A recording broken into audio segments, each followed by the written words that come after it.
Oh, yeah. Is it Friday? It's Friday? I don't even know what day it is anymore, Chad. It's the second day of Star Wars Celebration. That's the only thing that's important. I think it's Friday, but we'll figure it out later.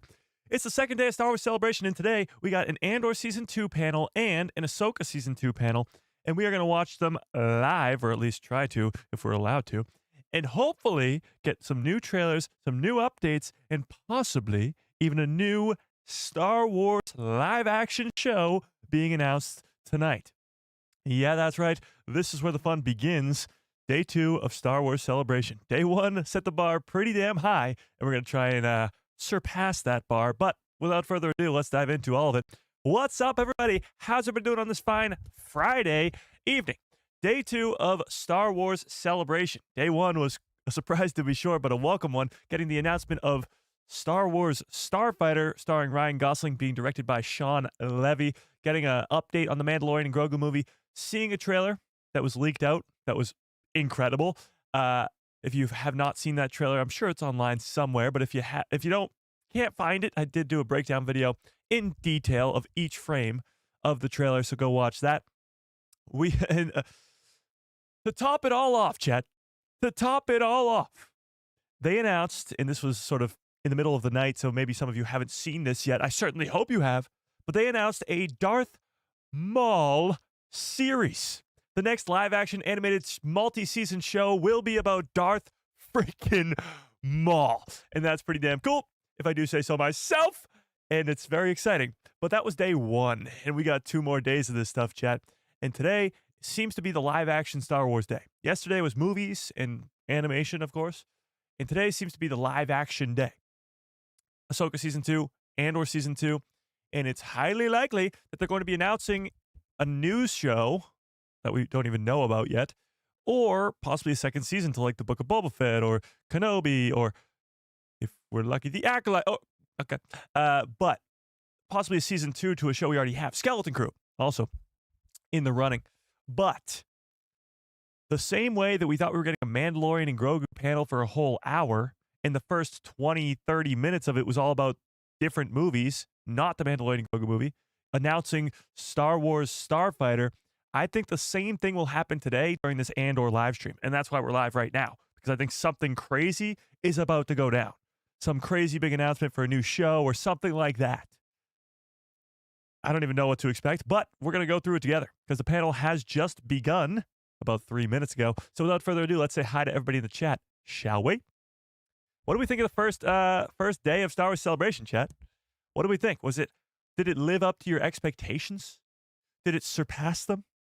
Were you like, oh my God, a Maul show? Because that's what I did for like 3 hours. I literally could not wipe the smile off my face as I made the breakdown video of the whole thing. It was crazy. Okay. 7:30 Evie, what's up? Nathan, how we doing? Holly in the house. Steve, what is up? Kit Fisto, what is up? David in the house. Justin, what is up? Joe, how we doing? Brandon Baker, what is up? Brandon Tran, what is up? Austin, how we doing? KG in the house. WUV Grab, what's up? Trap Sosa, what is up? Kit Fisto, how we doing? Graham Master in the building. Rose, what's up? B-Man, how we doing? Annie K, what is up? Okay, if I missed you, you know the deal. Just yell at me in the chat. Let's give everybody a nice little, Hello there. General Kenobi. Oh, yeah. Grandmaster says no new shows and no second seasons. Stop lying. Did I say there was going to be those things? I mean, maybe I did because I'm so sleep deprived right now, but maybe I did, and that's on me. But I don't think I did. So, back off. Maybe stop lying about being a Star Wars Celebration. Okay, Mike, I said hello to you on the Star Wars Celebration live chat. Oh yeah. So, sort of the middle of the night last night, I was making my breakdown video for the Starfighter movie, and I hopped into the live stream chat for Star Wars Celebration. And I said hi to everybody, and there was so many people who love Star Wars in there. It was crazy. It was so awesome. It was pretty cool. Oh my God, you guys are trying to gamble? You're wild. You are wild. And of course, he retracted his message. Sounds about right. Okay. Yeah. Going from there. Justin says, could Vader appear in the Maul show? Absolutely. The Maul show is such a cool thing because it takes place in this great part of the Star Wars timeline, from the Clone Wars to Star Wars Rebels, which, by the way, is like, what, 18 years, 17 years, something like that? 15 to 18 years, somewhere in that ballpark. And that's a long time. We got 7 seasons of the Clone Wars. That spans across 3 years. That's it. 3 years. So I really think that we could be getting something very, very special with the Maul show, and it could be 4 or 5 seasons, because Maul's sort of development from the end of the Clone Wars, where we see him fight Ahsoka in the Siege of Mandalore and then escapes Ahsoka at the end, he becomes the crime boss. He becomes the leader of the underworld, pretty much, the leader of the Crimson Dawn. And that's where we see him in the Solo movie. Then there's a huge gap between that and Star Wars Rebels, where we see him on Malachor 5, and he's just this grumpy old man, I guess, trying to convince Ezra to help him get a Sith holocron. He's really, really, really always been, since he got chopped in half, set out for revenge on Obi-Wan Kenobi. Obi-Wan Kenobi. Yeah. Okay, if anybody's seeing anything right now, just let me know. It started? Yeah, it did start. The panel did start, but let's see. Let's see. Right now, over on the live stream, it looks like they're just starting it up. Nothing's happened yet, but let's check Twitter. Ooh. Oh, that was from 10 hours ago. Never mind, but this is still pretty cool. Check this out. Whoops, hang on. Hang on, chat. Put that over there. Boom. New Andor poster from earlier this morning when I was dead asleep. The Empire is closing in. This is pretty sick. K2SO and Cassian surrounded by stormtroopers. Death Star looking schnazzy as ever. Looking schnazzy as ever. Wait, Ahsoka Season 2 starts filming next week? Okay. Maybe the reports were wrong then. Okay, look at this. This was the first look we got at Darth Maul from the trailer. If you've seen the leaked trailer online, well, if you haven't seen it, I'm sure you've seen the description of it yet. Darth Talon. Now, I know people are like, okay. Darth Talon is, of course, red in Legends. And this Twi'lek girl is pink in the trailer, at least from what we see. So, is it going to be a exact one-to-one copy of Darth Talon? Probably not, but it is a Twi'lek apprentice of Darth Maul. So is Talon, a Twi'lek apprentice of Darth Maul. Yeah. Mike, how are you not tired after posting those videos in the dead of the night? Well, I slept all day. I did stay up until 9 in the morning, but then I slept until probably 4 in the afternoon. So I still got, I don't know, whatever that is, 7 hours? I don't know. I slept all day. We've gone completely nocturnal, chat. We are staying up through the entire nights and sleeping all through the days. I don't know how that's going to work because we have a live stream at 2 p.m. tomorrow, but we'll figure it out. Yeah. Yeah, it was Hayden Christensen's birthday. They sang him happy birthday. Yeah, it was great. It was great. Another Mike who loves Star Wars. How we doing? Okay. Well, let's take a look over here. What is going on the floor? Chaos. They're interviewing somebody right now in the audience, so that's not anything. All 8 episodes are already written by Dave Filoni for season 2 of Ahsoka. Nice. You'll love to hear that. That means we could definitely be getting some big announcement for Ahsoka tonight, even if there's no trailer, because Dave Filoni already knows the entire story. Yeah, look at this. So you can't sit here and tell me, and granted, the lighting is obviously red, and she is more pink in the trailer, but you can't sit here and tell me that a Twi'lek apprentice of Darth Maul is not going to be a canon version of Darth Talon. There's just no way. There's no way. So, yeah. And there she is holding a lightsaber. Like she steals it from Maul, I think, uses the Force to grab it. Like this is going to be Darth Talon, or at least some canon version of that character. And what's even crazier about that is by the time of Solo, by the time of Rebels, Maul does not have this apprentice. Talon is not there, or whoever this character is going to be named. She's not there. So, I don't know. It'll be cool. It will be cool. All right, let me pull something up in the chat here. Let's put up a poll. Let's put up a poll. Could Maul's apprentice be the next, or be the villain for the Thrawn movie if she survives? I definitely think they're setting him up for something. I mean, you wouldn't introduce an apprentice to Darth Maul just for nothing. there has to be some sort of setup here, and I think there's probably something coming down the line. Yeah. All right, but let's put up this poll. Do you think we are getting a new Star Wars show announced? Whoa, how do you spell announced? Announced. There we go. Tonight. Yes or no? Do you think we are getting a new Star Wars show announced tonight? Probably live action because they're focusing on the live action shows right now. Andor Season 2, Ahsoka Season 2. What do we think, chat? What do we think? And if so, what's it going to be? Season 2 of something else? Or, well, I guess that's not new. You can't even begin to speculate because it could be anything. Yeah. Yeah, it was crazy. This even says, like, Sam Witwer teases that they're reusing ideas that George Lucas had for the canceled sequel trilogy in the Mall show. Craziness. Craziness. Look at this picture. Look at this picture. This is loaded with just goats. From left to right, you have Stormtrooper. His name is Jeff. Another Stormtrooper named Jeff. Kathleen Kennedy, Tony Gilroy, Diego Luna, Sean Levy, Ryan Gosling, Sigourney Weaver, Pedro Pascal, Grogu, Jon Favreau. Is that Rosario Dawson? Does she have blonde hair? Rosario Dawson, Hayden Christensen, Dave Filoni, and then Jeff and Jeff again. That's quite the picture. Imagine being Jeff in this picture. That would be like the greatest picture to be in. You could be like, I'm the guy under that mask. Imagine. That'd be the greatest Easter egg ever. This might be the greatest picture of all time. Might just be.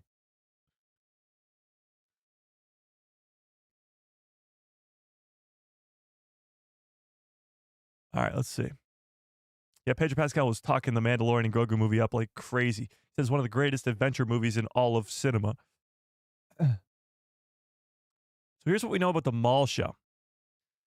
It takes place between the prequels and the original trilogy, of course, in between the Clone Wars and Rebels. Uses unused ideas from George Lucas. Maul is training a red Twi'lek apprentice. Kind of pink, but yes. George Lucas' sequel trilogy would have had Darth Talon as one of the villains, and that could be what they're setting up right now. So the question becomes, is this apprentice that Darth Maul is training in this new show, is she going to be like the villain of the sequel trilogy? I mean, the post-sequel trilogy world? I don't know. We'll see. All right. What's going on the floor right now? Nothing? All right, they're talking over there. I want to see the Andor panel. The Andor panel should have started by now. Oh, here we go. Here we go, chat. Let it begin. All right, so the cast is on stage right now. Let's see.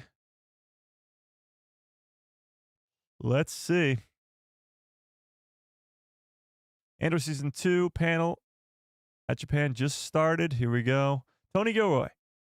Somebody. Diego Luna, Adria, Genevieve, Denise, Kyle, and Alan are all here to talk about Andor Season 2. So this is obviously Tony Gilroy and this girl are creators of the show. Then you got Diego Luna's Andor, Bix, Mon Mothma, Dedra, Cyril, and K2SO are all on stage. Wow. Okay. That's quite the panel. That is quite the panel. Let's see what else we got here. Diego Luna describing Season 2. It's so big, pause, in every possible way. There's more adventure, action, and drama. It's emotionally charged. You have the story of all the characters that you met in Season 1 and all the new characters from Season 2. And because we were heading into Rogue One, many familiar faces. I like the sound of that. Since we're heading into Rogue One, many familiar faces from Rogue One. That's what I like to hear from Cassian. Spoiling up the show. Spoiling it up.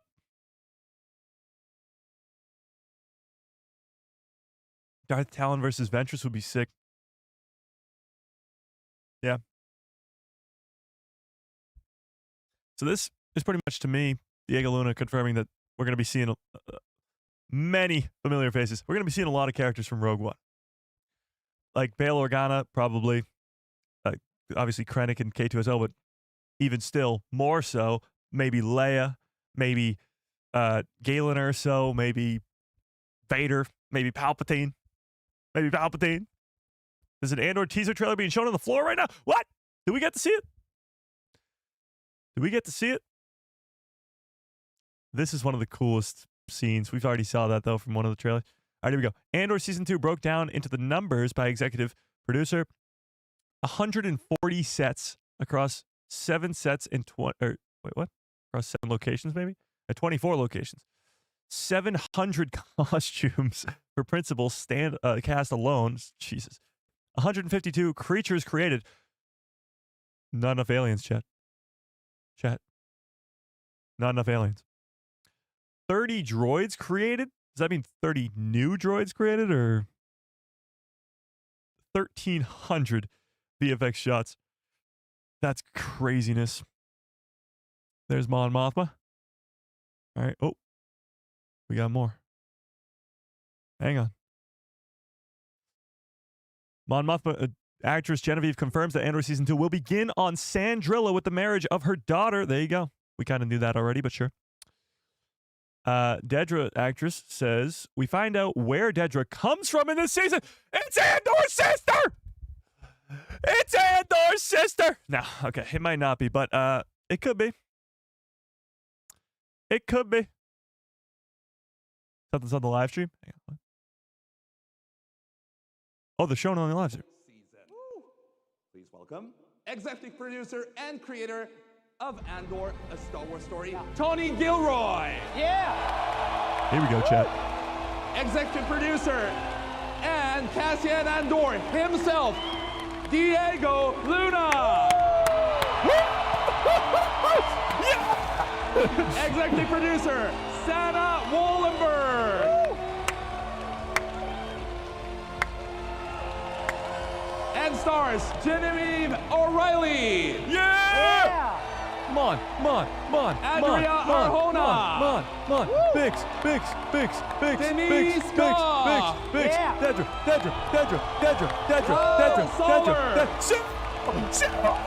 And Alan Tudyk.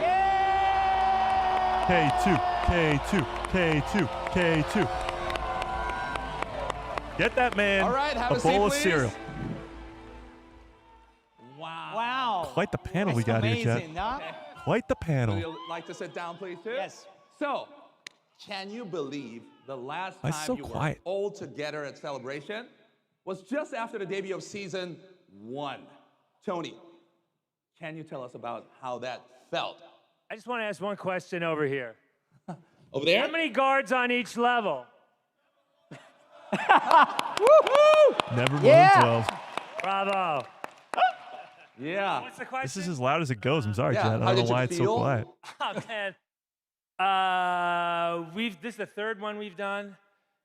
This already takes the cake. All you people who traveled here, oh my God, bless you, bless you, bless you. What a thing. Thank you. Thanks. Thank you, Tony Gilroy. Thank Yeah. you. So, Diego, look at that picture.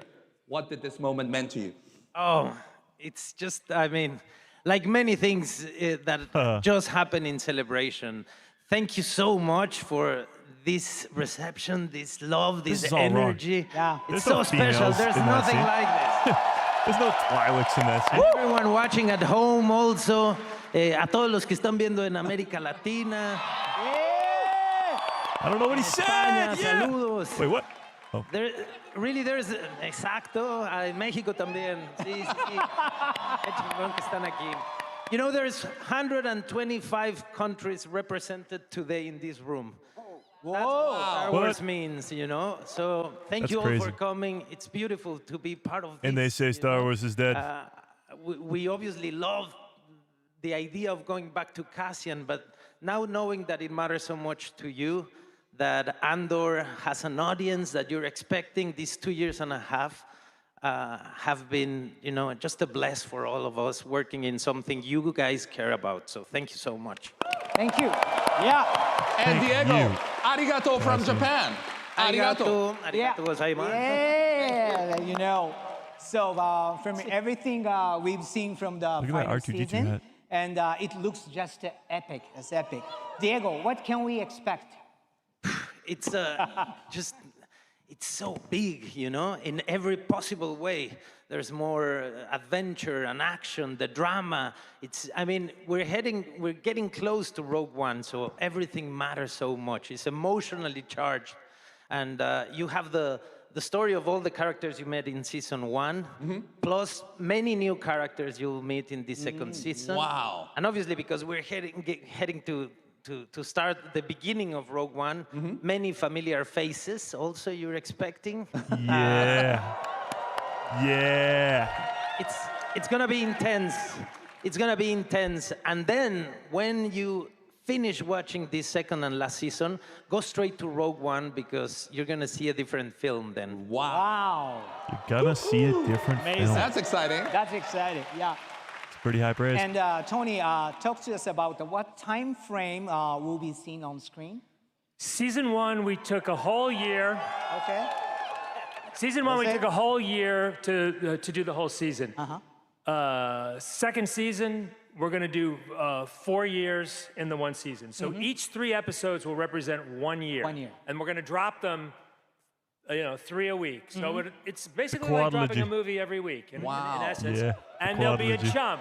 It'll be 1 year, 1 year, 1 year, 1 year. And when we land, we only land for a couple days. So they're very, very intense experiences. And we tried to find the most important 3 days, 4 days we could to land on. But yeah, that's how we'll drop.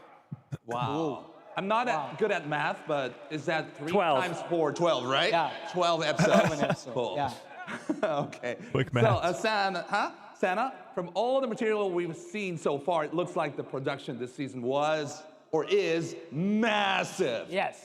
Can you tell us about What that? else is massive? Tony doesn't hold back. I think we all know that by now. And going to season 2, we could, of course, had to be wider, larger, and really more ambitious than what we've done before. And I have to say, this time our extraordinary team really outdid themselves. Our production designer, Luke Hull, costume designer, Michael Wilkinson, and all our extraordinary creatives and their teams put their heart and souls into creating all these new worlds to tell this story as we go on. They managed to, the amount of creations really was staggering. We created 140 sets across 7 stages. Wow. 2 backlots and 24 different locations. 700 costumes just for the principals alone. 152 droids. 152 creatures, sorry. 30 droids. And over 4,100 VFX shots. There's a lot that you can dig into. Wow. you're good at numbers. 4,100 VFX shots? It's a little different than 1,300. I should be. It's a lot of numbers. Good memory. Wonderful. So we're going to see a whole new places. That's Yeah. cool. Wow. So Tony, the show is called Andor, but you introduced lots of unforgettable characters in season 1, right? What we learned to these characters, what's going to happen to them? We're going to follow everybody you like, everybody you love. Everybody hate.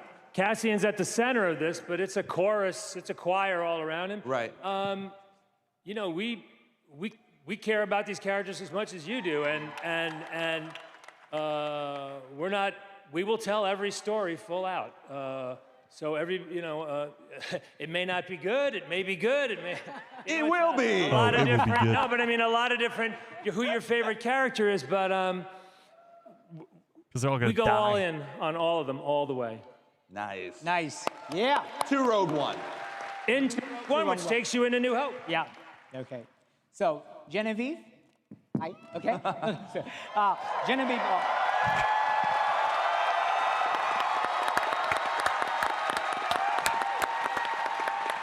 So, Genevieve, one of the characters who is the most visible in the Resistance is Mon Mothma. And can you tell about where we find her this season? Well, I would just like to say first, thank you for having us. You're welcome. You know what? It's really hard to get on these live streams for a guy who so loves Star Wars. excited You're welcome. to be here to talk about this. I think we feel like we've been sitting on a little bit of a diamond, and we can't wait to share it with you. Oh, yeah, you So are. Hopefully you like it.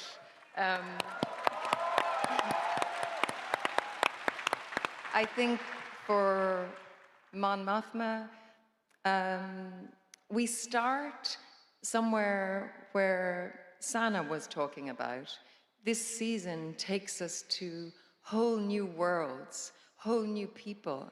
And so we start in Chandrila, which is Mon Mothma's ancestral home.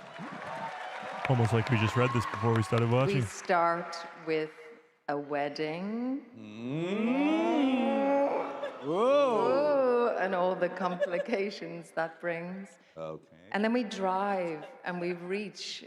And for Mon Mothma in particular, you really see her have to work and graft under the eyes of the Empire. And we go to some dark places this season. I just got word. And so she must. The first episode of step Andor was out shown of to the people at Star Wars shadows and Celebration. Risk everything to speak some truth. Wow.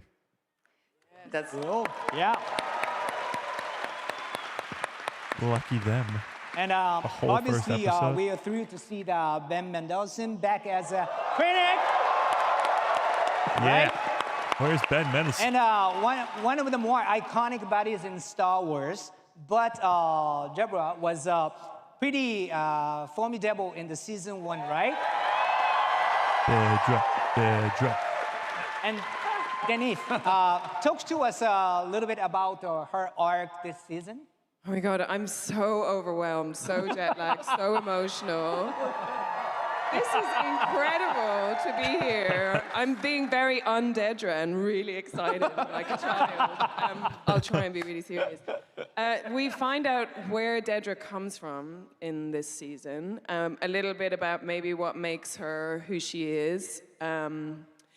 Things get real strange here. Oh. Strange. Yeah.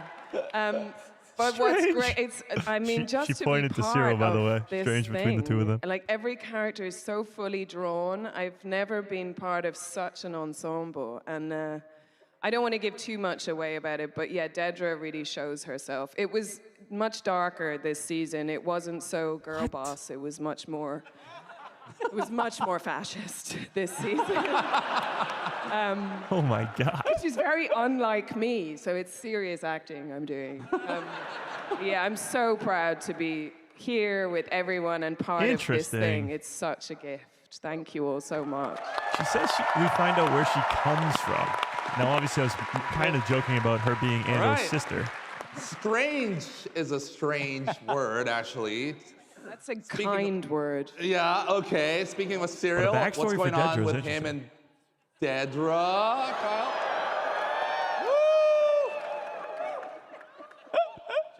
They might have the most cringe relationship on the planet of the Earth. Because she'll kill him. It's really weird. It's really Strange. Really, really weird. Yeah, so Cyril is starting out this season feeling pretty good about himself. He's got a little promotion, he's got some new threads, he's on a new planet, he's mixing in with other people, he's flexing the small amount of power that he has in his own little pocket of the Empire. And he is trying to flex this at the same time. And that results in... It goes super well. As you can imagine, just a lot of staring, a lot of A lot of really awkward.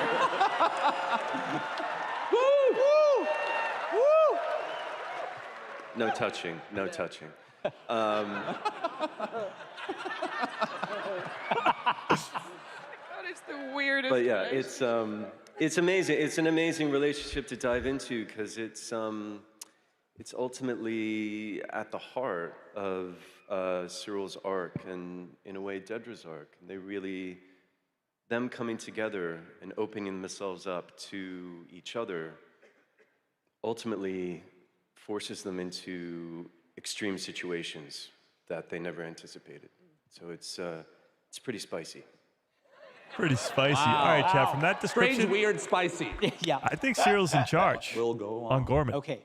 So, That's his promotion. Adria, your character's Bix, Bix, Bix, Bix. They're saving K2SO for last? your character, Bix, was also there during that riot on Ferrix, and we see her leave the planet. So, how is she doing these days? And is she where doing do these her days? allegiance lies? Well, first of all, I'm really trying to be cool, but I'm so overexcited right now. This is insane. Of course. I'm This is excited. wild. You know, Tales of it's really- Dedra's bedroom. Oh my I God, love you guys are crazy. It's so rare that you get to put faces to the reason that you're making all these choices. You know, we had all of you in mind in every single decision throughout the show, so this is very surreal and really exciting. Really exciting. Thank you. Thank you. What was the question? Bix. Yes, yes. My name's Adria. My character's name is Bix. Are you sure about that? Bix really went through it in season 1. And when we first meet her in season 2, you know, she's left her home. I really believe that, you know, Bix is the most Phyrexian woman there is. And, Phyrexian? you know, she's away from home and kind of really trying to reconstruct herself and what that means for her and how she's sort of gonna cope with everything that happened with Dr. Gorst is very interesting. And then you get to kind of get a sneak peek into this beautiful relationship that starts forming. You know, season 1, everyone's like, what are you guys? Are you guys together? Are you not? Oh, relationship, Well, Cassian I and think this Bix. season you'll really get to see these two characters come together, which is really beautiful and probably one of my favorite parts. Wow. Nice. Okay. And Alan, how does it feel to be back at K2SO?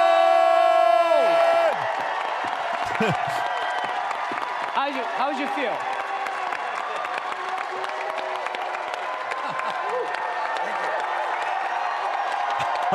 The place is rocking. Thank you. How does it feel? I'm not going to top that. Let's just move on. Who loves K2SO? Oh, come on. I do. Thank you very much, y'all. Thank you. Thank you, thank you, thank you. But did you ever welcome. think that was going to happen? Did you ever think it was going to happen? I always held out hope, you know, hope. Such an important part of the show. I really wanted it to happen. I did for a time hold out for my own spin-off, K2 Fast, K2 Furious, which we discussed. I think we should get that. D10 a long time ago, but Tony's a better writer, it turns out, and he has made an amazing show, and we get to see how our two characters meet and the birth of K2SO will be seen this season, which is exciting to see. It was very exciting to do, to be born. To be born.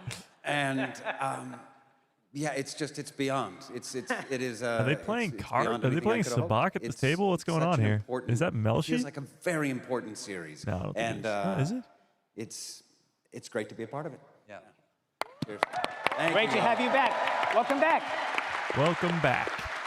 Diego, what's your point of view meeting K2SO? Oh, I missed Alan badly. It was 7 very tough years, man. I was laughing the moment I saw him back in his like very tight wardrobe. Suit? I mean, and I saw everything was in the exact same place after 7 years. No, but it was. I mean. We spend a lot of time in a cockpit, not moving, and he's just like the generous and nicest partner you can have in a scene. It's very difficult, you know. Yes, it's there is nothing like working with someone that is always finding a way to make it more interesting, more fun, you know, and to surprise you. And as an actor, that's beautiful. And I never knew. I never knew it was going to be so much fun, you know, because when you read the pages, you're interacting with a droid, no? But then Alan comes, and it's just a character that has shape, that has soul, you know. He brought a soul to this character and made it unforgettable, and that's why he deserves just the reception he just got, because he took the character to another level. Yeah. Definitely. And it was nice. It was nice. Well, no, I'm not going to talk about how he gets born, but it was nice to witness that. And it was nice and awful and what? And nice. I didn't do a video, man. Sorry. Yeah, it's cool to work with someone also so bright and funny, you know. Right. With this material that is so deep sometimes, and yeah. Okay, looking really forward to see it. Yes. Yeah. Well, now I speak for all the fans here when I say I know we are expected to see what you all are up to. We are counting the days. 3 more days here in Japan. Yeah. 3 Till days. April 22nd. Yeah. 3 more days. So. Oh my God. So, we're going to show you the whole first episode of the whole show, and we're going to cut away because we don't want the fans here. That's crazy, Chet. So, what's happening there is they cut away because they're showing the people in attendance at Star Wars Celebration the entire first episode of Andor. That is what's happening right now. And, yeah. Okay, well, still got the panel. That was pretty cool. No new trailer, I guess. I mean, maybe they will still drop one after they show the whole entire episode, but I don't know.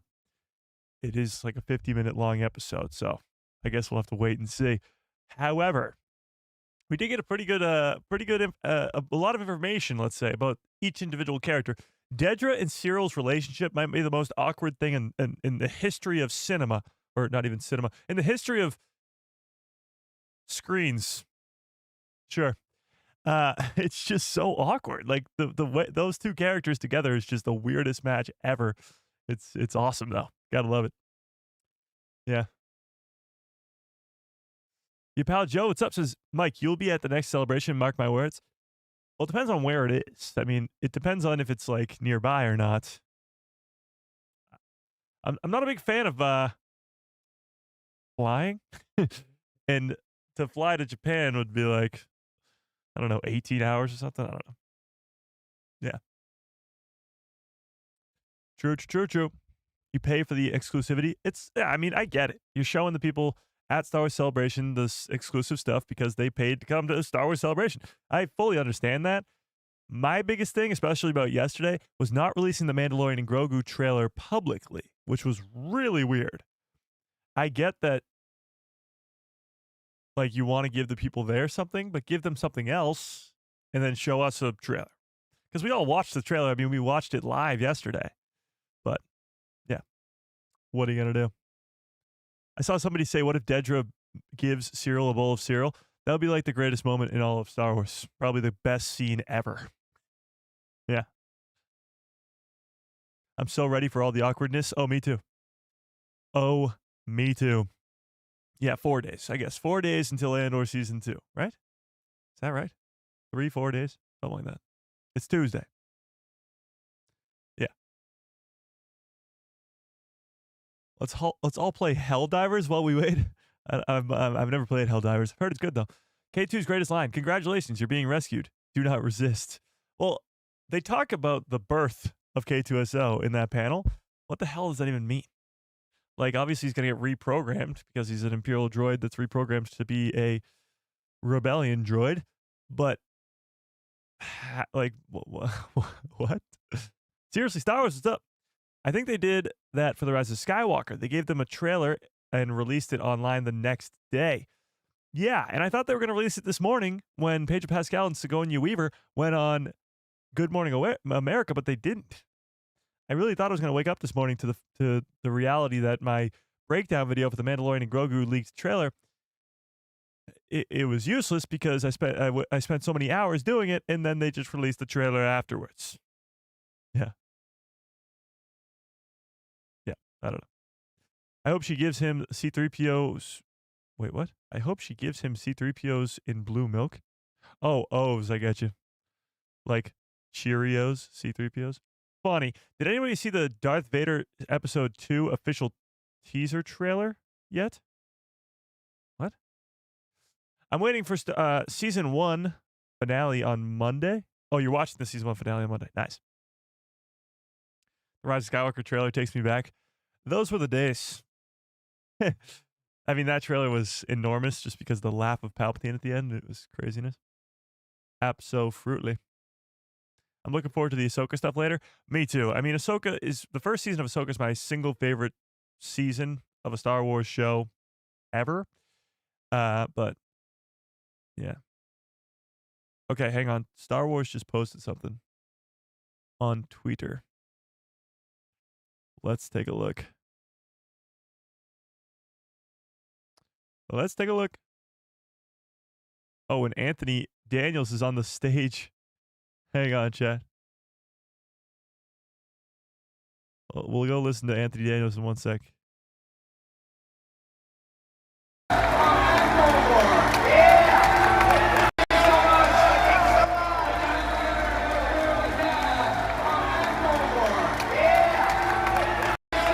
So I'm guessing that's after they watched the whole episode. But look, Anthony Daniels is on stage. How are your connections in Hollywood these days?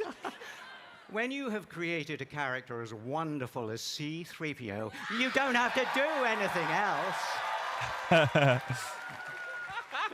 That's right. And shout out to George Lucas for creating C-3PO.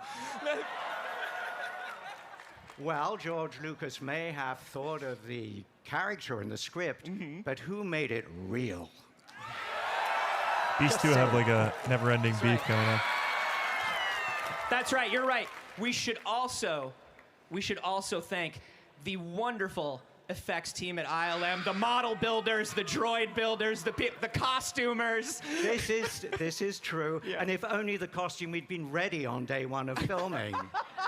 6 months and it wasn't ready on the first day. It was a nightmare. And talking of nightmares, it's good to see you It's again. good to see you. Please, have a seat. No, you know what's very funny? You and I, actually, the first time we ever worked together, we sat down at lunch and we immediately talked. You had just gotten back from a trip to Japan. And you and your wife were talking about how much you love Japan. So it must be wonderful to be back here. It is absolutely super to be back again. Absolutely and I think that super. may have been... oh, yeah. He was in Ahsoka. When I first met the Japanese... The C-3PO. Ahsoka. Yeah. Iwasaki-san. Yes. Sudas. Yes. Who does all my... Hiroshi Iwasaki does 3PO in Japanese. Yes. And it was so perfect. You can leave that there for now. I wanted to go could check this speak out. Japanese. He's not here, is he? I don't know if he is, I don't know. but... Well, if we clap loud enough for him, Iwasaki-san, he will hear. Yes. Yes. The first episode of Andor was shown funny, exclusively to after people you there. told me that story, I went and I found a clip and I listened to it, and he really is. He sounds like you. He does. It's I was like so 100%. impressed. But one of the things about Japanese culture is that everyone is very polite. They understand protocol and etiquette. Something clearly... anyway. You can work on it. Yeah, by the way, I want to know who got him those sparklers because you're fired. I don't have that power, but I will fire you. No. But we are back in Japan, and it is a very auspicious year. It's 20th anniversary of Revenge of the Sith. Ah, yes. The 20th anniversary of Lucasfilm Animation. Uh-huh. Which, of course, you have been very involved with. I love doing the animation, like Clone Wars, the Yoda Chronicles, all that kind of thing. Yes, Yoda Chronicles. Wow. Because I don't have to wear the suit. That's I can right. just stand in front of, what do you call it, a microphone. Yes. Yes. What He's do a you call it? professional, everyone. And often I just have the director here on a little screen. I'm in London, they are in California. Yeah. There's maybe 6 people there, and just me going, hello, and being C3. Have you been practicing your 3PO? I'm so bad at 3PO. You Just know do it. that. Just- I don't have. Do you want to Hello. hear his 3PO? Yeah. Stand it. Okay. Hello, I'm C3PO, Human Cyborg Relations. It's a. It's terrible. That was horrible, Chet. Well, I don't do it for a job. Oh. That was garbage. What do you do for a job? Oh, boom, roasted. I keep you under control. And when was the last celebration? Last celebration was 2 years ago. That was in London. Yeah. Oh yeah, we let you in. It's That's right. amazing. Oh, He hasn't hey, worked one in of 2 the years? things I like about Oh, look, something reminded him of him. one of the things I like about being in Japan is my book in Japanese. Oh. Photo. Epic. Okay, we'll leave that there for a second. Andor Season 2's panel ended about 20 minutes early. Let's see. What is going on here? I'm just hoping that they announce something crazy, especially during this panel time, but it's not looking that way right now. We got a Dave Filoni update on Ahsoka Season 2. As he says this, we are... Whoa. Oh, that scared the crap out of me. Darth Plagueis lives with a very generous $5 holla. I appreciate that. Hang on. Super chat. Hang on. Yeah, I forgot that we integrated that craziness. Darth Plagueis lives with $5 holla. Says, Ahsoka Season 2 teaser, please. I hope so. And also, we get a new show announcement. I mean, that's the dream. That's the dream, but... yeah. Ahsoka Season 2 trailer would be fantastic, but it's kind of hard if they really haven't started filming until Monday to give us a trailer. They could give us some concept art and stuff, but I don't know. So Dave Filoni says, we are going to start shooting in 4 days. Okay, so they haven't started shooting at all. So I have all the scripts done. There you go. All 8 scripts are done. There's a version of them all done, but I keep working on them as we go. Again, you'll have to keep evolving them to keep improving them. There you go. There you have it. Dave Filoni gives the update on Ahsoka.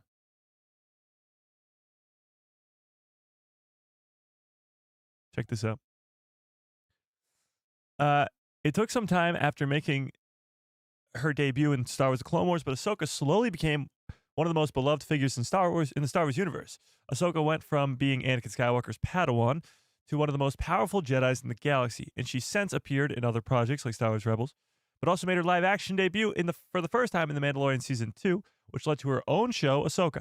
Ahsoka debuted its first season in 2023, and while recently speaking with Colliders, Stephen Stephen, at Star Wars Celebration to talk about the Mandalorian and Grogu movie, Dave Filoni provided a colossal production update for Ahsoka Season 2, revealing that the status of the scripts as well as when he plans to begin filming. So we just read this, but we're going to start filming in 4 days. You got to keep on improving them, and then we didn't get to this. The whole thing is you have so much time, and you've got to use every second, and you got to make this thing better. So you only have a certain amount of time on the set to make this actually as good as possible. Collaborating with the team and the team and the actors as things evolve and change. Take every moment. You've got to get it as good as possible. So they just go on for that. So there's the update from Ahsoka from Dave Filoni himself. From Dave Filoni himself. They already started filming. I think he's lying. Well, that was the rumor. I mean, we were talking about how it was already reported that it started filming like weeks ago. So maybe he's just saying that to maybe cover up the fact that we might be getting a teaser trailer today. But I don't know. Why would he lie about that? If they're actually going to go start filming in 4 days, why would he lie about that, you know? Well, let's see what he says. We're going to start shooting in 4 days. Yeah, that seems like they haven't started shooting yet. Like we're going back to shooting in 4 days would be a little bit different, but the fact that we're going to start shooting in 4 days means that that's a start. And they haven't started yet. Yeah. By the way, 72% of you guys think that we will be getting a new show announced today. Interesting. Darth Drafter, what's up? Interesting.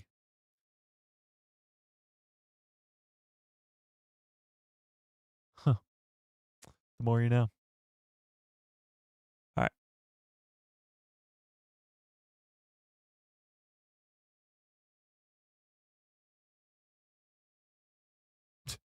Okay. So that's the update on Ahsoka. Let's see if we got anything else. We already watched that. Got that. Huh. They really... Oh, wait, I haven't seen this trailer. What? Oh, this trailer was from a couple hours ago. Hang on. Check this new Andor trailer out from a couple hours ago. Resistance to the Empire is absurd. We cannot stop them alone. If it's war, I want to win. The rebels are finished. This is do or die. Make it worth it. You're here and you're ready to fight! Welcome to the rebellion. Andor season. Okay. I mean, all these things do is just get you so hyped up for the second season, but let's go through it again. Resistance to the Empire is absurd. We cannot stop them alone. So I'm starting to think that this entire Gorman massacre and Mon Mothma's daughter's wedding is all going to be in the first... Whoa. In the first 3 episodes. Much like all the other Star Wars shows, they only show us stuff in the trailers for the first couple episodes. I think the same thing is happening here with Andor Season 2. In this trailer, with Gorman Massacre and Mon Mothma's daughter's wedding, all that's just going to be in the first 3 episodes. Which comes out in 4 days, by the way. Darth Drafter with a very generous $10 holla. I appreciate that. Says, ah! So nice seeing so much of you lately. Well, I appreciate that, Darth Drafter. You know, my sleep schedule's gone out the window, but I appreciate it nonetheless. This is quite fun. We had a live stream on Thursday. Actually, scratch that. We had 2 live streams yesterday on Thursday. We got a live stream today. I dropped 3 videos today, like full-form videos. That's never happened before. We're probably going to have another video or 2 tomorrow morning. And then we're having another, our regularly scheduled live stream tomorrow. And then we might even have another live stream tomorrow night. It's chaos, chat. Like absolute chaos. Maybe we won't have, I don't know. We'll figure it out, but yes. I mean, somebody, I think it was Star Wars Democracy said in the Discord, if you're not in the Discord, there's a link in the description below to a Discord called People Who Love Star Wars, blah, blah, blah, blah. They pretty much said, this is our Super Bowl. This is the biggest weekend of the whole year for Star Wars. Yeah. So, in terms of wanting to cover it, doing these live streams, I mean, this is the best time of the year. Like, this is the best time to be a Star Wars fan. And the hype has never been this high. And as long as I can remember, probably back until 2015, when The Force Awakens was announced and they did the Chewie We're Home trailer. Like, that's when it was at the highest of the high. But right now, it's at that same level. We're getting Andor Season 2 in 4 days. We just got a Maul series announced. The Mandalorian and Grogu teaser trailer was leaked. We watched it, but it wasn't officially released. Ahsoka Season 2 is getting an update today. We got, we're going to be getting Tales of the Underworld in a couple weeks. 20th anniversary of Revenge of the Sith. We're probably going to get even more announcements for TV shows. It's like the greatest weekend of the year, greatest weekend of our lives. Maybe. Where's Sam? She is not here. She might be here tomorrow. Huh, maybe she'll be here on tomorrow's live stream. She's only coming for the closer. The Maul's Shadow Lord trailer was leaked. Yeah, it was. I watched it. It's pretty awesome. Yeah. There you go, WUV grad. Then you get 2 Super Bowls. Brandon said, yeah, I was thinking the same thing. Star Wars is slowly recovering its faith from its community. Honestly, I don't think it is. Like, when you look at the people who are so against Disney Star Wars and so against Star Wars in general, yes, there's probably a small percentage of people who teeter on the edge, like teeter on, am I going to watch this? Maybe if I like it or whatever. It depends on the project, I guess. But for the majority of people, when you look at the content over the last 6-7 years, it's been like, not every project has been peak, but there has been far more peak over the last 10 years than there's ever been in the first 40. Because granted, you have the original trilogy, which is still top tier. You have the prequel trilogy, which is still top tier. But the gaps between those movies are 3 years, 16 years between trilogies, and you have just a lack of content in all those years. Now, when you look at Andor Season 1, The Mandalorian Season 1 and Season 2, even if you don't like Season 3, well, you got Season 1 and Season 2. Ahsoka, Rebels, all 4 seasons. The Bad Batch, all 3 seasons. The Clone Wars Season 7. Rogue One, you're getting Andor Season 2. Tales of the Jedi, like, it's just peak on peak on peak on peak on peak on peak on peak. So, I don't know. Yeah. But let's get back to this trailer. Because what is Luthen up to here? Subside. We cannot stop. This looks like the same room that Bix shoots the Imperial guy in. It looks... Stop them. Maybe it's his gallery, actually. It's hard to tell what's behind him. Stop them alone. If it's war, I want... This is K2 on Coruscant. If it's war, I want to win. The rebels are finished. This is do or die. Make it work. Die. What are these ships? Somebody brought up in the Discord that they might be Inquisitor ships. I don't know. I mean, they look honestly like, from this angle, Maul's ship from the Phantom Menace, but it's not. It looks like some sort of tie, but it's, I don't know, they're just different. Make it worth it. Boom! Did he just give it one big boom? Is Saw Gerrera the new Big Justice? Or die. Make it worth it. You here? Oh, we had a little bit of Vel doing something here. You here? And you're ready to fight? Welcome to the rebellion. Andor. These trailers really know how to get you hyped up. They really know how to get you hyped up. Can't wait. Okay. That trailer dropped a couple hours ago, so let's keep going here. Oh, here they are on Good Morning America.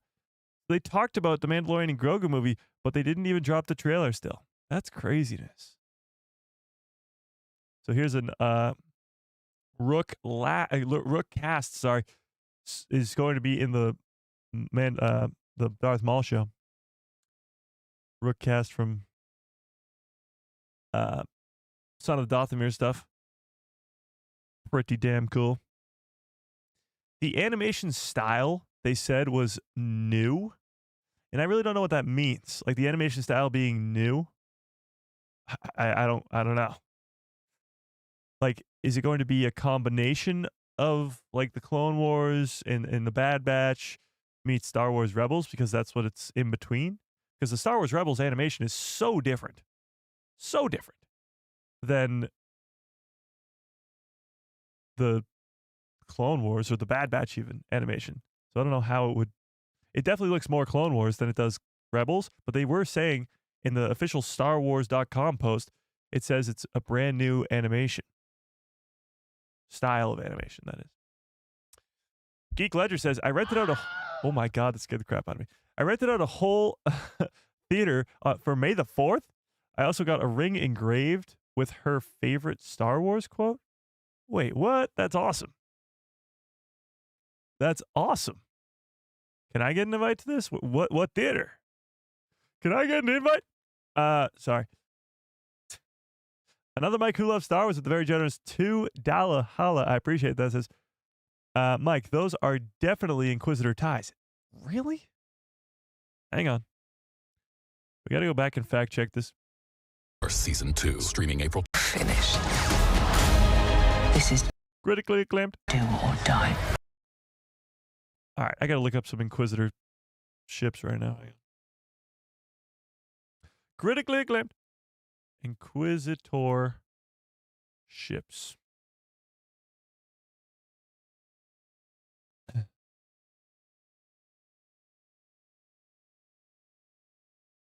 The Inquisitor's TIE Advanced. Damn, that's the same fucking ship. Okay, things just got a little bit more interesting today on this live stream here. That's the same frickin' ship, chat.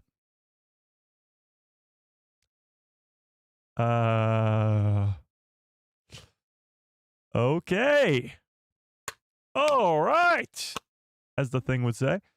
That's an Inquisitor's TIE fighter. All right. I do not know what to make of this information, chat. Could these really be two Inquisitors chasing down Cassian? Chat?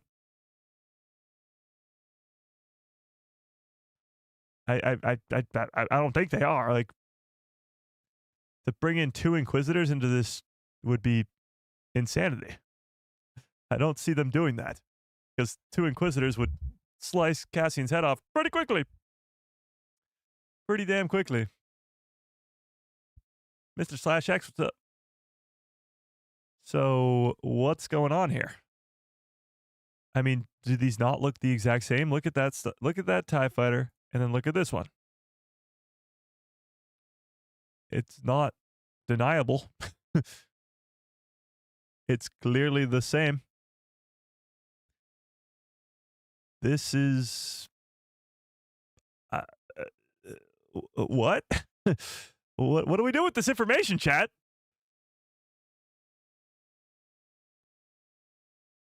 I don't get it. Does this mean that Inquisitors will be in the Andor Season 2? I really don't think they will be. If they are, then they've certainly hidden them pretty damn well. They're just they were also protos? What? That's a nice ship. Yeah, it is. They're prototypes. Okay. I really doubt that there's Inquisitors in the second season of Andor, but you can't deny that that is the exact same ship. Charlie, what's up? So I don't know what to make of this information, chat. I mean, tell me in the chat, do you think that we're going to be getting Inquisitors in the second season of Andor? What do we think? Should we poll it up? I don't think we should, because I feel like the answer is going to be no. And I agree with you. I think it is no. But there's star fighters right there. My brain tells me no, but my eyes tell me yes. No Inquisitors, but still they keep the cool prototype TIE fighters. Okay. No, but maybe. Okay. I think they steal those ships from the factory that they were made at. Okay. Interesting. Interesting. It would be a shame if their ships were stolen. Yeah. Well, I mean, Cassian is stealing a ship. Well, somebody's being shot down here. And these scenes, we've only seen in a couple of the different trailers, they're sort of very quick. Or die. Make it worth.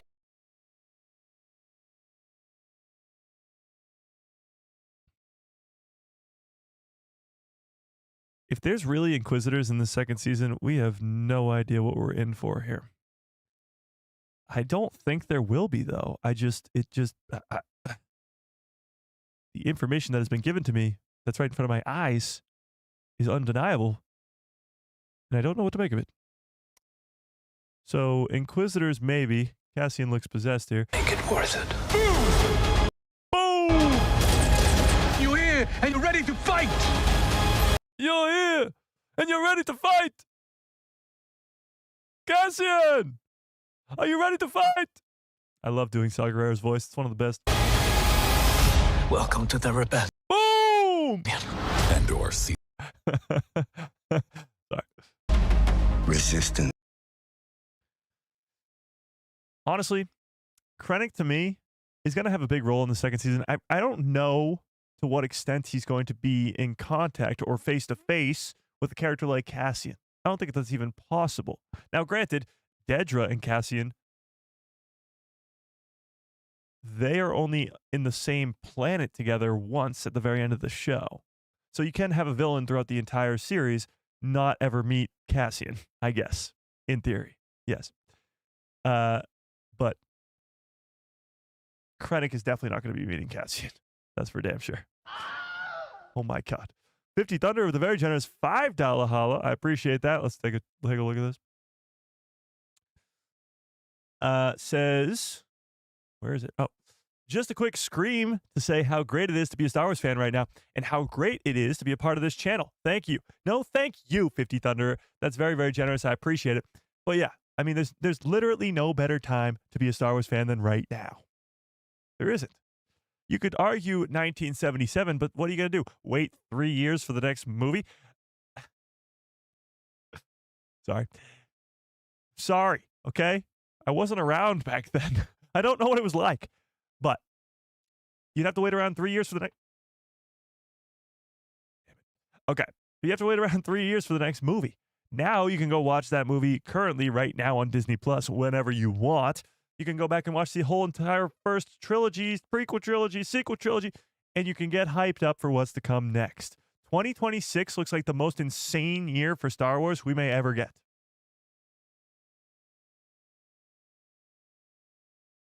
Mando and Grogu movie, Maul series, and Ahsoka season 2. Because if Ahsoka season 2 is anywhere close to as good as season 1 was, and the Mandalorian and Grogu movie is close to as good as the first 2 seasons of The Mandalorian were, then we'll be eaten well.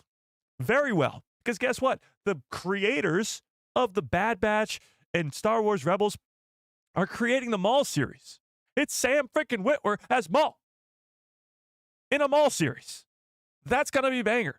It's Jon Favreau, Dave Filoni creating the Mandalorian and Grogu movie. That's going to be a banger. It's Dave Filoni creating Ahsoka season 2. It's going to be a banger. 2026 is going to be absolutely insane. And as Charlie is pointing out in the chat, you got plenty of flavors for whatever kind of Star Wars you want. Andor, a very grounded level thing where there's not much lightsabers, no force, no nothing. Skeleton Crew, where you're getting pretty much some original trilogy vibes with a force user, but a lot of Goonies meets Stranger Things meets Star Wars.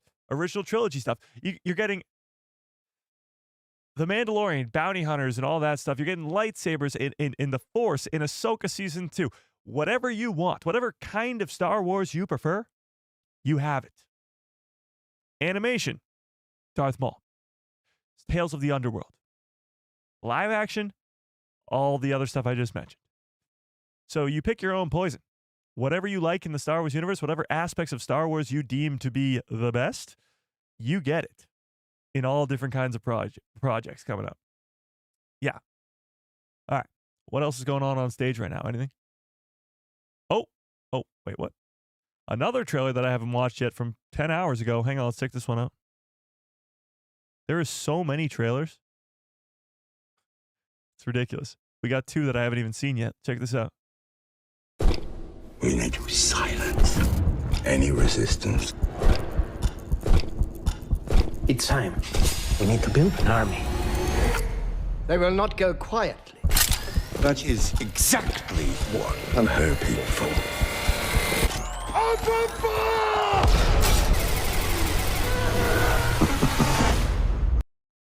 Damn. This is like the Krennic trailer. Okay, so Krennic is on this mountainy planet, and this is starting to make me think, this snowy planet, that this is the planet from the Bad Batch season 2. Is it possible that this could be the same planet where they have the meeting in this room with Tarkin and the rest, and where Tech dies? You guys know what I'm talking about? Is that possible? But either way, this is a very Krennic-heavy trailer, if you will, as he's hoping that the rebellion strikes so that he can force the hand. Let's not forget, he's sort of in charge of the Death Star. And the Death Star is a planet-killing weapon that can only blow up a planet if there is a rebel cause on the planet, and they can destroy the entire thing to show that the Empire can destroy planets. So he is hoping that the rebellion grows stronger and the rebellion shows its ugly head so that he can blow them up. That's his goal. Yadu, was it called? Yeah? That'd be cool. Okay. But check this out. We need to silence. He's so good here. We need to silence. We need to silence any resistance. This is Gorman, clearly. They're setting up for the massacre. It's the top here, is that Vel? Right behind her? Right there? Looks like it is. So there's Vel. She will be at the wedding. Well, it looks like Cassian is on Gorman, and who knows where Luthen is. It's time. We need to build an army. They will not go quiet. So it looks like here he's in the same room, and this is what's his name again, chat? It's on the tip of my tongue. Paragraph. Is it a P? No. What's this guy's name, chat? Where is Tarkin? I don't know if Tarkin's going to be in this second season. I really don't. I hope he is, but we'll see. Yeah. Tarkin would be a surprise. Partagas, thank you. It seems like he's in the same room as Krennic here. They're having a conversation, and he says they will not go quietly. They will not go quietly. That is exactly what I'm hoping. And that is exactly what I'm hoping for. Look at he's freaking crazy. I love it. He's so crazy. Yeah. That's exactly what he wants them to do. Exactly what I'm hoping for. I think this is Cassian, because we see him with his sort of sniper rifle, looking down the scope, and it's not likely he's going to shoot the guy with the helmet on. I really think that Cassian might be the guy who kickstarts this whole massacre by shooting a civilian. I know it sounds crazy, but I don't know.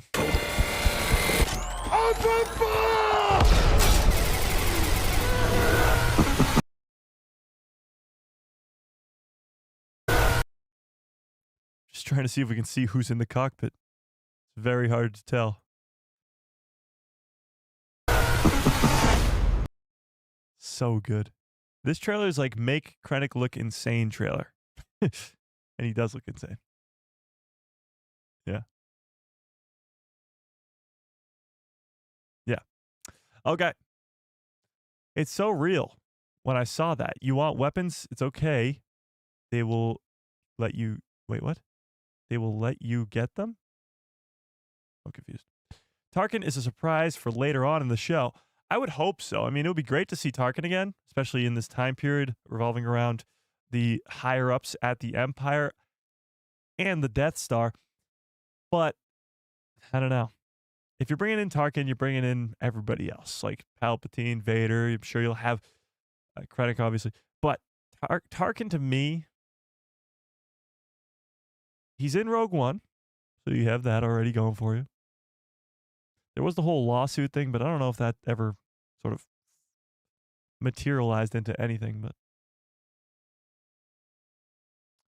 people got a special look at Andor. Season 2, a new look at Andor Season 2 was shown at Star Wars Celebration. It's Hayden Christensen's 44th birthday today, Jen. All right, we got some more screenshots here. This is Rook, yet again. He looks so great. So a lot of Rook in this. But Rook's not going to be his apprentice. Now, is she? No, that's Darth Talon. Or some version of it. Whoa. I don't like that. These are different concept arts for what the Stranger or / Chimere was going to look like in The Acolyte. Oh my God. I'm very glad that they went with what they did. Check this out. No, thank you. What the hell is this? There's more, chat. Oh my God. What the? Okay. Well, I'm glad they went with what they did. That is disgusting. Chaos.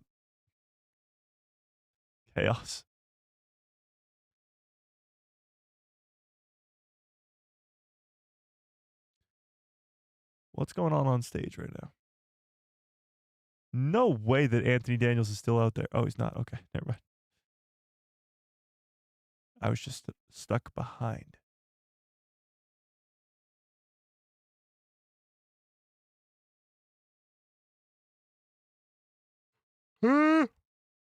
Okay. So the Andor panel, I'm guessing, is over. What was after Andor today? Rob Bredow is now on the stage. A VFX guy. Huh.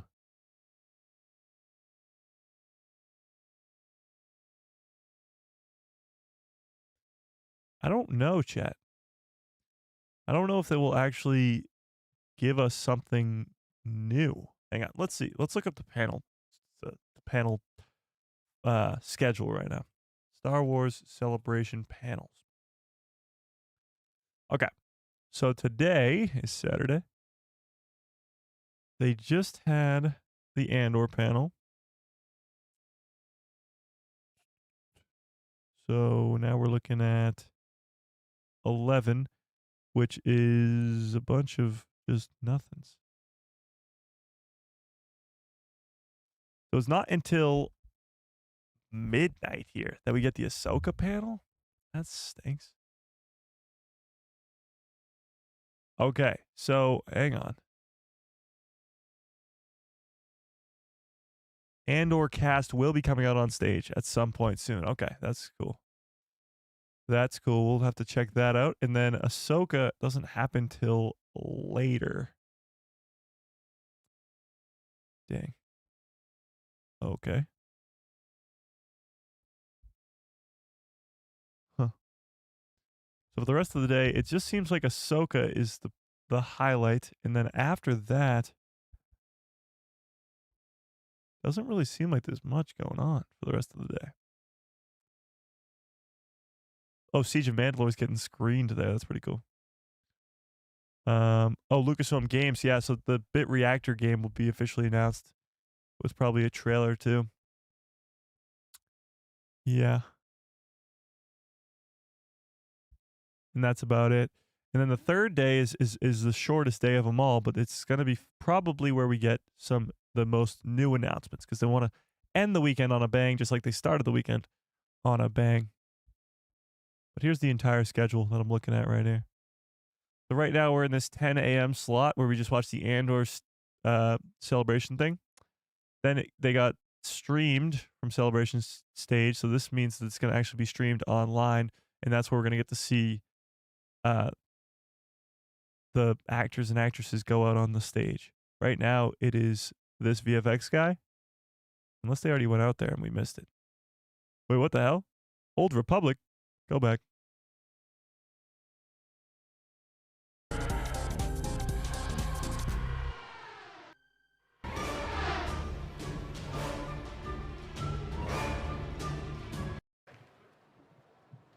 Professional. I love it. The Old Republic. 3,000 years before the stories of Luke Skywalker and Darth Vader, Star Wars: The Old Republic is an epic story-driven Star Wars experience in a massive explorable galaxy.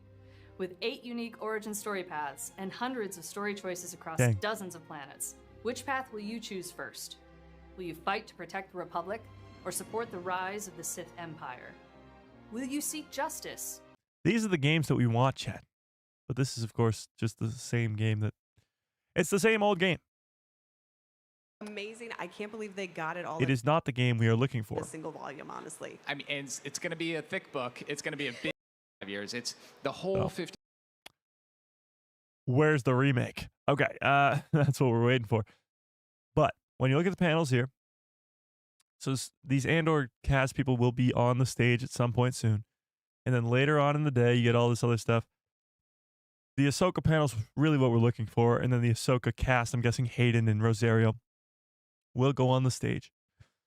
And then for the rest of the day, it's pretty much not a lot of stuff that isn't just, interviews and whatever. Nothing too crazy in terms of panels for us at home. But Sunday, on the other hand, does have quite a bit. So Sunday is this third thing over here. Visions Volume 3 will take the stage to start the day. And we'll probably get a trailer for that and a release date because that's coming up very, very soon. Probably not on May the 4th because Tales of the Underworld's already on May the 4th, but we'll see. Then we get a Mandalorian Mandoverse, I guess, and beyond. Mandalorian, Ahsoka Season 1, The Book of Boba Fett, and more. If there is going to be a Book of Boba Fett Season 2 announcement, it will probably be at this panel, if I were to guess. And then the final big thing, I think, where a lot of stuff's going to happen is the Fett family, which is Jango Fett and Boba Fett actors. Diego Luna. I mean, not Diego Luna. What's the kid's? Daniel Logan. Not Diego Luna. DL, but not the right DL. Daniel Logan, who plays young Boba Fett in Attack of the Clones. And Tamara Morrison will be on the stage and maybe again where they will see it. With this, what? Admiral Radius show? What are you talking about? What you talking about? Dom, what's up? KOTOR next? I don't know. It's just a remake, so what are you gonna do? What are you gonna do? And then I think the end of Sunday is going to be where the big stuff happens. Closing ceremonies. It'll be streamed. It'll be some sort of big announcement, and they'll recap all the greatness that happened over the weekend. So there's really only a few big panels left that we need to look out for from at home, and that is the Ahsoka one, where hopefully they'll announce whatever is coming next in terms of after Ahsoka Season 2 for live action projects. Also, Visions Volume 3 stuff, the making of The Mandalorian, Book of Boba Fett, Ahsoka, and then the Fett family in the closing ceremonies, where we're going to get a bunch of stuff there. So probably 5 or 6 big panels that we need to watch out for. The biggest ones moving forward today is the Ahsoka one. That's the biggest one. Let's see. Oh, here we go. They just dropped a trailer, or behind the scenes look. They just dropped some sort of trailer for Andor Season 2. Let's watch it. Here we go. Now we're talking, chat. Oh, it starts with the ship from the Kenobi series. I came with you to be part of something. It's a different kind of mission. It means so much to reconnect with the cast of Andor. It's this amazing story that is so important for all of us. If it goes up in flames, it will burn very brightly.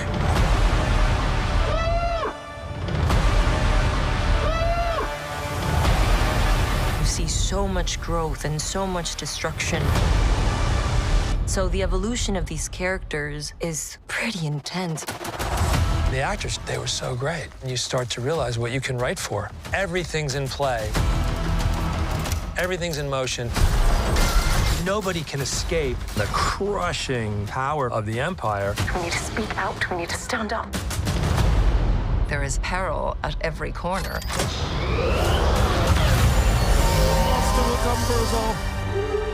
With a script of Tony's caliber, the depth and the humanity, I think it's very beautiful. There's something more here, and you feel it. But if I'm giving up everything, I want to win. It's smart, it's emotional, it's human. We have to. And it just happens to be in a galaxy far, far away. We must stand together. We will be crushed. Welcome to the rebellion. Oh my God.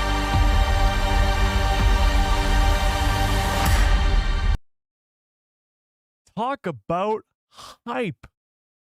All these trailers get you so hyped. This one, I felt it in my bones. I got chills right now. Holy crap. Okay, let's watch this back. This is the trailer we've been looking for, chat. Holy. Yes, and the VFX, the visual effects are unbelievable. I honestly think this second season might be leaps and bounds better than season 1. And when I say that, I don't mean it's going to I don't mean that season 1 is bad by any means. Season 1 is fan-freaking-tastic. But that's how good I think season 2 is going to be. And that's what's even more crazy. Craziness. Okay, let's watch it. So it opens with this ship on Yavin 4. Now, we've talked about this before, but that ship right there in the middle is the same model as the one that Vader pulls out of the sky in the Kenobi series. First of all, just plain and simple, that's awesome. But what it's doing there, is it connected to the hidden path that we see in Kenobi? I'm not too sure, but even still, it's awesome. And getting to see Yavin 4 here. Do you think this is on YouTube so I can rewind it quickly? I came with you. Let's see if it's on YouTube, chat. Let's see if it's on the U of Tubes. It is indeed. Okay. Much better. Should we leave a comment, chat? Let's leave a comment. Let's leave a comment. What should our comment be? Let's go. Let's go. Skeen. You know? Let's go, Skeen. If you know, you know, chat. Let's go. Okay. Let's take a look. Something. Rewind it to the beginning. I came with. Damn it. What am I doing here, chat? Okay. Look at Yavin 4. This is a view of Yavin that we've never really gotten before, like from this, I guess, horizon perspective. Pretty damn cool. Now, who's in this transit is sort of a big question, too. It almost looks like they're being ushered in by the two X-Wings. I came with you to be part of something. So these we see in Jedi Survivor, but they really listen to the wee woo type noise. It just reminds me of the prequels. It reminds me of the Clone Wars, really. This is Cassian's ship, though, so we already knew he was going to be on Coruscant, but this is more confirmation for that. It's a different kind of mission. It means so much to reconnect with the cast of Andor. It's this amazing story that is so important for all of us. Look at this shot, chat. Yeah. If it goes up in flames, it will burn very brightly. Got our boy Two Tubes. Who's this guy behind Mon Mothma? I don't know.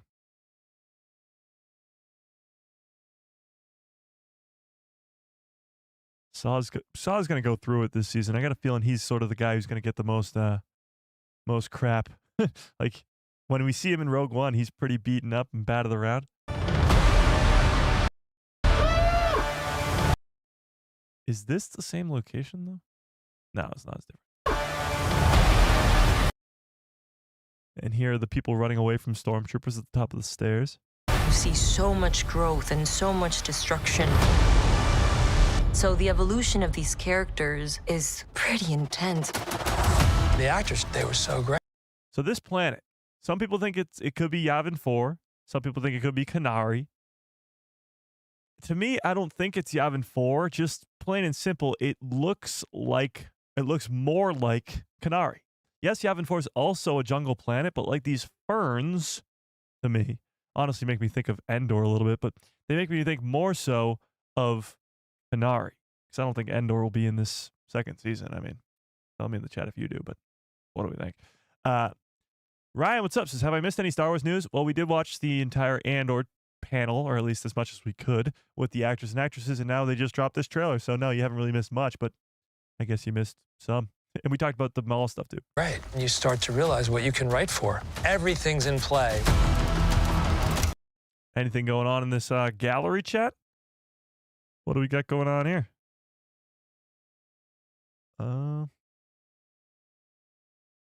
The headdress thing from, or helmet thing from Padme's gone. Everything's in motion. Nobody can escape the Cassian versus K2. crushing power of the Empire. We need to speak out. Probably Dedra leaving or something. Speak out. We need to stand up. Do we see Palpatine? Who was in the middle chair there, Jet? Who was in Palpatine's seat? Looks like he's a person of gold or something. Looks like Thanos in his armor. Who is that, Jet? Who is that?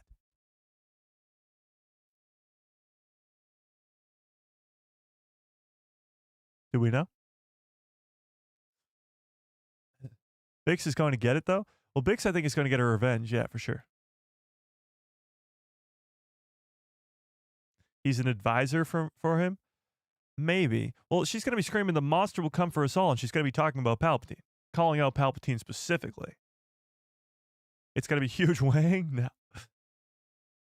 I wonder if we'll see any familiar senators, though, in this building. Like maybe Bail Organa or, I guess, anybody else. Oh, what's the senator's name from the Bad Batch that we focus so much on? She's also in the Clone Wars. What the hell's her name? You know what I'm talking about, Chad? What if she's in this? That'd be cool. The blue guy? Oh, yeah, you're talking about Masamita. No, it doesn't look like Masamita in the middle. No, it does not. Chuchi, yes, Senator Chuchi. Yeah, to get her would be pretty cool. Yeah. Snoke? No, definitely not Snoke. But either way, when Cassian, Diego Luna talks about familiar faces, this could be definitely a place where we see those said familiar faces in the Senate building. Sly Moore. Well, Sly Moore was mentioned in season 1. Sly Moore was supposed to come to the party at Mon Mothma's house, but I don't know. Maybe. There is peril at every corner. Wait, a TIE fighter that can jump into hyperspace? Have we seen this before, Chad? There is peril at every corner. Since when have TIE fighters been able to jump individually into hyperspace? With the script of Tony's caliber, the depth and the humanity, I think it's very beautiful. There's something more here. And this is a weird look that we get from Clea. Like, she never looks like this. She looks vulnerable here. She looks sad here. In the sequels they could? Okay, yeah. What big panels are yet to happen tonight? Well, the Ahsoka one. The Ahsoka one's the big one. Yeah. Ahsoka season 2. But this is Clea that we've never seen her before. And you feel it. But if I'm giving up everything... So, K2SO in previous trailers has been sending this guy off the right. And now he's sending him off the left. What's going on there, Chet? I just love the Battlefront 2 game references that we got. What do you mean? Vader's tie could jump into hyperspace? Okay, interesting. Yeah. But he smacks him off the left instead of the right. Maybe there's some... Oh my God, scared the crap out of me, Dom. Dom with the very generous $10 holla. Holy crap, Dom. I appreciate that quite a bit. Let's check out what Dom had to say. Dom so rudely interrupts the breakdown of this trailer by saying... Wanted to show a little extra support for you. Plus, shout out to the community that we've built here. Celebration live chat was a hellscape, and I'm just a tad more grateful for how fun it is over here. Well, I appreciate that, Dom. I really do. Yeah, I was in the chat for the live stream yesterday. It's chaos. A lot of just fighting going on for no reason, like people who aren't just going to change their minds at all. Like you have people just screaming how they should fire Kathleen Kennedy or cancel all the projects, or Disney is killing Star Wars, or Star Wars is dead. It's like, well, then why are you in a live chat about Star Wars Celebration where you're supposed to be celebrating Star Wars and shitting all over it? And yeah, they desperately need some moderators over there at Lucasfilm's Star Wars. Like, you just look at this. Just take a look. You got people spamming that this is the guy from Fortnite, which is, I guess, kind of funny. But if you stay in here long enough, I guess this yeah. You stay in here long enough, it gets bad. I mean, it gets real bad. I think when Kathleen Kennedy came on stage yesterday, when they brought her out, oh, our chat is in the way of their chat. That's fine. Our chat's better anyway. When Kathleen Kennedy came out, this chat was absolutely ruthless. Horrible. Look at this. Shills everywhere. So crazy. I hate this. They're right now, it seems like they're fighting about Rey being a Skywalker or not. Disney shill. This is hilarious. Here. This will get him going. Love Rey. Okay. But yes, I agree with you, Dom. At least our chat here is a little bit more just a little bit more civilized, if you will. Just a tad. Yeah. But I appreciate the super chat. I really, really do. Super chats, memberships, keep the lights on over here. Well, let's get back to this trailer, shall we? So, strangely enough, the trailers always seeming to lie to us. Have K2 throwing him off the right side one time, and now he's throwing him off the left side. So maybe he's throwing off multiple people, and they're just editing it so it's just one. I don't know. But I want to win. This is the same scene where we think that Dedra might be getting force choked by Vader. She seems to be, I don't know. She is grasping at that hand or doing something. She looks pretty frustrated, Chet. This might be more evidence to back those, she's just having a panic attack, people. Nah, she's getting force choked. This is Melshi. Was that Melshi? Yeah, it is. It's... Whoa. I like this room. So this looks like the back of, maybe Partagast's head. He's walking into some sort of war room type thing, and it looks pretty swaggy if I do say so myself. Smart, it's emotional, it's human. We have to. And it just happens to be in a galaxy far, far away. We must stand together. We will be crushed. Welcome to the rebellion. That's pretty much what Star Wars has been forever. I mean, yes, there's the Force, which doesn't exist. Wait. You will smash a like on this stream.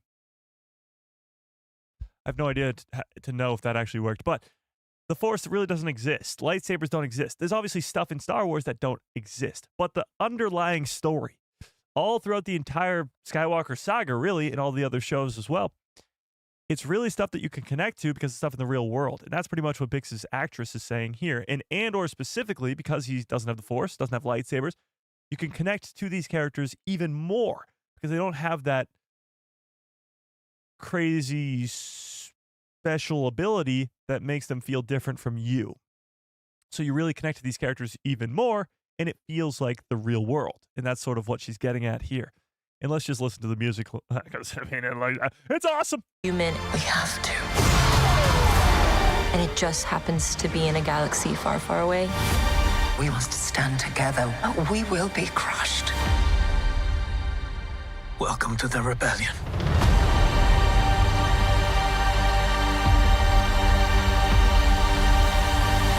Damn. That's epic. That is epic. Okay. So that was the trailer that just dropped for Andor Season 2. Pretty damn cool, if I do say so myself. Not like a few new scenes in there, but not many. This opening one is pretty cool. Just that opening shot is pretty awesome. Plus the ship being the one from the Kenobi series is pretty cool too. But there you have it. Let's see if anything else is going on stage right now. Really quickly. Right now they're talking to a droid. Okay. So, no. Let's see. An extended trailer for Andor Season 2 has been shown at Star Wars Celebration, and it revealed Admiral Radius. Is it Radius? Radius? Whoops. Wrong button, chat. Will be in the show. So there you go. Return of a iconic, I guess. Fan favorite, we'll put it. Fan favorite character from Andor, from Rogue One, sorry, will be in Andor Season 2. There you have it. There you have it. And yes, we just watched this. 4 days, chat. Oh, wait. Huh, I was looking for this photo forever yesterday when I was making my breakdown video, but I guess it didn't exist until 11 minutes ago. Here's Pedro Pascal in the Mandalorian armor with his helmet off. He was actually asked about having the helmet off in the movie, and he was pretty much like, I hope so. So if Pedro Pascal hopes so, then I'm guessing it's going to happen. Now, the big question is, well, how does Mando take off his helmet if the last time we saw him, he was like, I'm definitely not taking off my helmet. Definitely not happening. Well, somebody else would probably have to take it off for him. Yeah. Indeed.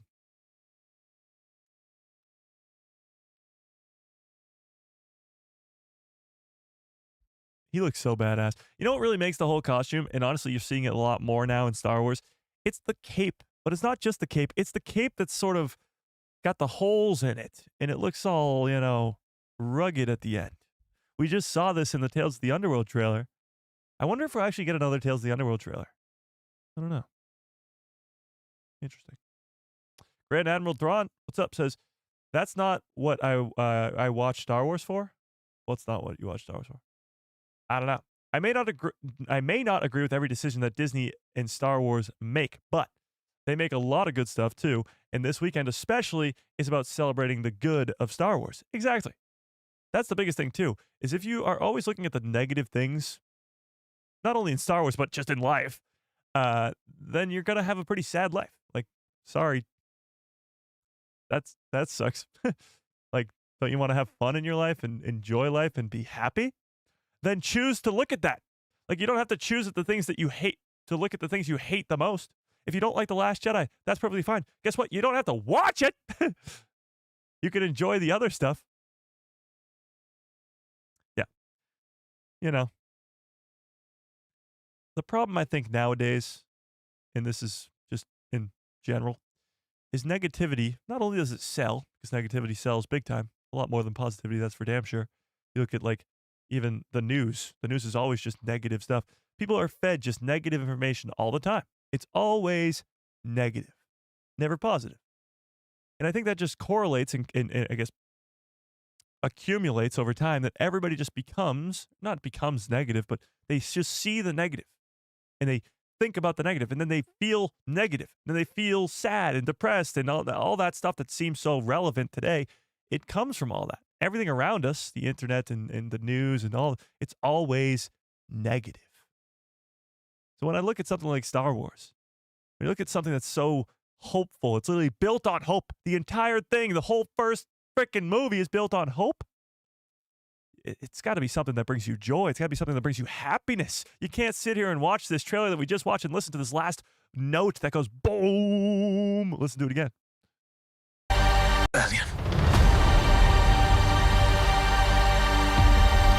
And not just feel that happiness. It makes you smile.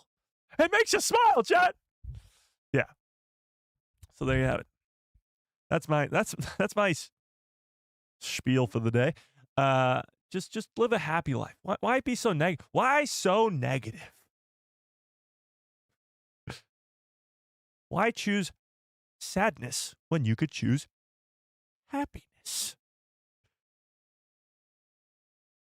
But yeah, this cape looks so cool. And we do see this a lot now recently in Star Wars.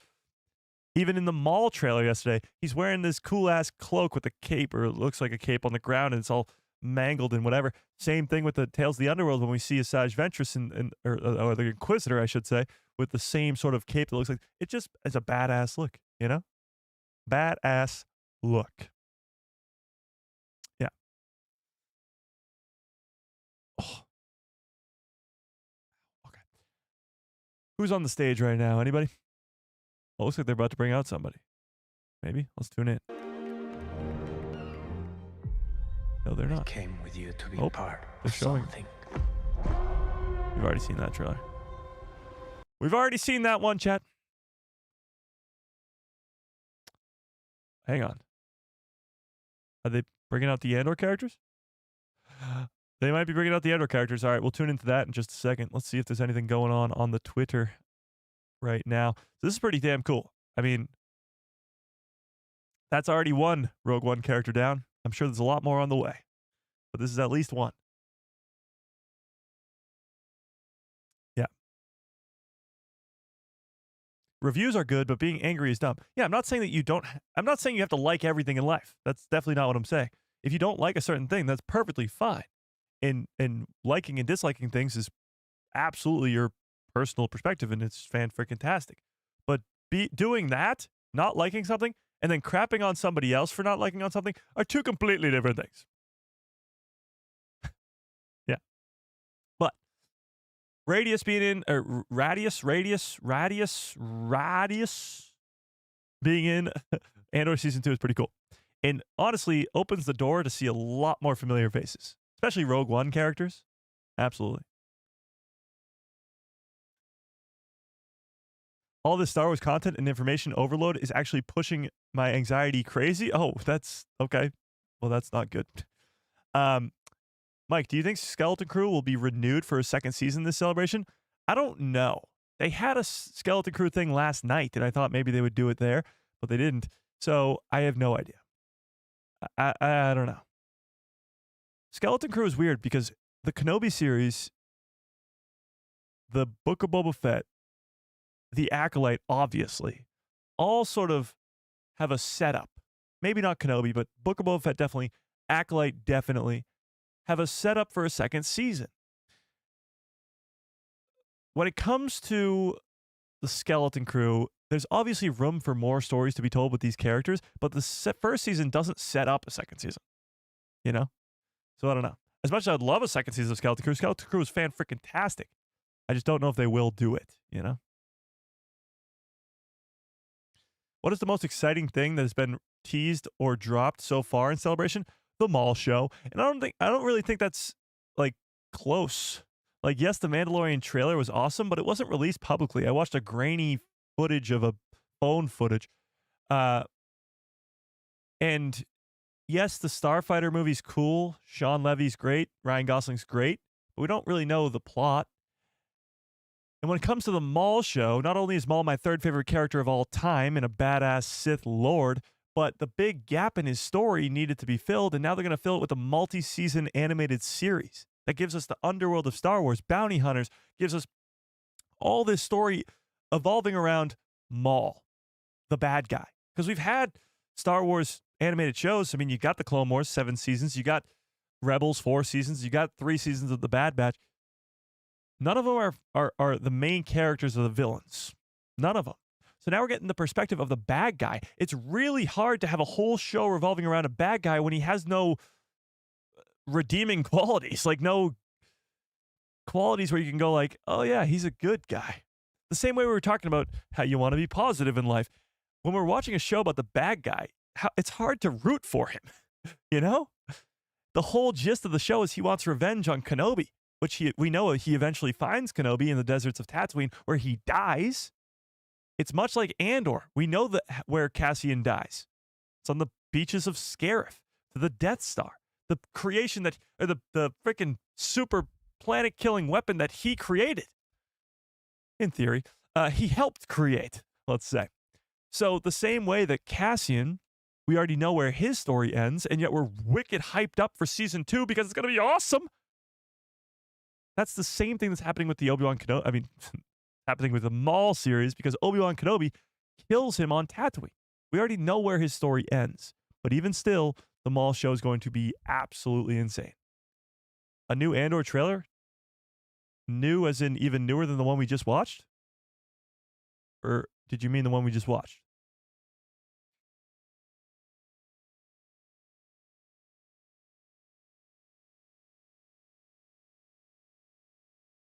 Like another new one? Oh my God, there's another new one, chat. Okay, we got another Andor trailer. Wait, what? 14 minutes ago? Okay, chat, we got another Andor trailer. Wait, have we watched this one already? This says 14 minutes ago, and I haven't liked it yet. I don't know. Let's watch it. Resistance to the Empire is absurd. We cannot stop them alone. If it's war, I want to win. The rebels are finished. This is do or die. Make it worth it. You here and you're ready to fight! Welcome to the rebellion. Okay, so this is the Boom trailer. We already watched the Boom trailer, but this is the full scope of the Boom trailer. We only watched it in its small vertical form. This is the full scope of the Boom trailer. Boom! Okay, we can watch it again. Resistance to the Empire is absurd. We cannot stop them alone. So this is his gallery he's walking through here. I feel like the items in the gallery are changing every time we see it. Stop them alone. Hang on.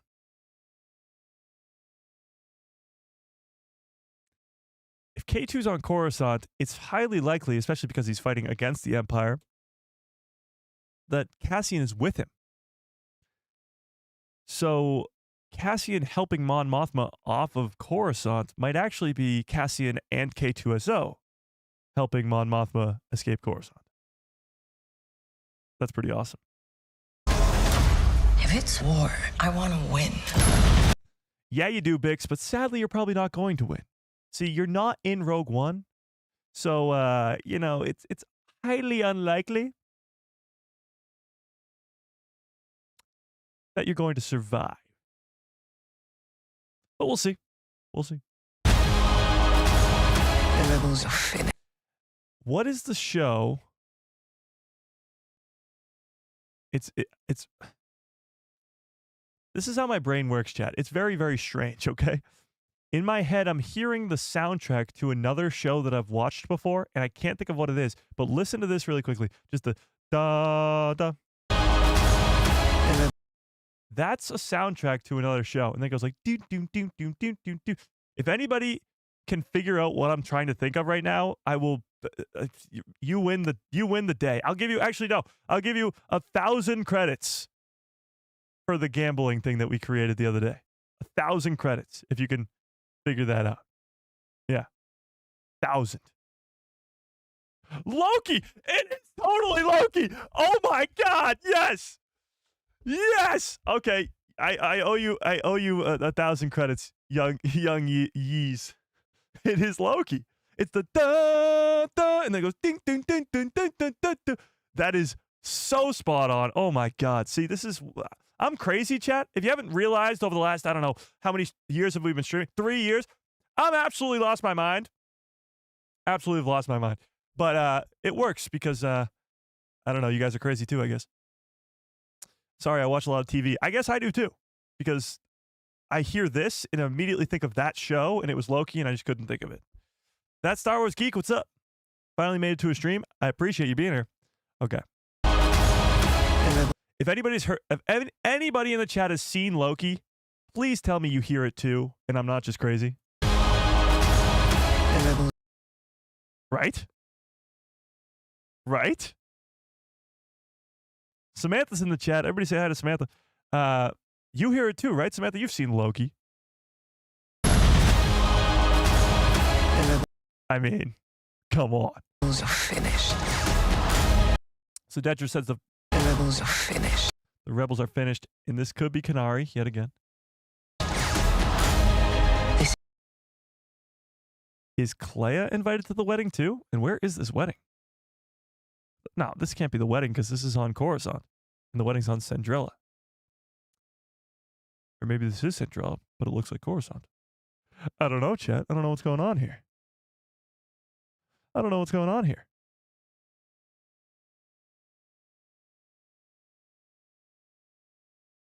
This is do or die. Make it worth it.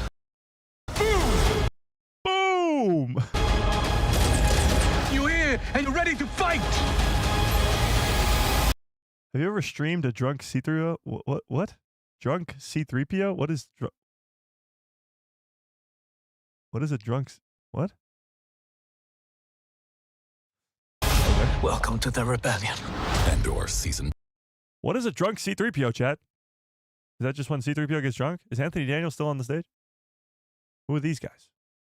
See your action figures walking around your living room, but you can also see the world. You can see everybody else. You can see your dog. Right. So They're telling me that I can see my dog, chat. it integrates. I don't think they're in Andor, though, so we're going to click away from that. But yes, there you go. That is another trailer. Yet again. Trailers on trailers on trailers we're getting right now. Somebody's got to go back and count the amount of trailers we have for Andor, because it's definitely in at least the 50s. Maybe not the 50s, but close to it. Yeah. Galactic Cantina, what's up? Says, Mike, have you seen Theory's Vader 2 teaser trailer? What? Have you seen the Theory on Vader 2's teaser? What? I know I'm sleep deprived today, chat, but I feel like you guys aren't making any sense. Remember, there is also the fan rework in development for the Obi-Wan Kenobi series. I thought they already did that. Natalie Holt worked on Loki and the Obi-Wan Kenobi series, but not Andor Season 2. Sad panda. Okay. Sure. He's a YouTuber? Who's a YouTuber? Chat, you're not making any sense. Star Wars Theory. Like the YouTuber Star Wars Theory? I'm so lost right now. Yeah, you need to be making more sense, okay? Go think about what you've done, okay? Go sit in the corner and think about what you've done. I'm not crazy. You're crazy. God. No, it's not out yet. The person means Vader Episode 2 by the YouTuber Star Wars Theory. Oh, okay. Okay. Have I seen Star Wars Theory's Vader Episode 2 yet? No, I have not. I have not. Is it out now? Theory's Vader Episode 1 still holds up today because obviously, like, at the time, when you look at now how easy, or not easy, but now how much the technology, like, you can make visual effects stuff at home. I mean, to a certain extent, you need the ability and knowledge to do so, but what he did with the first Vader episode, pretty damn impressive. Yeah. Yeah. You're making me cry? I'm crying? What?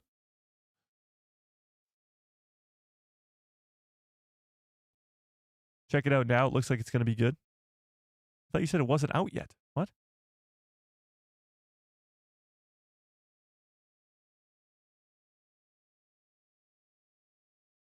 Oh, he released a trailer for episode 2.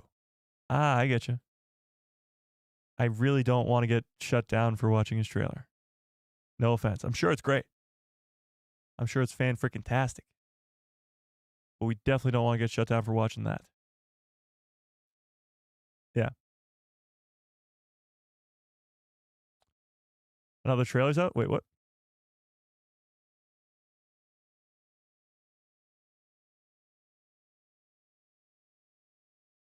Executive producer Diego Luna. Interesting. Diego Luna is an executive producer on season 2. Okay, here you go. On a 4th potential season of The Mandalorian. Can't really speak to that right now. I'm focused on the film, and that's going to be coming out on Memorial Day in 2026. So he didn't say yes and he didn't say no in terms of getting a 4th season of The Mandalorian. I honestly think that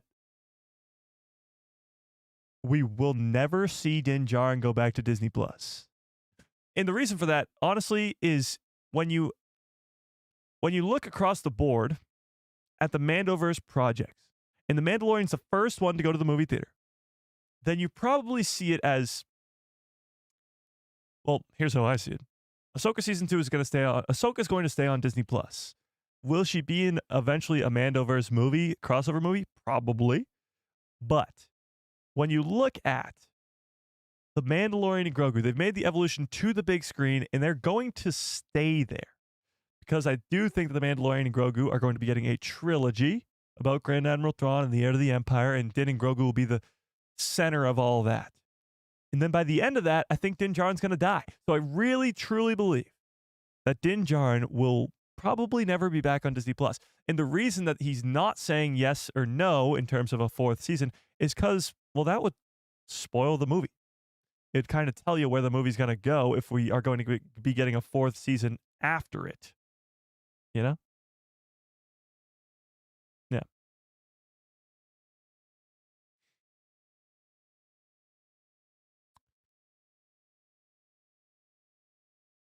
We just watched this one, right? Yeah.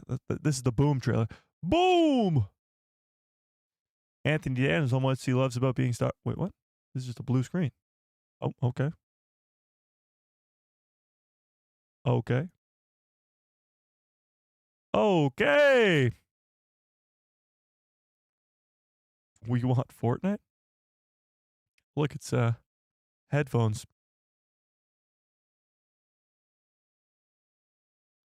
I don't know, Chad. Do you think we would get shut down if we watched, or not shut down, but do you think we would get copy struck if we watched Theory's thing? Wait, what is this? A new Vader Immortal? I thought they finished that series. Oh, wait, what?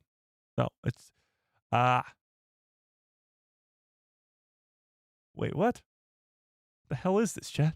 Last night. Can it race? Yeah. Winning races is sort of my thing.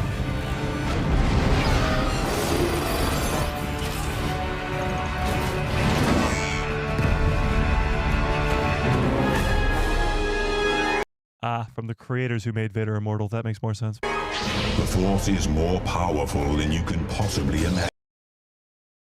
No. Chad, this doesn't sound like Vader, does it? Yeah. Winning races is sort of my thing.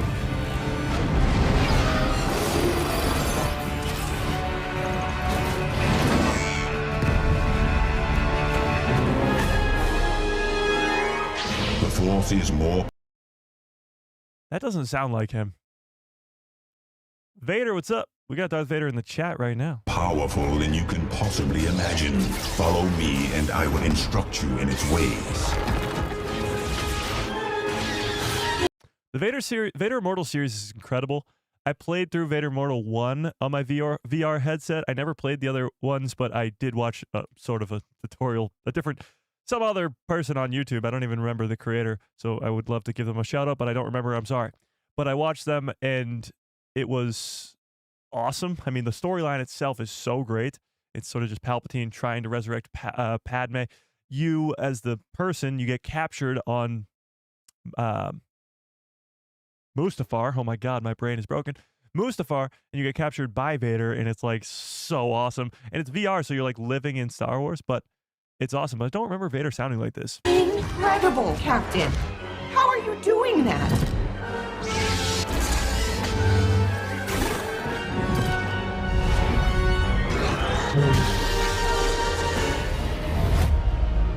Hey kid, question for you. How are you with top secret stuff?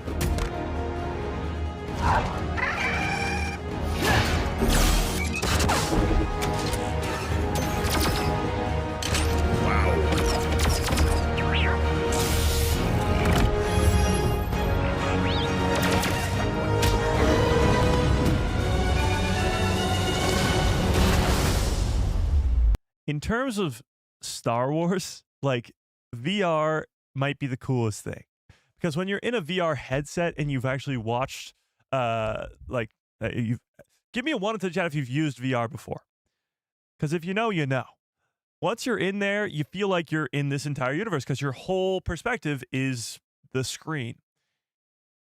And in terms of Star Wars, the future of VR might be so damn cool, because the whole objective of watching Star Wars and sort of doing the whole Star Wars stuff is to try and make you feel like you live in that world.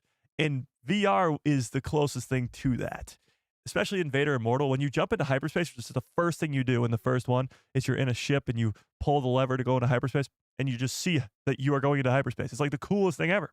It's like going to Galaxy's Edge and sitting in the Millennium Falcon and seeing it go into hyperspace. And then Vader comes in and he stands really tall above you, even though I'm also 6'5", and it's whatever. But it makes you feel shorter, and then you have to fight him with a lightsaber. It makes you feel like you're in Star Wars. So VR, I don't use my VR headset nearly ever. It's sort of a weird thing. But in terms of Star Wars, it would be so cool if they made some really, really ultra realistic games. Ahmed Best is on stage? No way. Oh shit, let's tune into Ahmed Best for a second. Be the actor, and I didn't have to like run around ILM back and forth all day long. You're like, this is too easy. I'm not. Yeah, even it was doing any a little. I was like, jacks wait, or- where's all of the people that are supposed to surround me and take all of these pictures? No backflips, no nothing. No back. I was just Let's not Senator forget- Binks by That's then. right. You were very dignified. In Let's not forget, Ahmed Best said that he was announcing something this weekend. All right. Besides Jar Jar Binks, I mean, we could talk about Jar Jar all day. Kellerin We could chant Beck. about Jar Jar all Kellerin day, Beck. and we love Jar Jar, but more recently, you've also stepped into the Jedi robes as Master Kellerin Beck. Yes. Yeah. That was fun. Another absolute favorite for this crowd. Yeah. I can hear it. Yes. Tell me a little bit about being on the ground to help build that character where he first appeared in Jedi Temple Challenge. Yeah, Jedi Temple Challenge was this very wonderful. Can I get some good cuts for all show orders in the that chat, we please? Did, Bum, ba. back before the lockdowns for COVID. Yeah. And it was wonderful because it was a kid show, and I had always dreamed about being a talk show host. That's like one of my secret fantasies. Like I've always wanted to be a talk show host. You can come You up can here come- and be a And talk then, show I, host. and then I wanted to be Ahmed like a game Best. show host. If you're watching, because I grew up in kind of like the you can golden come host age of game this, shows. this. I don't want to do And this so anymore. when I was approached Ahmed Best is your new host, to chat. do Jedi Temple Challenge, I jumped at it and I loved it. And they were just like, and you get to create your own Jedi. And that's like my wheelhouse because the Jedis have always been my favorites. That's awesome, and Adam. I have always wanted to be a Jedi because of I grew up a martial artist. I've been doing martial arts all my life. And I always wanted to do like martial arts in Star Wars. And so when they were just like, oh, you get to be a Jedi and you get to create your Jedi, I jumped at the chance. And so I created Kellerin Beck. And I created Kellerin Beck to be like really layered as a character with a backstory. But my biggest thing about Kellerin was like, there have been a lot of reluctant Jedi teachers in Star Wars, right? Like Obi-Wan was a bit of a reluctant teacher to teach Luke. Yoda was reluctant to teach Luke as well. I think that's a Luke problem, honestly. It might be. It might be all something Luke. about Luke. He was just a tough student. He was too old. And but also just like in Phantom, right? There was always this thing about teaching Anakin, right? So the Jedi kind of came off this like, I don't know. I wanted Kellerin to be like really excited about being a teacher. I am a teacher. What are the chances? I love teachers, and He is teachers about to were announce something always, here. to me, superheroes. Shout out to teachers. Right? And I've always revered teachers as superheroes. Here are these people who come in every day and they take care of your children and they educate your children. And I wanted Kellerin to be an honor to all of the teachers because I believe that teachers need a superhero. So I really wanted to make sure that he wasn't a reluctant teacher. And anytime he saw a new Padawan come in, that was his calling. Like, even though he could probably beat everybody in the Jedi Temple, really bringing up and raising Jedis was his passion. Now, in Kip, life. so they're And both so that's happening what at the I same brought time. to Jedi Temple Challenge, and that's why I loved that show. And I remember seeing you on set and just how obviously viscerally happy you were in those Jedi robes. I loved it. I loved every Yeah. minute of it. But what was really exciting, it's being in a Star Wars movie is like nothing that you could imagine. It's like a really special thing. And when you walk onto a Star Wars set, it's unbelievable. Because here's this thing that you dream about doing. You never think that you would do it. And then you're there, and then you walk on, and it's this world, and the world is there. And I must have looked ridiculous on day one of Phantom Menace because there's just mouth hanging open like I can't believe I'm here. When we did Jedi Temple Challenge, those sets were so good that every time a young person walked onto that set, you saw that same look. And they were just like, I can't believe I was in Star Wars. And it touched me so much that it was just that joy was infectious. Renew what show? And I was just really happy to see these young people step onto this set and have that kind of excitement. Yeah, no, it's just a brilliant set. Love that we stepped into a game show. By the way, and, chat, you know, the tried Ahsoka something panel's new. in 50 And minutes. Do we then, just you know, it's pull a wicked it long seems like live it's a stream and go for relatively 4 short hours? production cycle for a game show. So, you know, almost as soon as you put on the robes, you know, that season had been filmed. Yeah. You were on to the next thing. I have to get a snack if we're doing that. Kelleran Beck wasn't done with you yet. No, And you no. weren't done with Kelleran. I was not done with Kelleran Beck. So Jon Favreau and Dave Filoni All right, called fine, me. I'll do it. We know them. It's a couple of upstarts. I don't know if you know those guys. One of these days they'll make something of themselves. Those two upstarts. So they called me, and I've known Filoni for a long time because of Clone Wars. I did Clone Wars with Filoni, and Jon Favreau I had never met before, but I was such a huge fan, like from Swingers to Iron Man to all of the stuff that he's ever done. Like I was a huge fan. I even like that movie. Did you ever see that movie where he played like a gangster / bouncer? I think it was called like Maid or something like that. But it was like this obscure movie that nobody liked. It was like him and Vince Vaughn. Jon Favreau has one of the weirdest so I was a big careers fan of Jon ever. Favreau. So when I got the call, they were like, "You want to talk?" And I was like, "Yes, I definitely want to talk." Sleep So I when I'm went dead? there Okay, and thanks, guys. To their office, and they were just like, "Yeah, we want you to be in season 3 of Mando." And I was like, "Great! Like, what am I gonna do?" You're saving You know? Grogu from the And they Jedi were just freaking like, temple. "We want you to save baby Grogu." That's so awesome. And then I was like, "It's about time." There's no more important job. Yeah. I feel If like you in die the walking off, galaxy just than keep saving streaming. Baby Grogu during Yeah, Order it was 66. pretty great. I saw you too, Darth Vader. The question mark of baby Grogu, who saved him and how did he get to Mando, had always been like lurking. And even I had that question. And then there were all of these fan theories going on. And then when I got the call, I was just like, "Really? You want me to do this?" And they were like, "Yeah.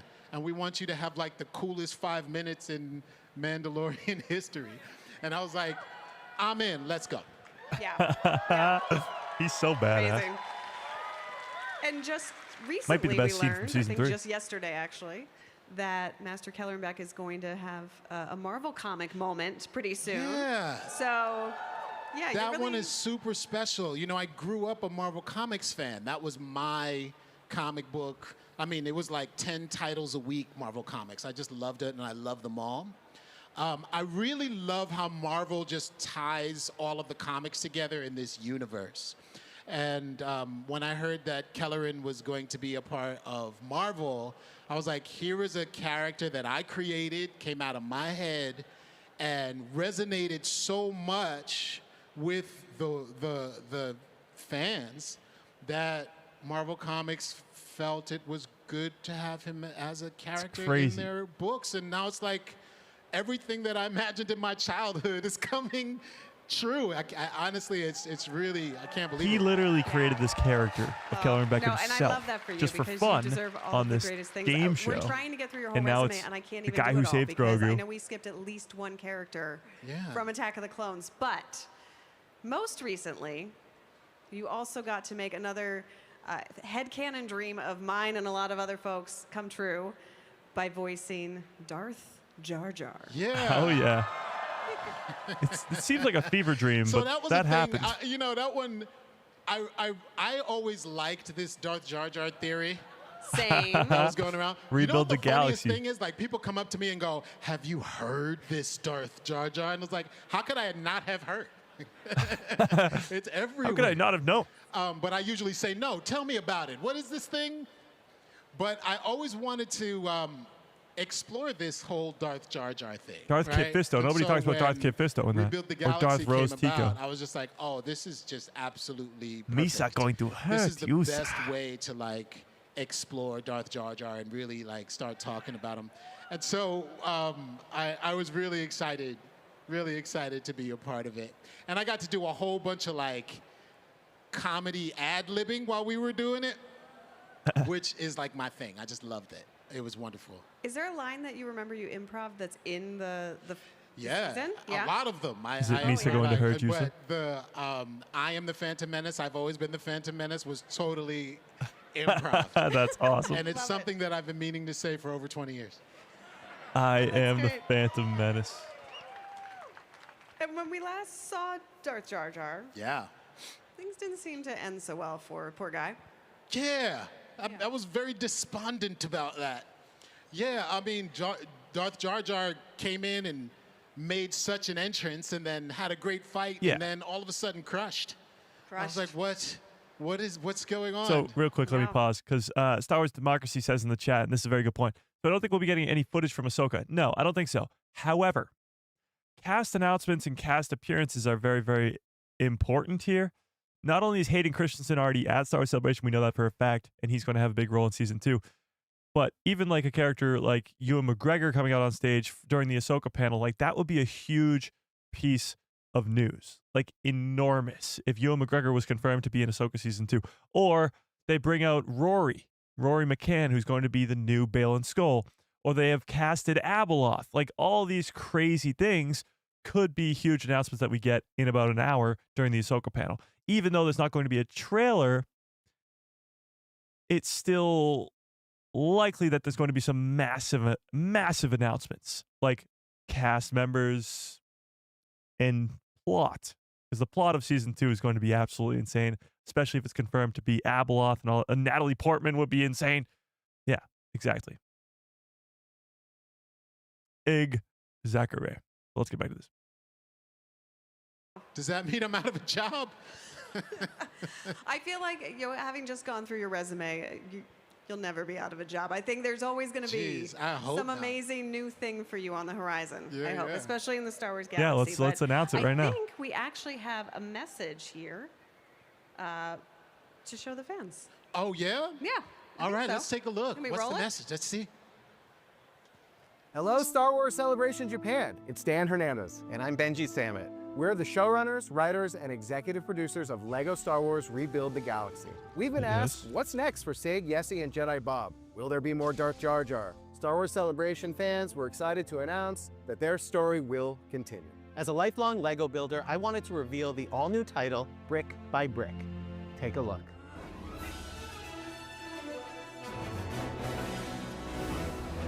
Rebuild the Galaxy season 2.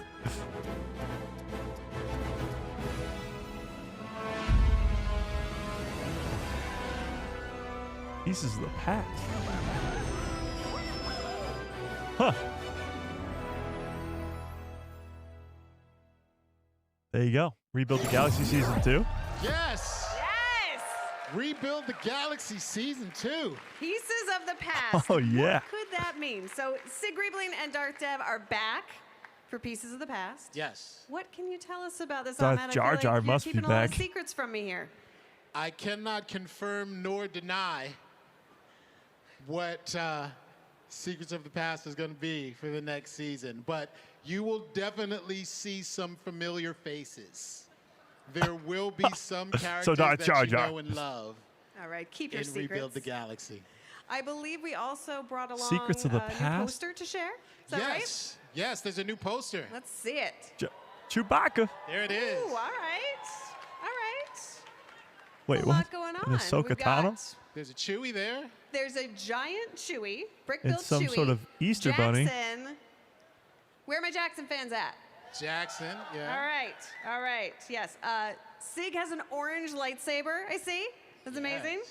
And I'm sorry, is that a Brickhead's Ahsoka? I do believe that is a Brickhead's Ahsoka. They're adding brick heads into this. And I do believe that there's going to be somebody returning to the Star Wars animated world as Brickhead's Ahsoka. Ashley? Someone we know? Someone we love? I think it's someone we both know and love. Shall we bring them out? I think we Ladies should. and gentlemen, and Star Wars fans from around the world, our Brickhead's Ahsoka is Ashley Eckstein. Shocker. Come on, Ashley.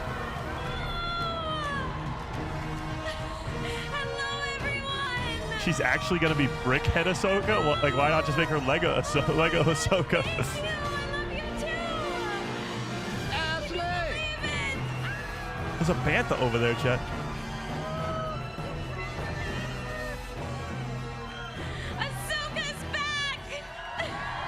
Ahsoka's always back. Oh my gosh. It's like a Clone Wars reunion. I know it is. It is.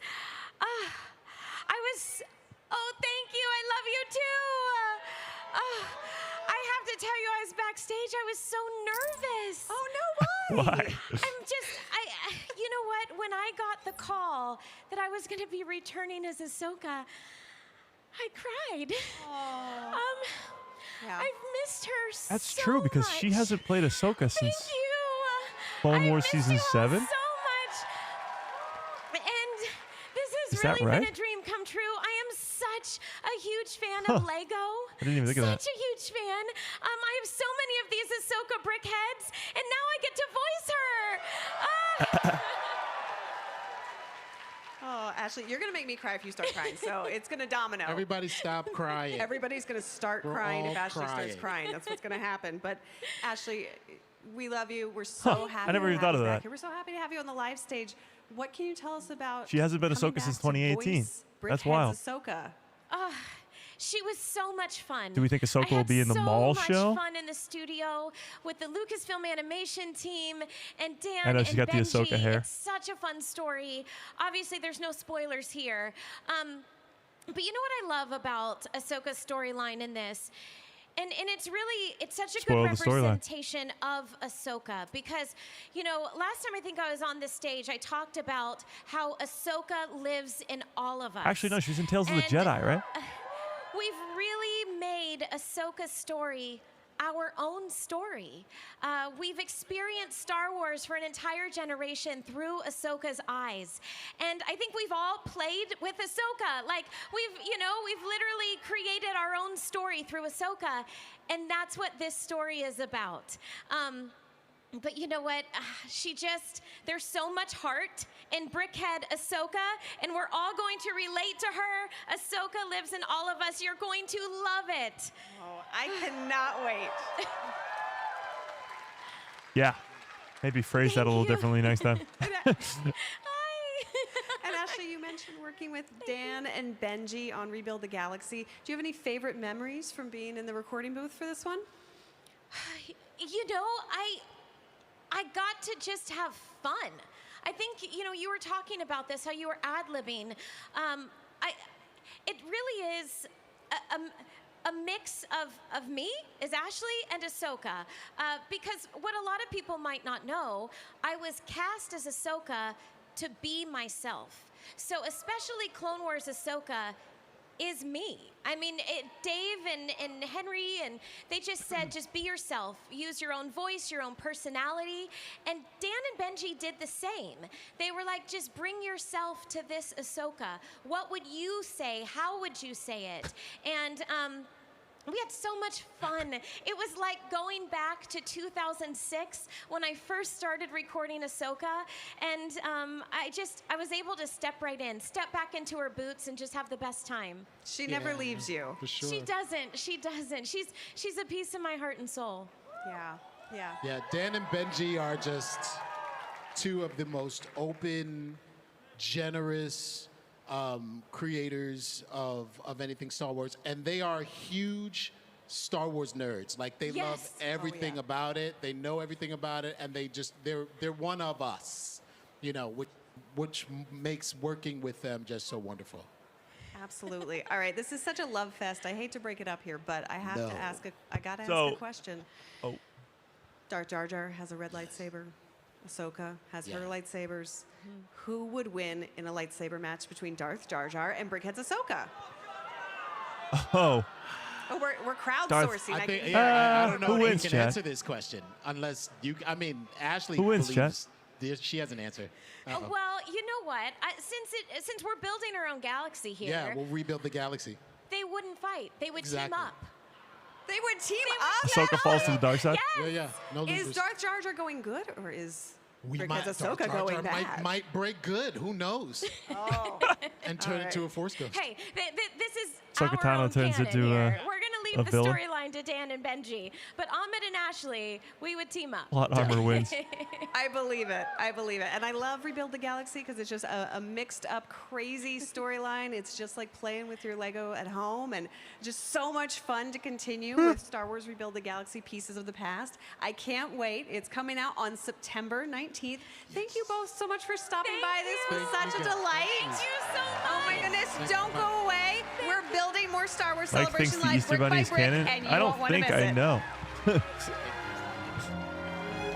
Okay, well that was pretty cool. I mean, Rebuild the Galaxy was a fun time. If you guys remember watching it last, we did a live watch party of that last year. It's just fun. I mean, it's almost like the Star Wars version of What If, and it's just fun, goofy Lego stuff. It is what it is made out to be. But Ashley, the coolest part about Ashley is she is the creator of Ahsoka. I mean, obviously Dave Filoni and George Lucas are the creators of Ahsoka, but she is Ahsoka. Like, her voice is the voice you hear throughout the 7 seasons of the Clone Wars, throughout Star Wars Rebels, all the way up until she gets brought into live action, and then it turns into Rosario Dawson, then turns into Ariana Greenblatt. And all those characters are Ahsoka, but Ashley is the originator. She is the beginning. She is Ahsoka. And I almost completely forgot about that. She hasn't been Ahsoka since Tales of the Jedi, which was in 2021 maybe. So it's been at least 3 or 4 years, at least. But that is pretty cool. I wonder now, and that makes me think quite a bit, will Ahsoka Tano be in the Maul show? And before you just throw that off to the side, and I just got the alert that they announced the Rebuild the Galaxy Season 2. Before you just throw that off to the side and say no, Ahsoka Tano's story also sort of has this big gap in the middle, just like Maul's does. Because Ahsoka is in Rebels as Fulcrum, and then she, of course, well, we know what happens there. And Maul is also in Rebels, and he dies in Rebels. Spoiler alert. But after the Clone Wars, we don't really know what happens with Ahsoka. Granted, Tales of the Jedi we do. But could her coming face-to-face with Maul again is not impossible, because we don't really know what happens with those two characters in that time period. Interesting. Mike, what do you think of my theory of Ashley being cast as the daughter? What? I didn't see this theory. Hang on. Let me find it. Random. What if Sam Witwer is cast as the son for Ahsoka? That is the rumor right now. Wouldn't it be cool if Ashley was the daughter? Neat connection to Ahsoka in live action, because Ahsoka is connected to the daughter. That would be actually really cool. I don't know if anybody's thinking about that right now, but that would be awesome. I mean, Well, Ahsoka, yes, becomes the daughter because she dies in the Mortis arc and gets brought back to life through the daughter, and she becomes the living embodiment of the light side of the Force. The craziest part about all that, though, is Ahsoka, Anakin, and Obi-Wan don't remember that happens. The whole events of the Mortis God arc to those 3 characters never existed. It never happened. That is pretty interesting. I would love that. If she becomes the voice of the daughter in sort of a flashback scene for the Mortis God arc, that would be pretty cool. That'd be a nice little nod to the character and the connection between Ahsoka and the daughter. Yeah.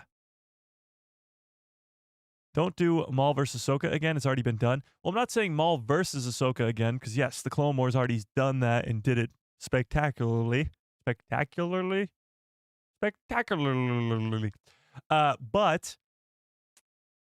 their paths could cross again.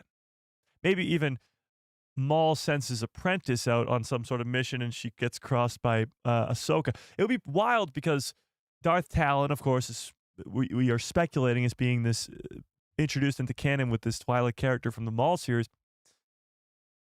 But this Twi'lek character, this apprentice, is not in Rebels, is not in the Solo movie, so she doesn't exist for that long, or at least isn't alongside of Maul for that long. So maybe she's sent on some sort of mission to confront Ahsoka, and Ahsoka kills her, or maybe, I don't know. We'll see.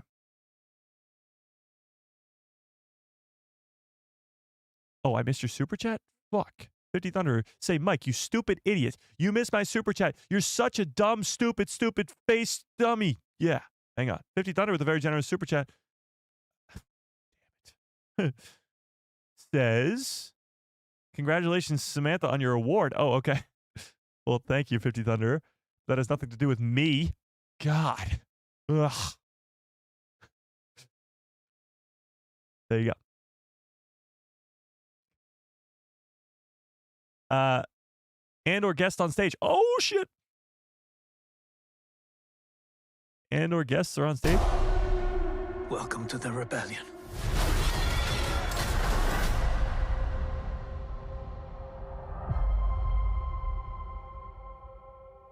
Are we live here? The greatest couple in the world, chat. The greatest couple in the world. Oh my goodness, it's wonderful to have you back at Celebration. Oh my God, thank you so much. This is so overwhelming. It's big this year, huh? Yeah. You took it up to And 11. it's in Tokyo. Yeah. Wow. Wow. You don't do things by halves. This is intense. No, we It's certainly amazing. do not. Yeah. We certainly do not. Do you know how mad Tony would be if we did things by halves? Well, exactly. We don't want to let him down. So I He's the believe- original emperor. Yeah, so I believe the last time we spoke, the first season had premiered. People had seen things.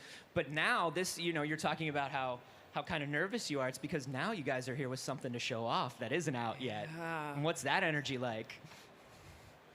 I mean, It's a lot. It's a lot, yeah. But the thing is, Genevieve was saying earlier, we do feel like we're sitting on a diamond. I can't wait to show people I can't wait what to has see been it. made, and just really hope that everybody loves it as much as we do. We've already we seen the really, really trailer. love it, Yeah, right? it feels incredibly special. Yeah. But it also feels like it's moving We've already Star Wars seen into that completely new trailer. territory.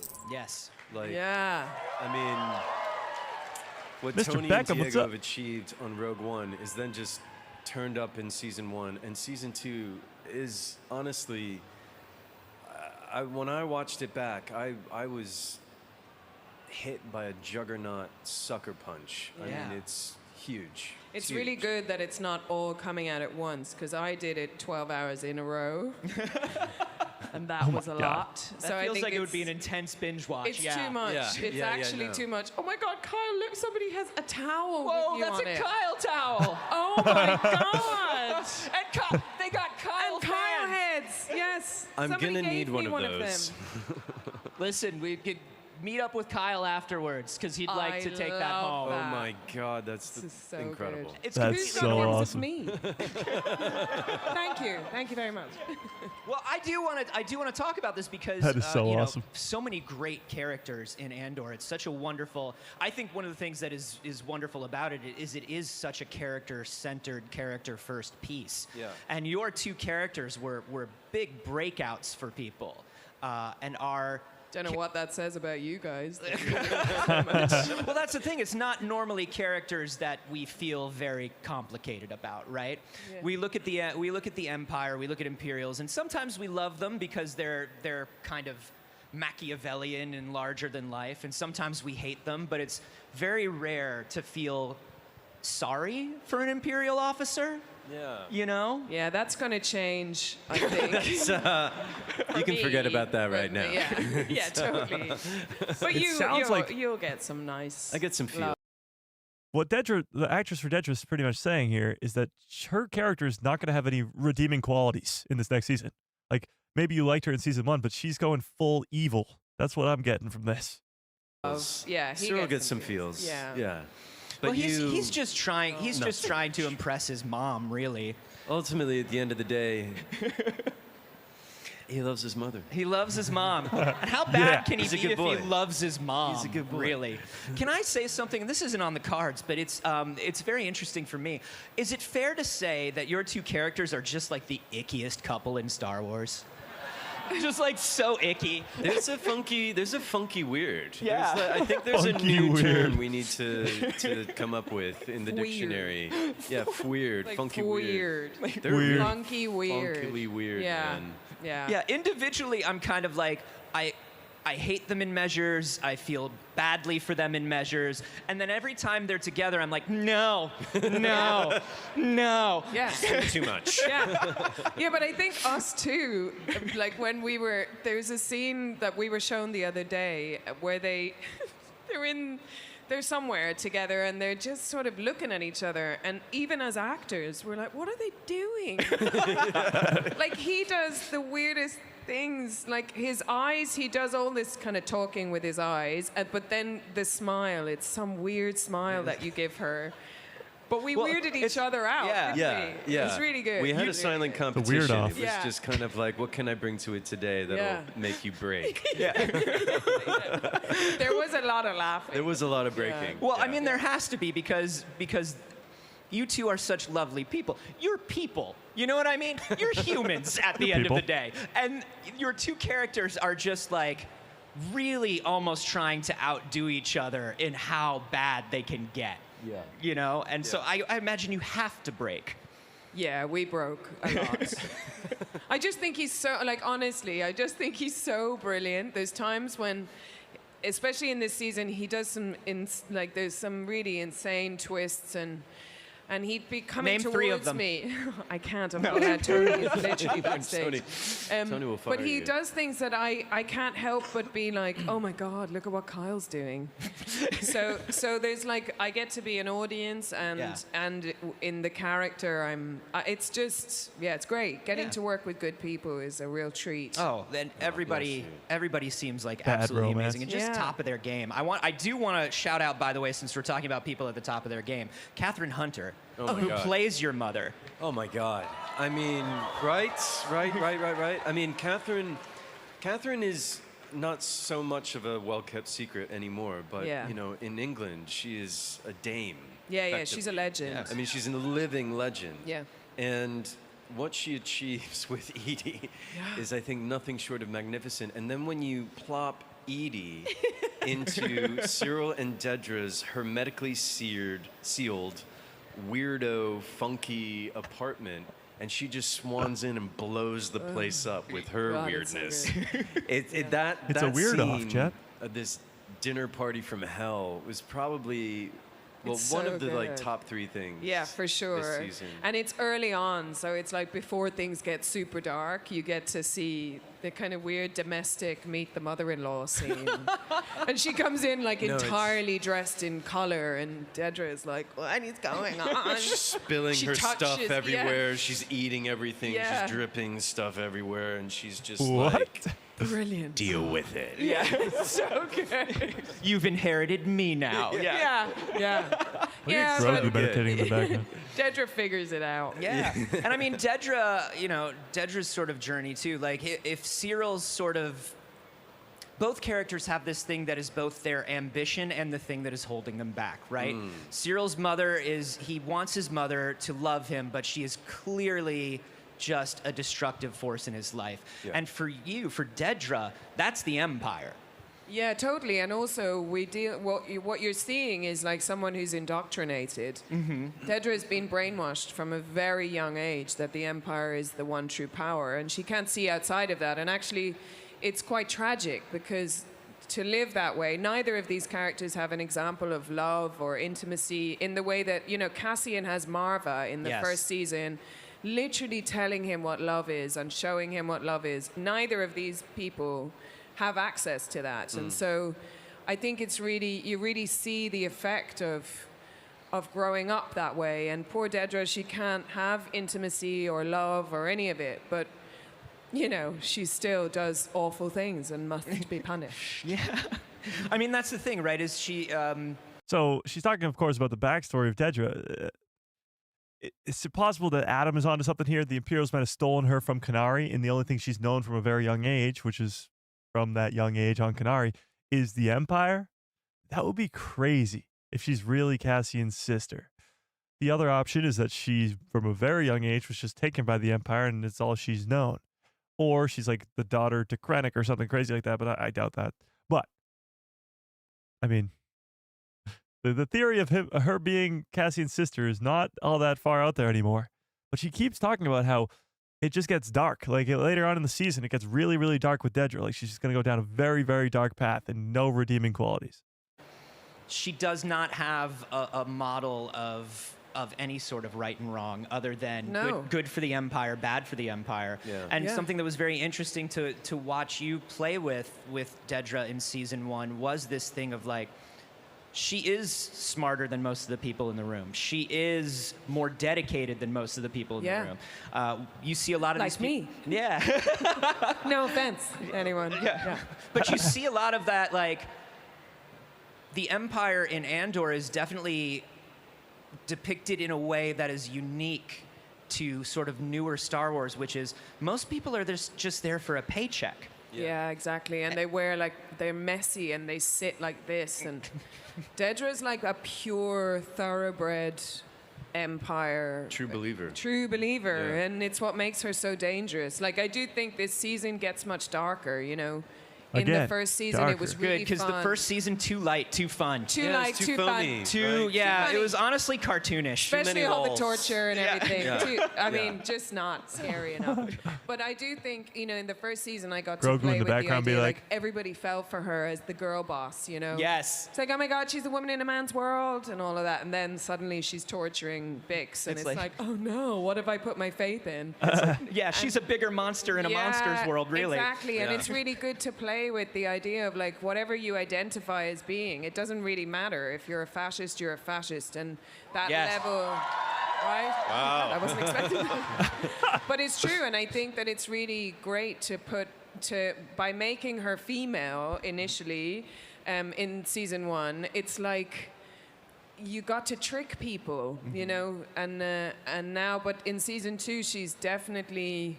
She Oh, shows yeah, girl boss. what Oh, it wait, means she's when killing you people. live Oh, wait, inside wait, the system wait, and wait, refuse to wait. see outside the system, and you refuse to walk amongst the other. So the other Yes. become the enemy, and you can't live that way. If you live that way, you deny yourself all the things that, you know, make us human. So poor Dedra, I think.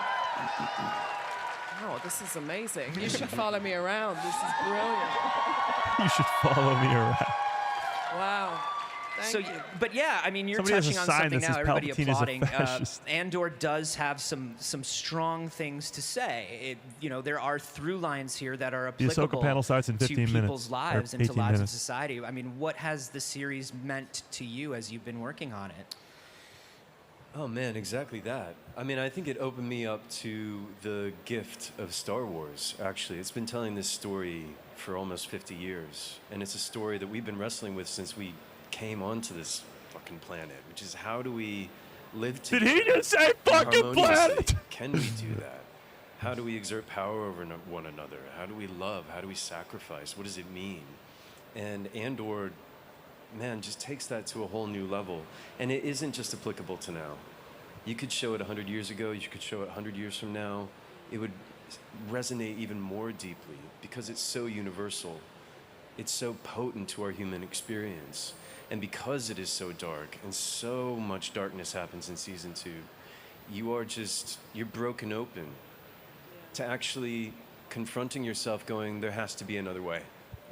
And I It's think like an that's, empathy gym. You know, fiction is an empathy gym. It's where we can find a way to empathize that is maybe feels a bit safer than if you're watching pure, like the news or whatever. You know, if you have great storytelling, it can open you up to all sorts of new things. And I do think that, unfortunately, we seem to be doing the same things. And the human race keeps doing the same stuff, which means Andor would be as relevant 100 years ago as it will be, unfortunately, maybe 100 years from now. Like, hopefully we can just learn empathy. Yes. It's going to get us out of many holes. Nah. And I do wonder, I mean, this project has been, you know, you talk to anybody who's involved with it, this project has been so touching and unique for everybody who's worked on it. It's been very touching and unique for everybody who's watched it. I know I have loved it. How does it feel knowing that season 2 is sort of the end of this story? It feels right. It really Feels feels right right. because Tony and the team and Diego have crafted, man, the perfect run-up to Rogue One. I mean, and I think it's going to change everybody's experience of the original trilogy. You get the ultimate backstory and the inner machinations of the Empire like you've never seen before. You get the very beginning of the rebellion and how that's being built.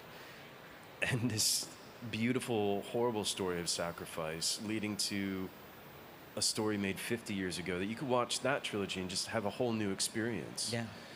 Yeah. Yeah, and I mean, it's really sad to be. It's only actually here that I've realized, oh God, this is our last hurrah together. Yeah. But I feel like to have been allowed to do 2 seasons of this rather than, I mean, if it had gone on too long or outstayed its welcome, it's better to end at a point where End on the everybody high. is really involved with us. You know, Yeah. that feels good. Well, I got to tell you, it is bittersweet for me as a fan, but I love everybody's service to the story and to these characters in this We project. love it so much. It has Yeah, been it's so truly wonderful to special. watch. It's been wonderful to watch the two of you, and we're so excited to get more Andor. Everybody, Kyle and Denise, tell me that we say hi. That's Give crazy. it up one more time for these. Cyril just dropped an F-bomb on live Star Wars television. That's crazy.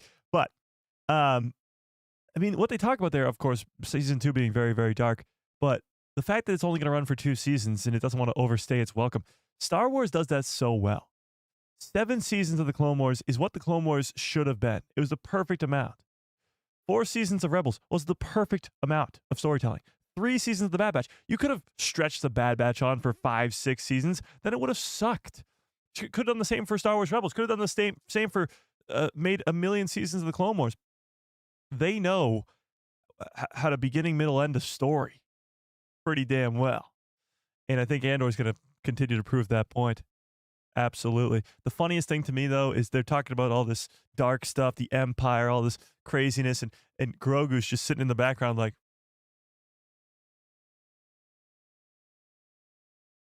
it's hilarious. Yeah. Okay, so the Ahsoka panel begins in about the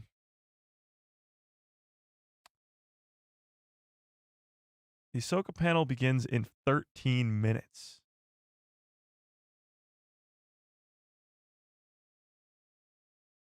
Okay. So we just have to wait the 13 minutes, I guess. I'm guessing they're going to bring out another set of people from Andor. I'm going to guess Diego Luna and maybe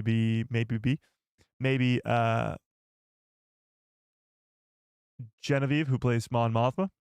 But maybe Tony Gilroy, too. I'm not too sure. But either way, if we're going to really be going for 4 hours, I got to go take a pee break, Jet. All right, so here's what we're going to do. I'm going to turn the volume back on here. I'm going to go take a quick break, and I'll be back momentarily. Don't go anywhere, okay? Don't leave. This day has finally come. This is do or die. I'm thinking like a soldier. Think like a leader. Andor Season 2, streaming April 22nd, only on Disney+.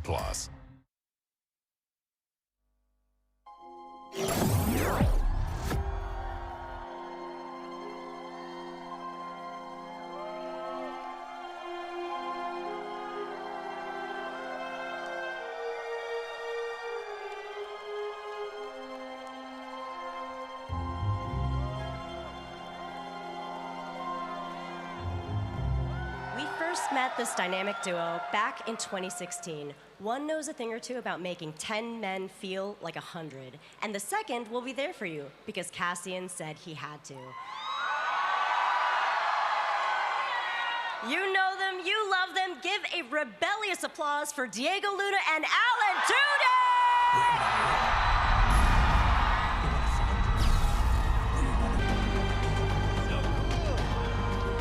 Hey,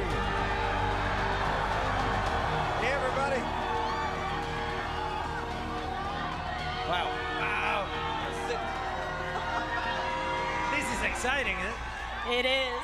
Hola, hola.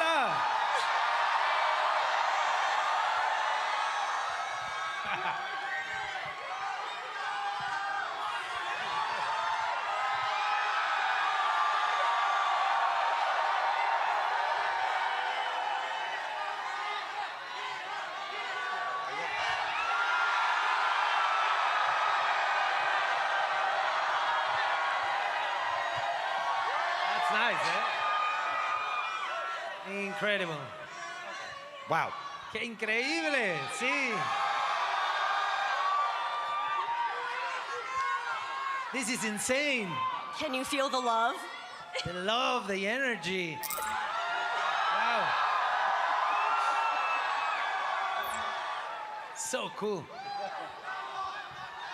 I was told yesterday that it was very special room, but this is unbelievable. Yes. Unbelievable. It's all for you two. Is this hibachi? What is this? This is our Very arbors. nice. Yeah. Great. All right. So welcome back to Star Wars Celebration. Thank What's you. it like being back? This is like, I mean, it doesn't feel like going back because you cannot get used to this, you know? Every time I go through celebration, I go back saying like, what was that?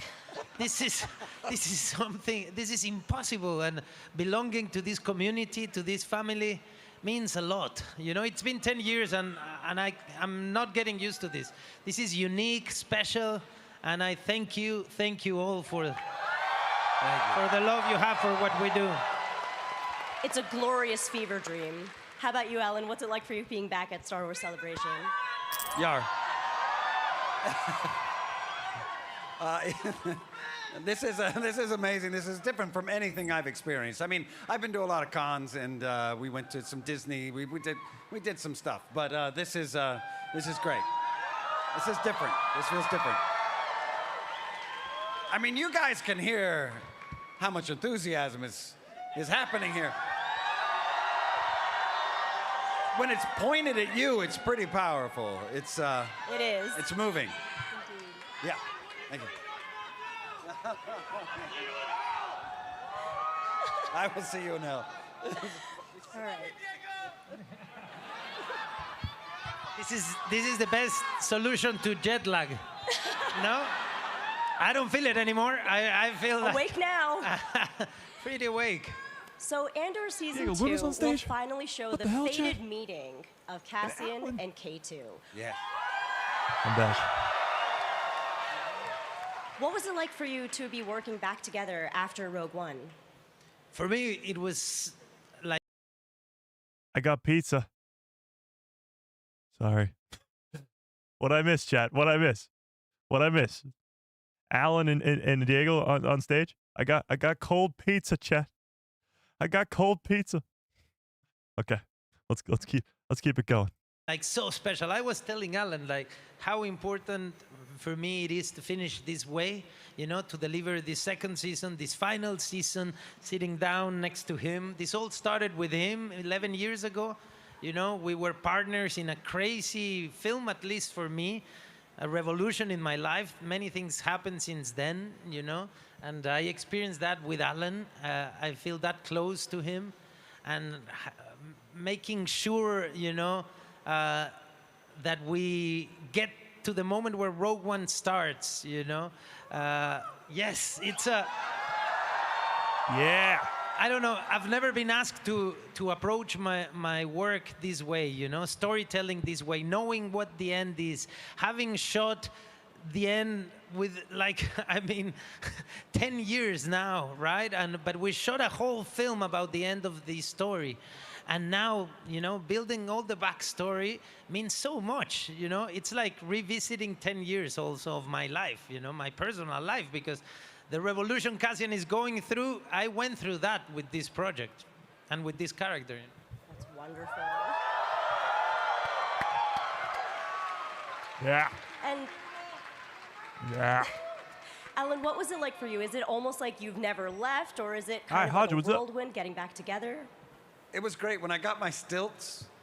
You know, I wore stilts so the K2 was 7-1, and I had to put stickers on my boots, a bunch of little things on there that were really happening at that time in my life. Con man stickers, all these things from God bless you, and they were all there. It was all the same scuffs I remembered putting back on my equipment, and also on my trailer door. On your trailer door, they have your name, but they never put your real name. They put a code name. So just in case you're on location, people can't walk by and go, oh my gosh, it's Sigourney Weaver, is right in there. And my code name when I got to set was Old Pal. Right? Come on. That's to break your heart. Yeah, I know. Oh. So when I got to set, right when I got there, like, and here's your trailer, there's Old Pal was on there. It was, so it was great. Fantastic. That's Thank sweet. you. That they put a lot of thought. Mine was Carlos. And I go like, come on. I mean, it's like, oh, how are they going to call the Mexican actor? I don't know. I'm sure it's not Carlos, right? No. No. I was like, thank you. That is so awesome. ¿Qué pasó? That is so awesome. I mean, Carlos. It's so nice to see you all here. You know, I was told I said that in the panel, but there's 125 nationalities represented today in this convention. That's freaking 125. hilarious. That's how big this community is. That's the reach of Star Wars. It's incredible, no? That's incredible. You almost forget you're in Japan with all those people. Right, right. Alan, going back a little bit to bringing back K2, did you approach him differently in season 2 of Andor as opposed to how you approached him in Rogue One? I guess, like Diego was saying, we had created the characters before, so we knew their ending. So it was about remembering what we had there. And, you know, Trying not to spoil. No, I know, that's the tricky thing. I think the main thing for K2 is Cassian. As long as he cares about Cassian, then that's really the foundation for the character. There was a scene in Rogue One that never made it in the movie where, I think it was just in a script, we didn't even shoot it. We were getting off of some U-wing or something, and there was some other general there who said, droid, grab the bags, get these boxes, and put them over there. And I said, no. And I walked away and followed Cassian. And that was one of the biggest bases, I just based the character on that moment, which never even ended up in the movie, that if Cassian had said to do it, I would have done it. Maybe begrudgingly, I would have said, why? I don't want to, but okay, I'll do it. And always complaining, exactly. Yeah, always complaining, yeah. He would do it. Always, yeah. But, so that was the main foundation. Do you think K2's sassiness and sarcasm is already built in, or do you think it grew after meeting Cassian? Oh, it grew. Okay, there's a thing that people don't know. When you watch it, Diego Cassian is very serious, but he's not serious as a person at all. So, yeah. And so he's a bigger smartass than K2. So when they yelled action, I got to keep it going. I get to keep that. I was playing off of Diego, so that's where it came from. I mean, it was part of it. He was a little petulant If kid. you're keeping count, Why this is don't I get piece faster number than they 2. do? This is terrible.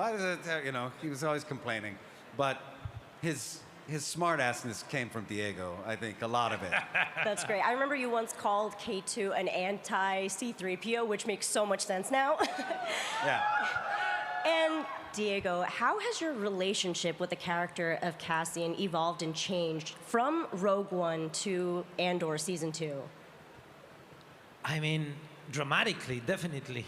I think Rogue One is a film about an event, right? And we build characters for that event. The Ahsoka we panel arrived starts as in 1 actors minute. with a backstory and knowing who our characters were. But the film is not exactly about that. There's a lot of mystery around these characters. And Andor allowed us to tell the story of who they are, what's behind the decisions they made, you know? It's like approaching a historical event or a historical character, right? We all know what he did, you know? We all know what he's capable of. We know the big sacrifice he made, but we don't know why. What is he leaving behind? And this story is about that. And I like establishing a parallel between Cassian and myself because I build a family, I build a community through Andor, you know? Yes. And a community of people I admire, I learn from. We went through through rough times. You know, we went through the pandemic together. You know, we were living in London while home was really far away. So all of that transformation, all of that journey that I took, it does make me a different person today. And all of that I could use for Cassian. You know, I learned a lot about the community. I learned a lot about that decision he makes, that sacrifice he makes. It's because he belongs now, you know, and we get to see through this second season, what is he leaving behind and what is he fighting for? You know, I think I keep saying this: behind a revolution, there is pain, there is, you know, anger, injustice, a lot of loss, but there's also something very romantic behind every revolution, and it's love, you know? It's love, belonging, it's family, and that's what Cassian is fighting for. Yes, Viva Mexico, sí. It's beautiful. And I did build a family. I made strong connections in this process, and I today belong to a community. Very emotional. Yeah. You absolutely do, absolutely.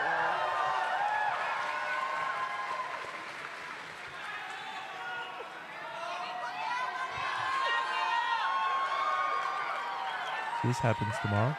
And I got to wear really cool outfits also. What is this? You'll see the second season. I mean, oh my God, wait. get ready. An amazing Get bonus. ready. I wore the same sort of body panty. I wish there was a picture to show. Thank how goodness you- there isn't. Don't show it if you have it. Speaking of, do you have any fun memories from set that you'd like to share? That means there's too many. I mean, I have so many. Most of the ones where laughter was involved, Alan was involved. You know. I can imagine. Because Yes. he blames What me, the but hell? It's a big but his Chewbacca. humor is just so sharp, and Yeah. Yes. So my favorite thing when we were doing Rogue One is I wore the stilts, but if it was a dangerous place, either it was on sand that I couldn't walk in stilts, or if we were on that in Jordan, we went all the way to Jordan and we shot on a cliff. They said, you can't wear the stilts, you have to wear this stupid backpack that has a cardboard K2 head on it with a telescoping thing on it. And we hadn't been working but just a few days when we went to Jordan. And Diego came up to me and said, Alan, I'm sorry, you know, you have to take off that stupid backpack. The entire crew is depressed. They thought they were on a big budget movie, it was gonna be a hit, and then you walk out with this crap. it did feel like a school, like, you know, a school short, you know. Yeah, it was pretty sad. I mean, it was really just a piece of cardboard so that they could look up at that. I remember that. Why was were they very on a fun. cliff in Jordan? And all of this stuff we did, we went to, I mean, back then we were going different places. But You know, I'll tell you one because you can go and actually watch it, which I suggest you do after finishing season 2. Go watch Rogue One. You'll see it from a different perspective, definitely. But in chronological order. There's a slap in Rogue One, and if you're obviously everyone's looking at him and the slap, but if you look at me, you can tell I'm laughing. You can tell Really? they didn't edit it out. I'm know. Oh, we gotta check that out. My face. Diego laughing. And you can tell it's not the character. No. It's you, Andor genuinely you. It's the laughing. actor being very unprofessional. Somebody go find that and send it to the Discord. yeah, I've signed that If he's picture laughing. before. And you can see your hand is covering up this much, and that part of your mouth is going up into a smile. And it's not a smiley moment. We're about to go to jail. What do you think you two will miss most about your characters, knowing that season 2 is the end of Andor's story? What is that? Oh, bring the I mean, you want to bring get bummer. us crying and everything here? I mean, is that A little kind of bit, show? yeah. Is this like, I mean, you know what? It's easy to say, I'm going to miss the character, I'm going to miss this universe, I'm going to miss the freedom we had, you know? We had complete freedom on this show, like, and and the trust of Lucasfilm, of Disney, and I think I appreciate that a lot. But if something I have to say, I'm gonna miss this community. I'm gonna miss the everyday going to work and knowing we are working for an audience like you know, knowing that we are Swagger like us. Where'd you see telling that a story interview? that is gonna end in your hands, in your hearts, hopefully. It's been a blast, the whole process. Where's this Ahsoka the panel at, everyday, Chad? you know, the everyday of working also with people, not just that I admire, but that I can learn so much from and that care so much for Ahsoka what panel they has do. started. It's been a very special journey, and I'm gonna miss this family. Yeah. The Ahsoka panel has begun, chat. Just started. Let's see. I love you, as you know. Return my calls, you son of a bitch. I have to say, The Ahsoka one of the things I'm panel. going to miss is the storytelling. There's a lot of darkness in this story, a lot of difficulty in Andor and in Rogue One. They're fighting against, it seems, impossible odds. And to be the part of the story that is hope, to get to play the part of the person who is courageous and who is betting on hope, is a great character to get to play, and is a great part of the story to get to be a part of. And it's a real gift, and yeah, I think that's the stories we need now for sure, and it's great to be able to be in. That's wonderful.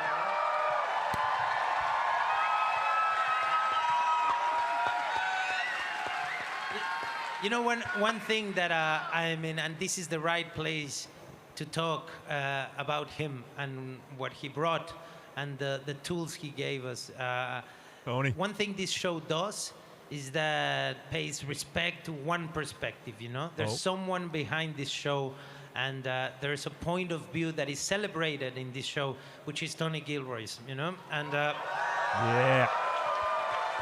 And when I spoke about the freedom, it means a lot, and I think it's a great example to the rest of the industry. You know, we can't lose these projects that celebrate the perspective of a filmmaker, of a voice. You know, yeah. Yeah. And this is one of those. You know, so yes, I've been lucky to work with that material, and that great writing brings everything else, you know, into the mix. Well said. Nice, the Force So, Dragon. I'll just check that out. finally, what are 3 words you would describe to the fans out here, out everywhere, to get them excited for season 2 of Andor? 3 words. 3 words. Only 3. 3 words. One way out. Oh shit! One way up. It's difficult to. Did you say oh shit? You're thinking, right? Should I I'll take it. I'll do my first. Okay, go for it. 3 words. Ping pong back and forth, yeah. May the Force. Oh. Doesn't really. No, it's not as good. Just 3. And you just said 3, so you lost your opportunity. You with you? Yeah. Now you can have another one since it's the final season.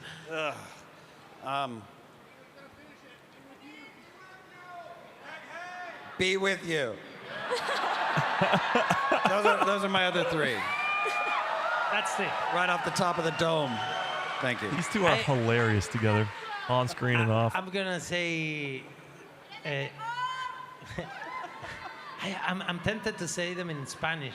You could say it in Spanish. But then I won't know what you say. Absolutely. Go with what your heart says. Está bien chingona. Anybody, chat? Does anybody know what that means? You agree, right? I can't swim. Oh my god. Do you agree?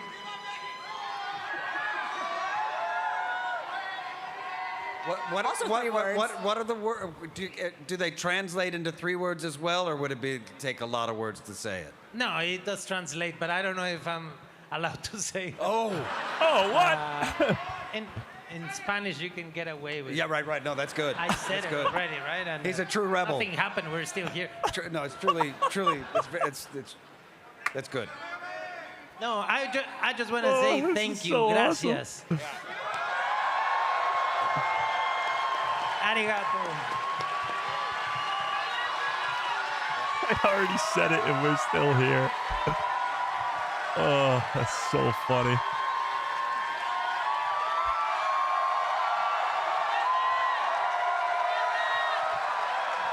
Look at Thank that you two credit. so much for this. Thank This you. was so exciting. You got everybody so amped up.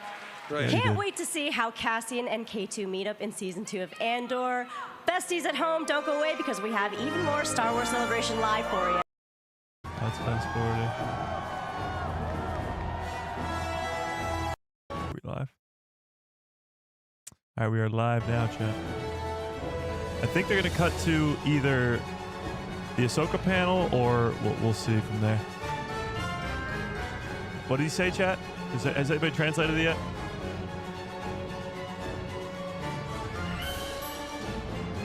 He said it's a big mother. Oh my. Mother effer, I'm guessing.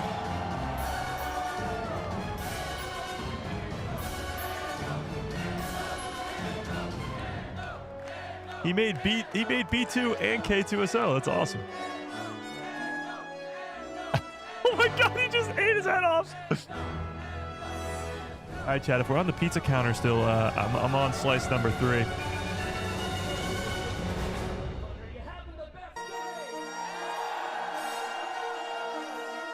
All right, let's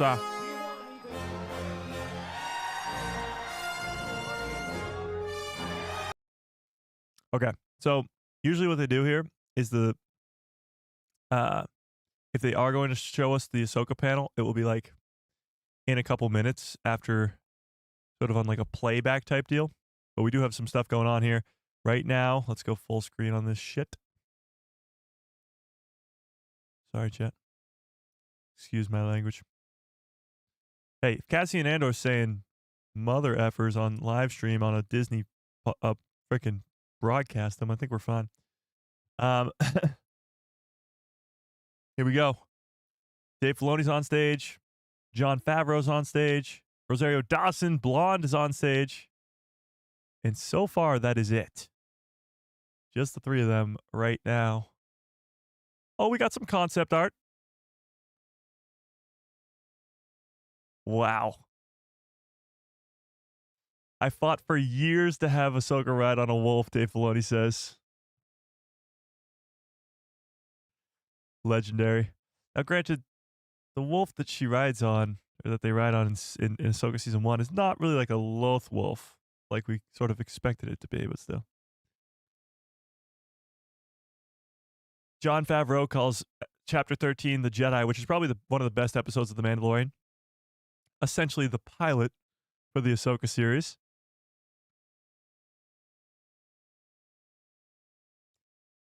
Here's what we got going on here. I think they might actually play this. Probably after this one. Let's see what we can get out of them. Welcome to the stage, Tony Gilroy. Here we go. Tony! Genevieve O'Reilly. Mon Mothma! And Adria Arjona. And Bix. Holy. Hi, everyone. Oh, my God. Wow. This is bigger than the one in London. Yeah. This is more intense. Wow. Fans as far as the eye can see, quite literally. Ian, what's it's up? just a sea of Andor adorers. People who love this show. People who are so excited for season 2. Can't wait. And thank you so much for all 3 of you being here. We're so excited to welcome you to Star Wars Celebration. Welcome you back to Star Wars Celebration, in fact. Tell me, what is it that makes Star Wars Celebration so special that earlier this morning you wanted to share the first episode of season 2 with this crowd? You know,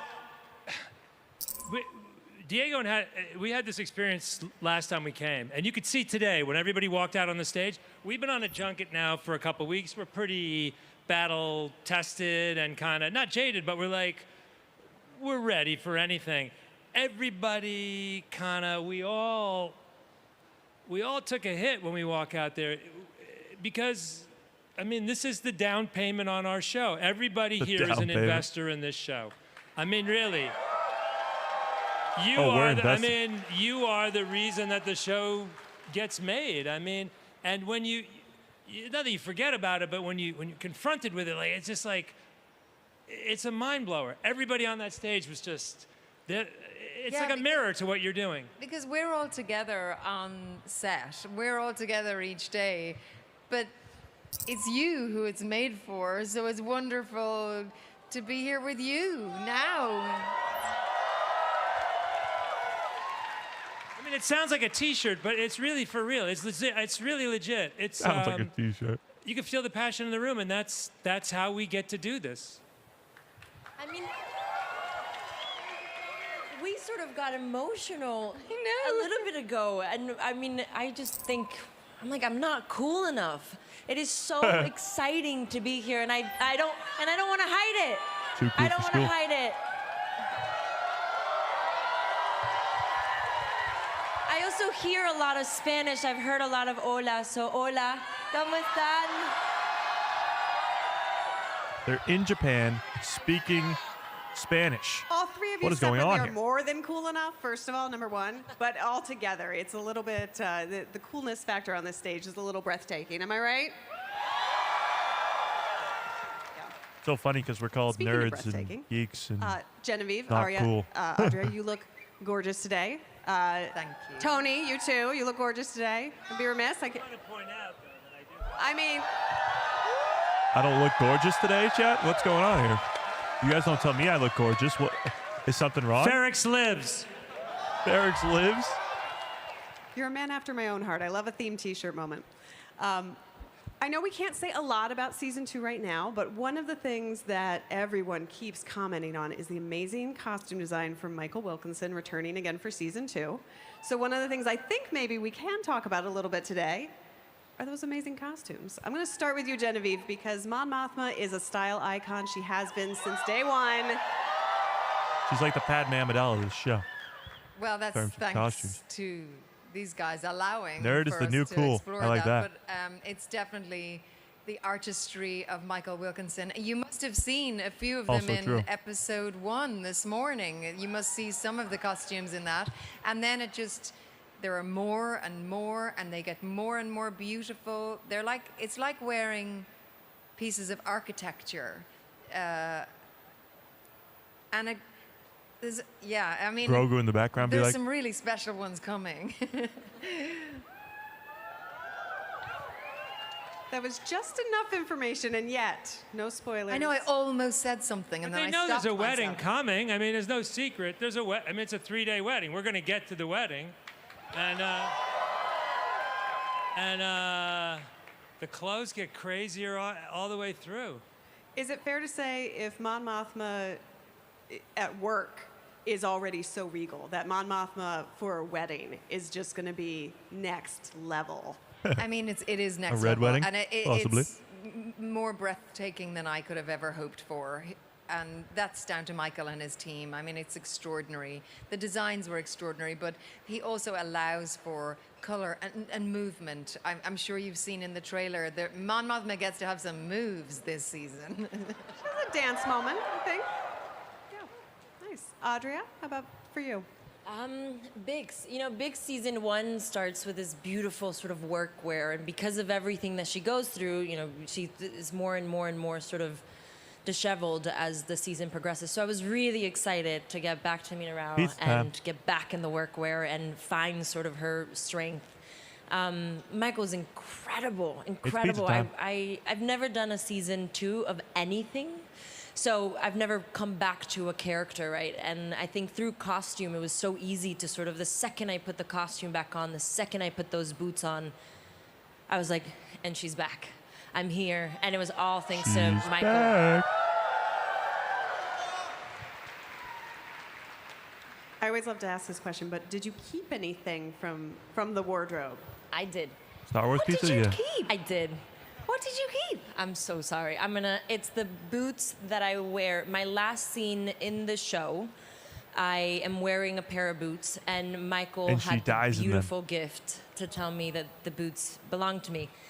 And I had a really interesting decision to make. I was like, do I sort of frame these boots? Do I put them up and I just never wear them again? And I was like, no, I'm gonna wear them and I'm gonna walk in Bix's shoes, you know, over and over again. They're here with me. I have She those didn't wear boots them out on tattooed stage? to my feet. I don't take them off and I don't plan on taking them off. I'm like, I just wanna keep walking in Bix's shoes.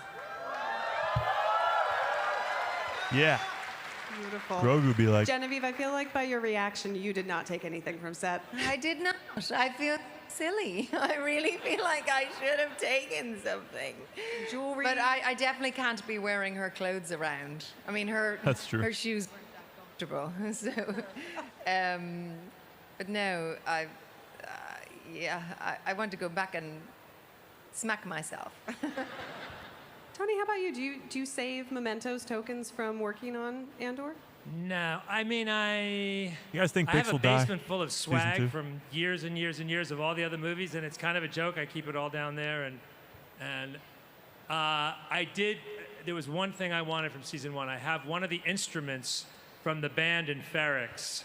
You know, that was such a huge, it was such a huge endeavor on everybody's part, and the instruments were so badass. And so I have like a French horn, one of the French horns, but I haven't hung it up yet. It's not one of these days I will, but yeah. But no, I'm not a swag monkey. No, there's some people who just like, oh my God, they're just all the time. There's actors who are just like, oh yeah, and directors who should remain nameless. I want the drapes. They, yeah, exactly. But no, I'm gonna it's not start my- doing that.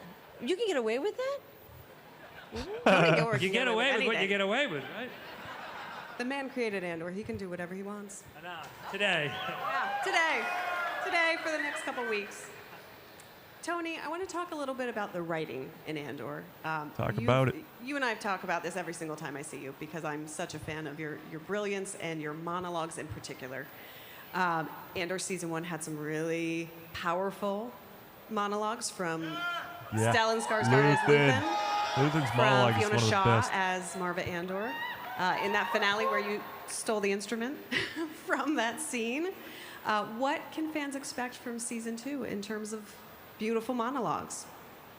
I mean, I was a little peeved about how Perrin came off after season 1. I thought he was really easy to dismiss. And Perrin gets a monologue? Not that he's my spirit animal, but like I was like, wow, the guy really has a point of view. And so it was really important. Alistair, I promised him that we would, we'd Perrin let him gets a explain monologue? himself. And he explains himself coming up in an early episode. And, What?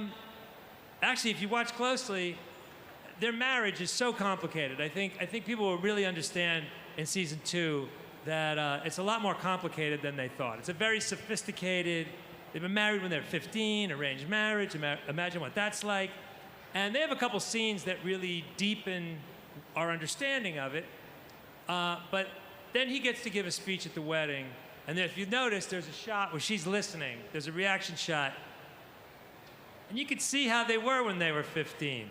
You could see how they felt about it, that it was probably pretty exciting back then. It was pretty special for Interesting. Alistair and for Tony to gift that to Alistair because it just, with so much of his Perrin writing, is the husband, it's yeah. really about relationship. It's about intricacy of how you manage relationship and who they are with. And there's some really beautiful intermarriage scenes in this, and then there is, from Monmouth, mother-daughter scenes. But Behind-the-scenes also images have been shown at Alistair as for Ahsoka Perrin season 1. get to stand up for himself. I think it's worth watching. Someone has to make the case for hedonism, in the show. So he does. All right. That's quite a teaser. Audrey and Genevieve, we touched upon it a little bit, but Andor is such a character-based story. It's so much about these intertwined storylines, all of these very quiet moments, these people That who kid's are wearing a very Pikachu much affected sweatshirt. Pikachu's by not in something Star that's Wars. happening in the wider galaxy. Can you talk a little bit about what you've learned from playing Bix, from playing Mon, and what you carry with you still today Andor season 2, you're done with production, but what sticks with you? What stays in your heart besides those boots, Adria? Boots. Actually, a lot. This show for me has been such a school. She dies in her boots. I think she I've might. never spent so much time with a character, so I was someone when I started, and definitely someone very different when I finished the show. I think, and this is, and it's weird because Tony's sitting right here, but I'm just going to talk about you, Tony. Tony was probably one of the first people in this industry to see something in me that I hadn't even seen for myself, and it's true. It's very true. It's true. And he believed in me and sort of gave me this opportunity. And in the course of 5 minutes, because that's how long my audition took, and he was like, "Welcome to Star Wars, kid." Famous last words. And here I am. And here she is. He challenged me dressed with as Mon every Mothma. single scene in season 1 and in season 2. Man, did you really put me through it. It was every scene just got Really? more complex and more complex. So I learned so much just from the experience. Biggs and went then through it in from season 1. You're Biggs, going to make her Biggs go has through gone even more in season 2? A lot. What the hell? But she was never a victim. She handled every situation she handles with so much dignity. And I learned that from her. I learned a lot of dignity from Biggs. There you go. Beautiful. Well said. That's a start. I'm just going to jump on the back of that and just say that Tony and his team of writers have written for Mon Mothma in a way that she's never been written for before. I think certainly in season 1, but after season 2, you will know her in a way that I could have only hoped for, both for myself as an actor and for her as a character. And I think actually what Tony and his team did Mike, look at the was Discord. write a bunch of brilliant women, different ages, different ethnicities, and interconnected women. Like they wrote for a whole cast of women, and we're here grateful for that. I think if you say what I take with me from Mon Mothma, I think dignity is a lovely word. I think at the center of our piece, the center of season 2 in particular, is really an examination of what courage is and what courage takes, and the courage of every individual and the courage of us collectively. So I'm going to take her courage with me. We could all use a little of Mon Mothma's courage, I think. I'm curious, when you're on set and you don't have scenes together, are you spending time, do you have any moments in between to watch each other working, to just get to be kind of a fly on the wall in those moments? You have not been on an Andor set. It is no joke. We don't take any moment for granted or any scene lightly. I'm not even socializing. I'm so focused on, on the scene that it's in front of me. And it's a big moving show, right? So there's a lot of things happening at the same time, and everyone just has their one job, which is to deliver in that one specific scene. But I mean, we all love each other, and we are constantly applauding each other and supporting each other. In the hair and makeup trailer, if I run into you, it's like, oh my God, I just get to hug you and squeeze you for a second and be like, kill it. Okay, you kill it too. And then you go right back to work. Yeah, the only time Adria and I ever really cross over is in the hair and makeup trailer in the mornings. And we'll sit together and we'll yap while people walk away. And then we go off in very different directions with very different hairstyles. Very different hairstyles. Love it. But yet today we're the same. I know, very We weird. channeled. Same hairstyle. Tony, as we just saw with our last guests, Diego and Alan, we have some characters from Rogue One returning for season 2. I hear a couple of woos. I thought that was going to get a bigger reaction. It's Diego Luna, man, and Alan Tudyk. Well, we just saw them. What was it like for you bringing them back into Andor together and reuniting Cassian and K2SO? I know Hayden's on the stage. all of the That's people awesome. in this room waited a very, very long time for this to happen. I know.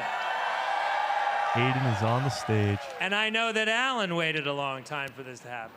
But I had my reasons, and I promised Alan in the beginning, I said, look, it's got to come late. K2 is an amazing character, an absolutely amazing character, but he's really hard to carry around and tell a story with sometimes. He's really visible, and if you notice in Rogue how many times he has to stay behind in the car to wait, he's a tough. So I said, look, when we do it, I promise you it'll be worth it. Let us get there. So everybody's been really patient. We shall see. We put a lot of work into it and a lot of thought into it. I really hope that this crowd is happy in episode 8 when it drops. I mean, and then when he's there. He's really there. He doesn't come in till episode 8, did he just say? All right, before we let you go, and Audria, I promised you a T-shirt cannon at the end of this, so Yes. we are going to get She has there. wanted to shoot the cannon. I really want to do it. But before we do that, Yeah. do you have anything that you want to say, a special message to these fans that are gathered here today, just a few days before this premiere? I mean, I think, because we've been out Look at the talking people about the dancing in the show background. for a couple weeks now. Hilarious. And you find out what your show is really about when you go out and sell it, or your movie. You really do. Sometimes you work. And I think the safest answer, the non-ideological answer about what the show is about community and the destruction of community. And the Empire, above all, is trying to destroy community. You see it everywhere. Every planets and cities and groups and whatever. And we felt We've had new irony is trailers, you but no feel new projects our community announced yet. growing Oh, wait. on the show Well, I mean, as we're making a show about that. Rebuild the Galaxy Coming season here 2. today, you realize what this is. I mean, this is a really important, significant community. It has all kinds of divisions within it and everything else. But if there's any Has all hope kind of for all of it, divisions in it's in community. And I think that's where we've really come at the end of it. I know Diego feels the same way. I think we all do. That's finally what our show is in its most natural form is about. Community, chat. Just like this one we Now have let's here shoot today. the cannon. Now let's shoot the Let's blow cannon. some shit up, man. All right. Yeah, there was an Andor season 2 trailer. Actually, 2 of them. Well, congratulations to all of you, to the whole team, cast, crew. It is an amazing second season. I can't wait for everyone to discover it. And it is always an absolute pleasure chatting with all of you. Thank you so much for coming. Thank you so much. Thank you for stopping by. Thank you. And there is more Gracias. Star Wars Celebration Live All right. coming up. Gracias. So I think the next thing they're going to show is the Ahsoka panel, or at least as much as they want to show, because from what I'm seeing online, is they didn't really show much yet. They showed some behind-the-scenes images. I mean, some, not behind-the-scenes, some concept art images, but nothing too crazy. They brought out Hayden Christensen on the stage, but again, nothing too crazy. So I'm going to go out on a limb and say that they are going to show us the entire panel right after this break. But before we even watch that, let's take a look at Hayden Christensen walking out on stage.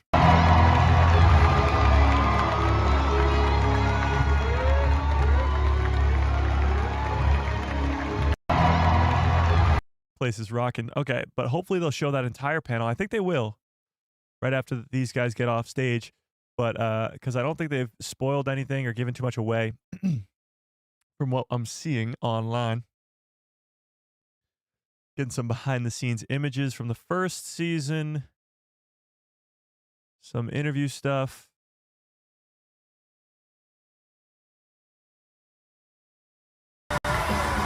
But I feel like they're going to show it to us.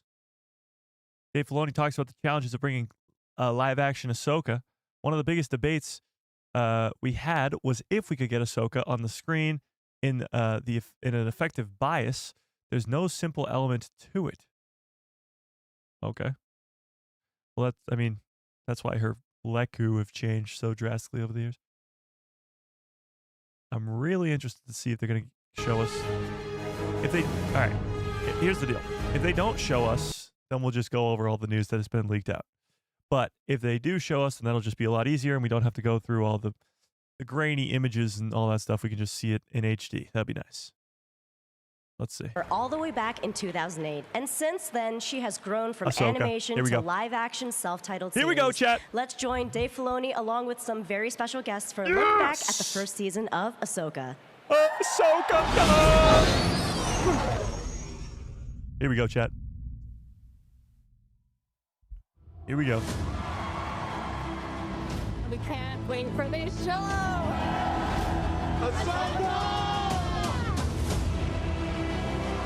I'm so happy this day is finally here.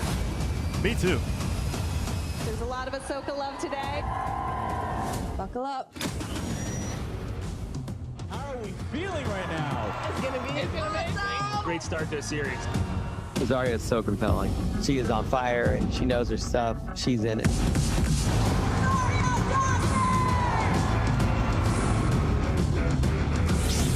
Talk about the perfect There's our cast. queen. She looks great. Oh my god! It's young Ahsoka! This is blowing my mind. Blowing my mind. Yes.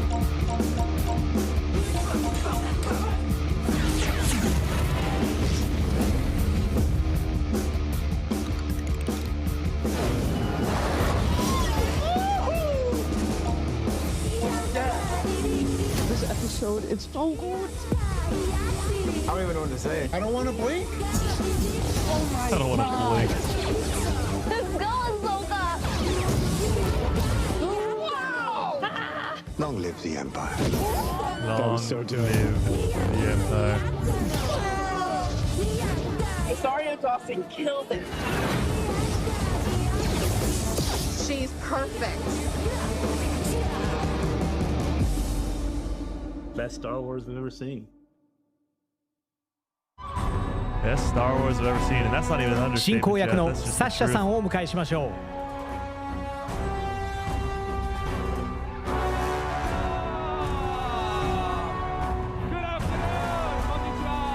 This guy's the best. He hosted the Andor panel too. Welcome to the celebration stage. Thank you. Imagine being able to speak two languages that fluently. Like, Are you having that's fun? crazy. Sorry, is there nobody in this room? Are you having fun? Nice. They need to get better Okay, I want microphones. to hear a little bit from the Japanese fans. Nihon no fanの皆さん元気ですか? They need to get better Japanese microphones on the fan, audience. I want to hear okay, the audience and go fans from boom. overseas. Mike, why weren't you in that video Japanese montage? I don't know. My reaction to Great. Anakin versus So this Ahsoka was afternoon the we are best. going to take a look back saved at to the my first phone. season of the live-action series, Ahsoka.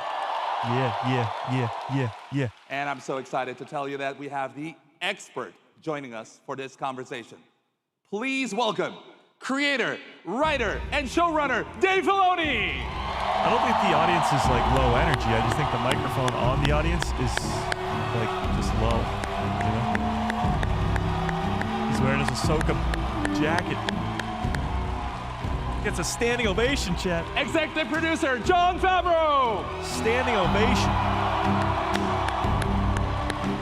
Should I give him a hang on, these guys deserve it. And Ahsoka herself, Rosario Dawson.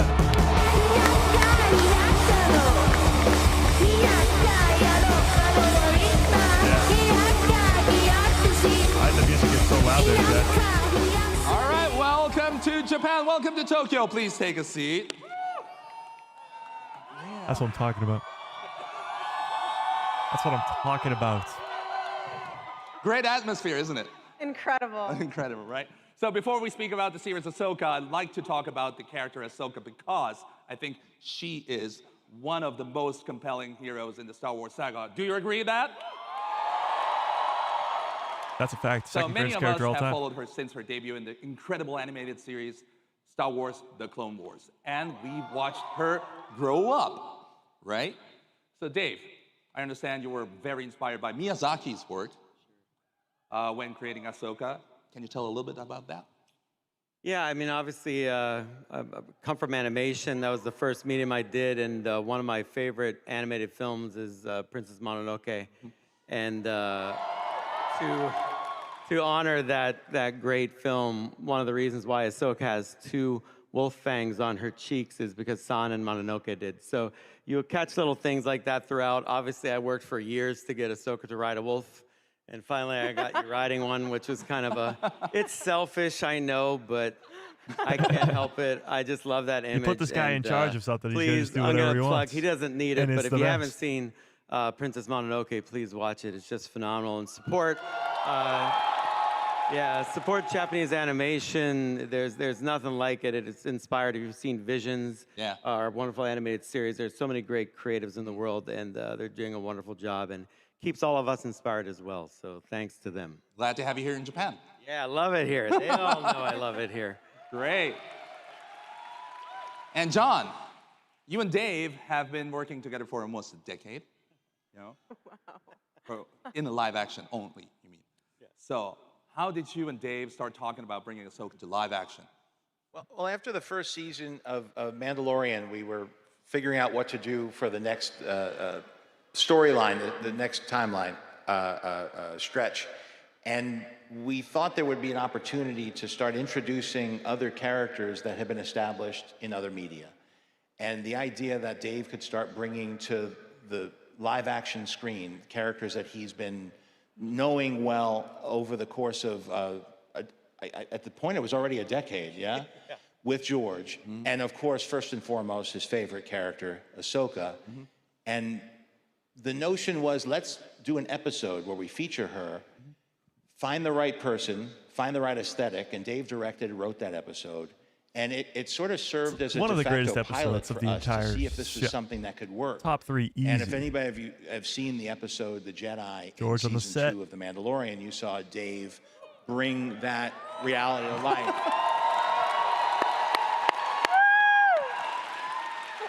And it's much different finding casting somebody in live action, and so the idea of figuring out who would be the perfect choice, and we arrived at Rosario, and there was a phone call, probably a strange cryptic message to call us, and then Dave did the talking. But I think even the campaign for her to be in it started even before then.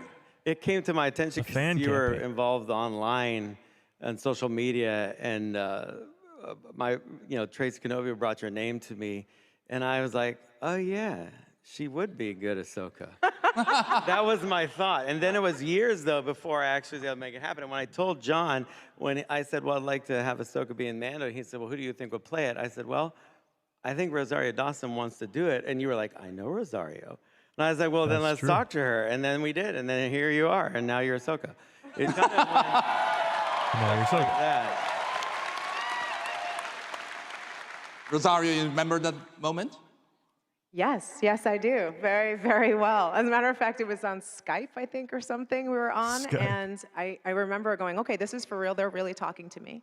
And there was art that you were showing me that you had drawn of Ahsoka, who I love and had seen, grow and develop over years, that now looked like me. You had drawn my face into her, and she was wearing something different and new than we had seen her before. And I remember being so grateful the She only Wi-Fi has so was many really outfits. bad because we had to take the screen off in order for the phone call to go through, because then I just was like muting myself and jumping up and down and freaking out in my house, and just couldn't believe, that this could be real, that this post that I had done saying Ahsoka lives, not only does she live, but she lives in a timeline where it makes sense for me to represent this next adventure with her. Incredible. I see the photo up there. That was perhaps one of the most surreal moments for me working with you on the show when George showed up the day you were directing the fight. Yeah, he always comes by to see how I'm doing. He always and that's comes no by. pressure whatsoever. How is it for you? Is it? I just remember you breaking the internet with the blurry picture you posted of him holding Grogu, and knowing I was cut out. I was like right to the side, right there, and it was just a secret. Just witnessing, yeah, it was amazing. Funny on that shot of all of us, we're in the volume, but it looks like we're outside, which is kind of cool.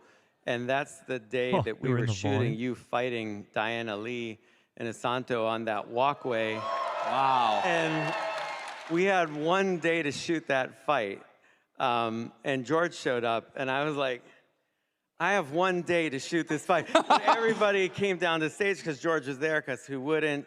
And George met the baby, and all this stuff was happening, and time was just slipping away. And George would remind you of that fact. He did remind me of that. He said, I need to get more setups done before lunch. And I said, I sure do. I wonder why. But I love when he comes. I really appreciate it. Obviously, he's been such a big part of everything I've done with Star Wars. He's the reason I'm in Star Wars at all. And you know, to have him mentor and to show up on those days was always very special. Yeah. And I carry that with me, and I pass it on to the crew, as John knows. And we try to live by what he taught and follow through. It is a challenge, because I don't know if you know this, George is really good at making Star Wars. So, Oh, really? Hard bar. Never would have thought. Right. Yeah.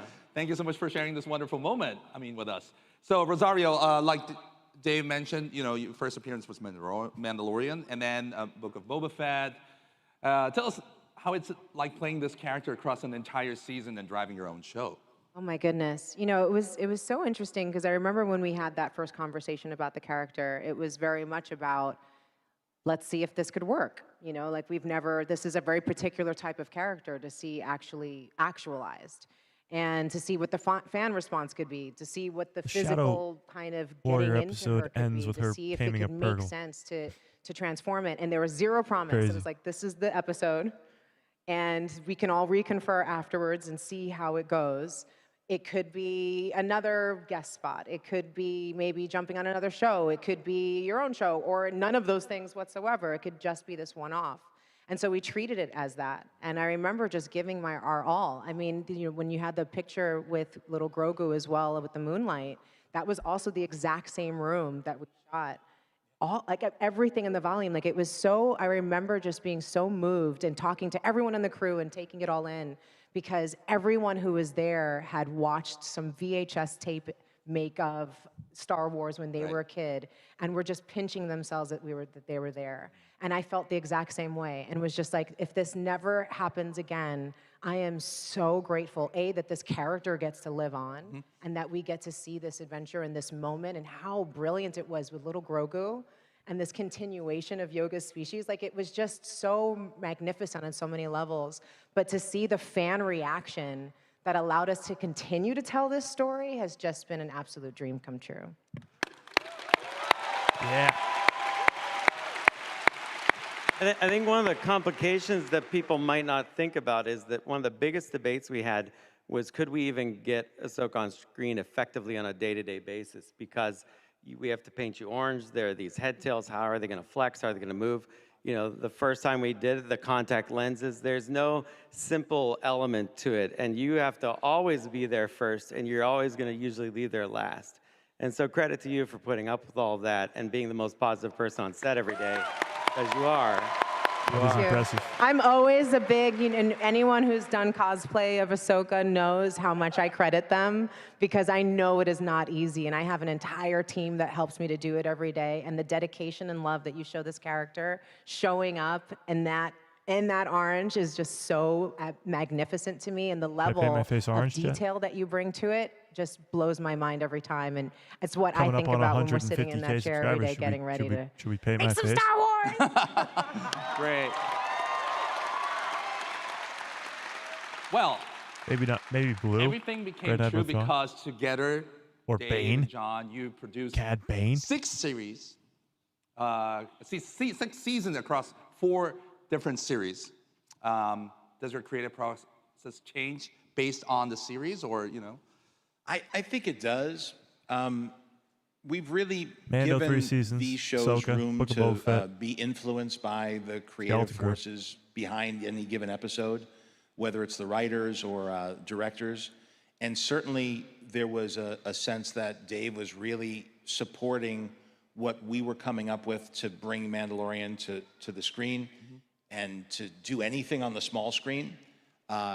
But when we started to move into the Ahsoka episodes and the episodes that dealt with characters that he had established, like Bo-Katan, and then of course with the show, with Ahsoka, then the creative center of gravity shifted into a continuation in many ways of what Dave and even George had done in animation, because so many people felt connected with what was there. So it was merging the two while maintaining consistency with what we did in live action, but also culminating all of the storylines, the relationships, the characters that had been established over years and that many people grew up with. And there I was trying to support as much as I could what that fruition was. How's it for you, Dave? Yeah, that's an elegant way of saying it. It's also like John has some toys and I have some toys. And I'm like, no, you can't play with that toy. But can I borrow that one? And you're like, sure, maybe. You're always more generous than I am. He always gives me trouble because I'm like, no, Ahsoka's not there, John. She's over here. And I put her back in this box. You could have one lightsaber sometime. You have maybe, but we negotiated. You got the dark saber. Then I see your show, and there's like lightsabers all over the place. I'm the little brother who doesn't get to play with the lightsabers. Well, John, it takes training, discipline to learn the ways of the Force, and you're a Mandalorian, and that's a little bit dicey. I get an Ugnaught. What else? You got an Ugnaught. That was cool, right? Yeah, that was fun. He gives me the little toys. You're that gonna get Stinky the Hut, John. The peg warmers, John. Those are great. Lots of people love those. That's fine. I get Thrawn. We can mention Thrawn in your show, but he's, it's a different thing. It's a different thing. You have to understand.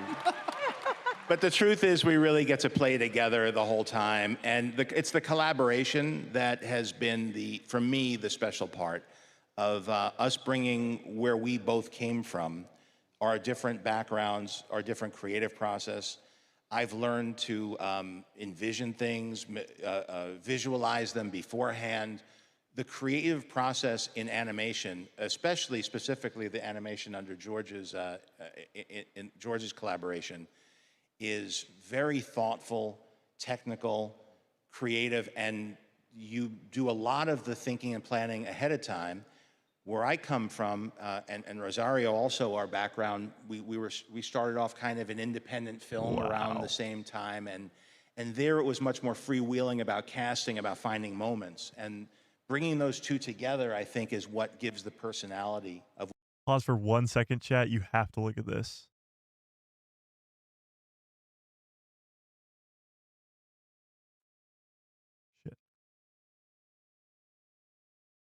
Balin Skull, Rory McCann.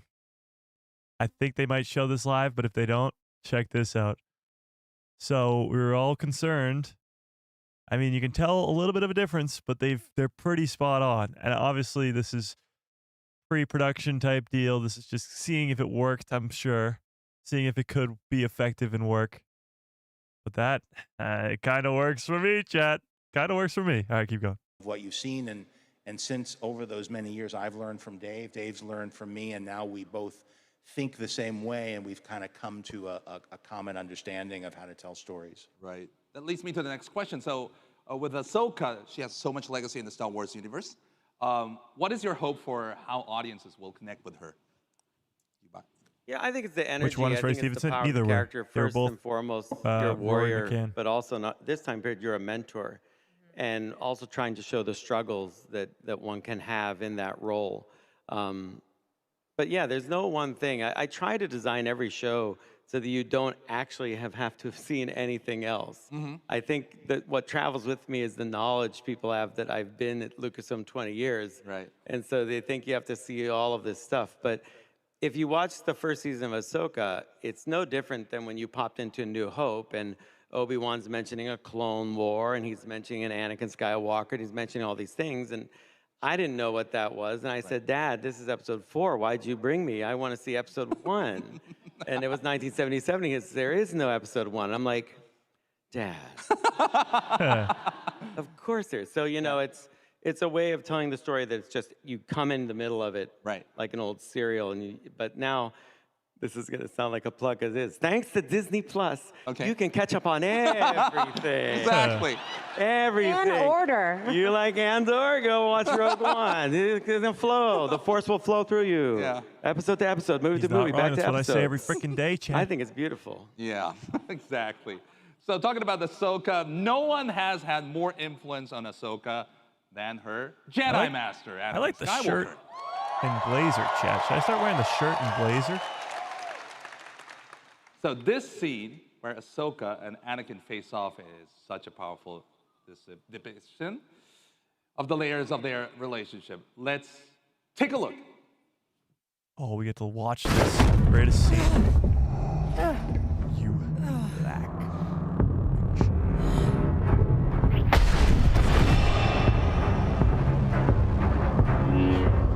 You lack conviction.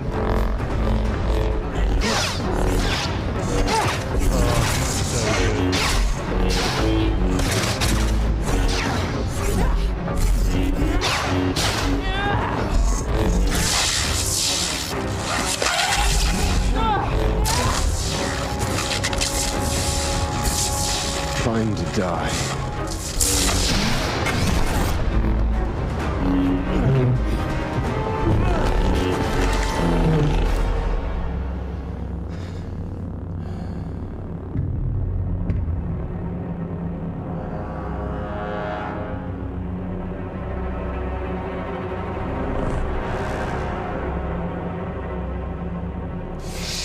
It's so freaking good.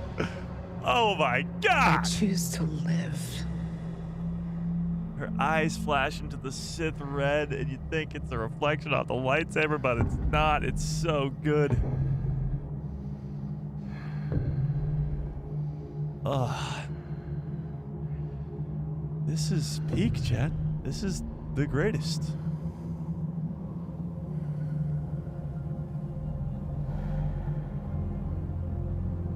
It's time to rewatch Ahsoka.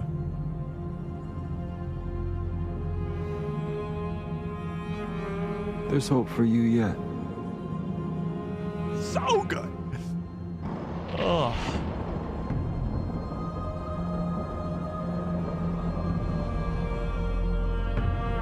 Anakin. God.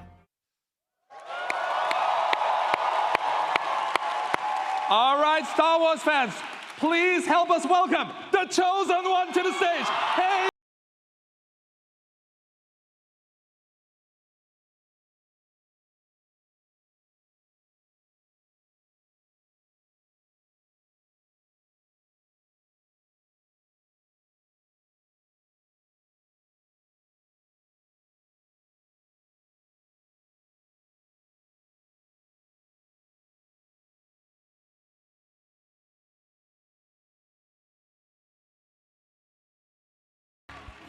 So good. Woo! What a moment. Two of the greatest Star Wars characters and actresses of all time are right there on stage right now, chat. So, season 1, everybody dreamed it. Anakin and Ahsoka together in live action. Thank you so much for bringing that to live action. What was it like bringing that to life? Hayden? It was a dream to get to do. First, just to get to work with these incredible people was a real thrill. But just, the way that they conceived of doing it, I thought was just brilliant. Getting to explore the world between worlds and, yeah. Yeah. And then have Anakin sort of, take Ahsoka down the yellow brick road of her memories during the Clone Wars. I just thought it was really exciting. And I remember the first time reading the script and texting you and just being like, man, this is amazing. And I thought it came out really well. You think? How do you feel? Or did you feel? Look at that image. Okay. See you both. So, Rosario, how was it for you? It's so incredible. I mean, you were just saying earlier about you making this so that even if folks did not know the history of these characters in the animation, they could feel what moment we were in now. And I remember as well reading it and yes, getting to do the World Between Worlds and getting to work with you, but also seeing you with Ariana and young Ahsoka and the Clone Wars. Like, I remember just how brilliant that was because, you see her in the animation, and for a lot of people, when they first saw her and she's a young, spunky teenager, it's different in an animation than seeing this young, That scene right there. tiny person in the midst of war at such a young age. And it just gives you such a scope for this character. It made me think of the Mandalorian episode and why she was so reticent to be a mentor to Grogu. Like you could see, it gave so much resonance to that moment with when I got to meet Mark Hamill, which was so cool. And Boba Fett, and really what this journey has been with this character. And I loved being able to see you be able to be there and show this other side to this character that I think we get to see in the animation, but is not something people have necessarily felt. And it was just really beautiful, really beautiful. So freaking good. Enough to make a grown man cry. It's so cool. It's so cool. Dave, how was Ariana as young Ahsoka? She's awesome. I mean, that's a hard one.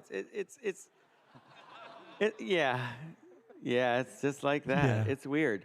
I mean, obviously, Look at that picture on the left. I've lived with this character for a long time, and I collaborated with Ashley Eckstein on it, and she was always great. I have to mention her. And, but I've drawn that character at that point almost every day for years and years, and had such control over the expressions, the action, the pose, everything. And, first with Rosaria and then with Ariana, I'm letting go of so much of that control. And that, as an animator, that can be frightening. But then I remember the first line you read, I was watching, I'm like, okay, so that'll be good. And I just let go of it.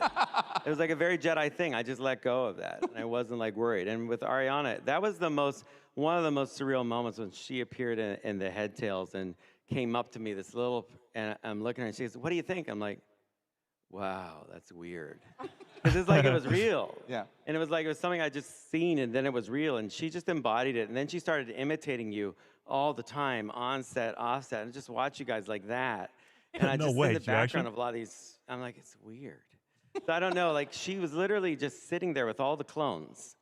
I don't know what she was talking about. I took this picture, but she was just talking and saying, and go like this, and the clones would look at there, and she'd go like that, and the clones look over there, and I'm like, this is real. And then I start to question my reality. Because I'm like, where is this? It's just happening. And they're clones and Ahsoka. And it was one of the best days because I never dreamed of doing live action until I worked with George. I didn't think it was something that was obtainable. But George changed that for me by the way he taught me. And he made it become something that was perhaps obtainable. All I had to do was be brave enough to try something different, something I'd never done, a medium that I didn't know, and break out of my regular thing. And that's when I always say, George, just say, dare to be great. You must seize the moment in front of you. Don't wait. Don't wait for a time. Don't think it's going to happen later. Make it happen now if it's something you want to do. And that's what I'd recommend to young people. When you say, what is Ahsoka about? Ahsoka's about hope. She's about training, she's about discipline, but she works hard to make all these things happen. That's what a Jedi is. They give you positivity. They give you optimism. That's what they are in the galaxy, and that's what George gave to me, and hopefully that these shows can give to you. It sounds, you can do what you want to do, but you must focus and train, and the door will open for you if you work hard. So, there you go. And they all work hard, and look where they've gotten. Thank you so much. 4 hours into a live stream, and Dave Filoni just drops these guys knowledge in live on action us. was a really positive thing, but Hayden, was it fun for you to do that? To shoot the scenes? It was too much fun. Yeah, I just think it's a very compelling period in Anakin's life that we never really got to see in live action.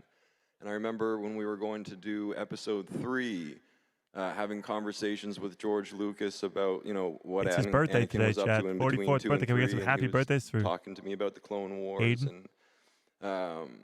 and how he was this great warrior and a leader, and I was like, that sounds really cool, George. And then just how well it was presented in the animated world. I was just really excited to get to do that in live action, and as much as I love the sort of traditional Jedi robes that we kind of exclusively wore during the prequels, it was nice to see Anakin with a new look, Clone Wars armor. It was cool. I don't know if you remember. The first time we met was actually at a celebration It was that one where John Williams appeared with an entire orchestra, because that's amazing. And we were standing off on the side. There's a picture of us. And that was the first time we were talking. And it was your first one, I think, in a while. And you were like, yeah, this will be interesting. I've been in one. I said, no, man. These people love you. You wait and see. Because I'd seen it through the Clone Wars, from the work you had done, and all the Clone Wars, the prequel kids. And I just knew. And from that moment, I was like, oh, I got to figure out a way to work with you. Because everything I learned about Anakin from George, I wanted to apply. And so many years went by. And then finally, I found the way. I had to invent entire dimensions to make it happen, but it happened, and it was awesome. It was just so good. Seeing you in that armor, and it was like confirmation of what we'd done, what Matt Lanter and I had worked on, and watched your role, and Matt did a great job. But always I was like, this will make sense if we did in live action, because Star Wars starts there. Yeah. And then there you were in the armor, and it was just exceptional. Plus, no one swings a lightsaber like you, man. Holy cow. I was worried for you. I was worried for Rosario, because you came strong. Gives me a run for my money, but yeah. You came strong, though. Once you spin that thing, it's like, uh-oh. You know? Uh-oh. I remember after the first take, you were like, oh, so you're coming in heavy, huh? Wow. This is how we're playing. Okay. So, talking about the first season, the main themes was Ahsoka and Anakin's, masters and apprentices relationship. So Ahsoka straddles both worlds. How did you approach that dynamic, Rosario? There were so many moments in Clone Wars that I remember with watching, Ahsoka grapple with what leadership is, and how striking and how scary it was, and how much you would push her, in those scenes where, the people under her would die. She would make a choice that would really and terrible consequences, and the fears that would bring out in her. And then watching her develop herself and develop that muscle under your tutelage. And, I think it was something I was really struck by, because again, I did not know where this character was going in the live action. So when we were having these scenes interacting with Grogu, and how reticent she was to take on the mentorship role with him, it made a lot of sense to me. I completely could get what her fear and her anxiety and her stress and her trauma was from that. And to continue to see it, her kind of helping from afar, still being not able to not help, but still not willing to take on that role herself, in Boba Fett. And it was just something that was such a wonderful surprise that I got to explore. And I remember Dave telling me that Sabine was going to be my Padawan. And it just was such a delicious graduation for her to see that she healed something in that past that allowed her to access this thing, because Ahsoka is so incredible, and she has so much to offer and give, not just by herself standing there and taking on whatever consequence to her actions, but in passing on that knowledge, passing on in that tradition. And it's a beautiful tradition, that has, in succession with someone like an Anakin, who thwarted all kinds of, rules and regulations and pushed back on the status quo. You got to see that, and people's first initial reactions to young Ahsoka was not liking that she was so spunky, and, that she had such tenacity and audacity, like they wanted her I'm sure he wears to a wig fall anyway. more in line, but she did not follow that status Yeah, quo. Richard, this is- And so I thought it was so incredibly fitting Christmas. to have a Mandalorian as my Padawan in Sabine, and seeing that same sort of tradition sort of live on, that I think really resonates with the generation now, that questions authority and questions that, that moment where she leaves the Jedi Order was such a profound one. But now is one, I think, that we get to explore in a different way, because that Jedi Order and Council is gone, but those teachings are still there. And how do you follow them and become your own leader? And I think it's really, really important to pass on that knowledge and to take on that positionality. And so I'm loving seeing Ahsoka take on that new challenge, because as expert and incredible as she is, it is a totally different journey to pass on. And I think, you know, it makes me look back on Clone Wars all the better, because it's just like, wow, she really gave you a hard time. But you did the same to Obi-Wan, so now it's her turn to try to take the high ground. Right?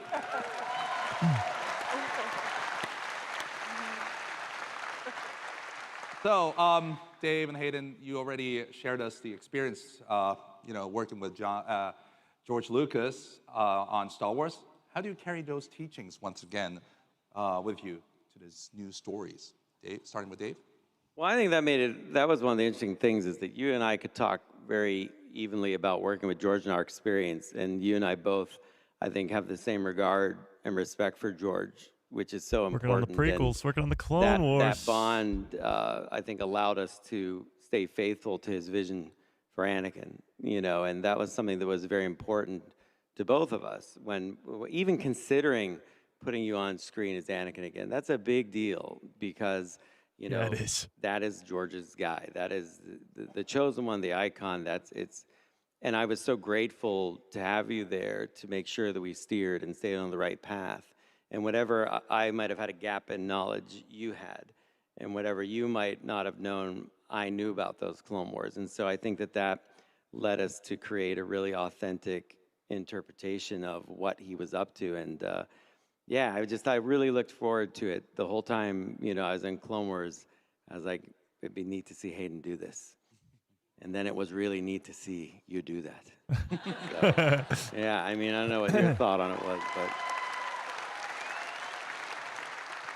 Yeah, for me as well. You know, I think people usually have to work together for a while before they sort of develop a bit of a shorthand. But for us, it was just kind of, you know, from the get-go, because we both went to the school of George Lucas. And so, you know, I knew that you got it, and you knew that I got it. Cool jackets. And I knew that you got it way better than I got it. I don't know that that's true, because you went to the are school it, for longer so than I I can did. get it better than you, but it just made it really easy. But you know, I always still have George's voice in the back of my head, you know, sort of saying faster, more intense, and just trying to sort of, you know, continuing to work off of the principles that he taught me about the character. But to get to work with you, Dave, was just a real, you know, privilege.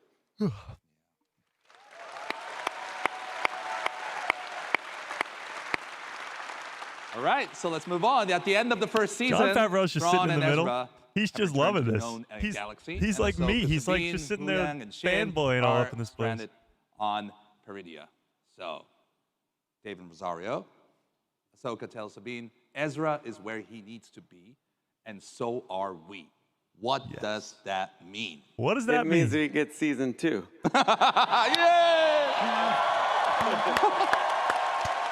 Valid. I mean, you know, I could go into it, but why? You know, you watch the show. You guys know what it means. Rosario, you want to add something? Well, we're about to go into it in about a week when we start filming. Oh, wow. In a week?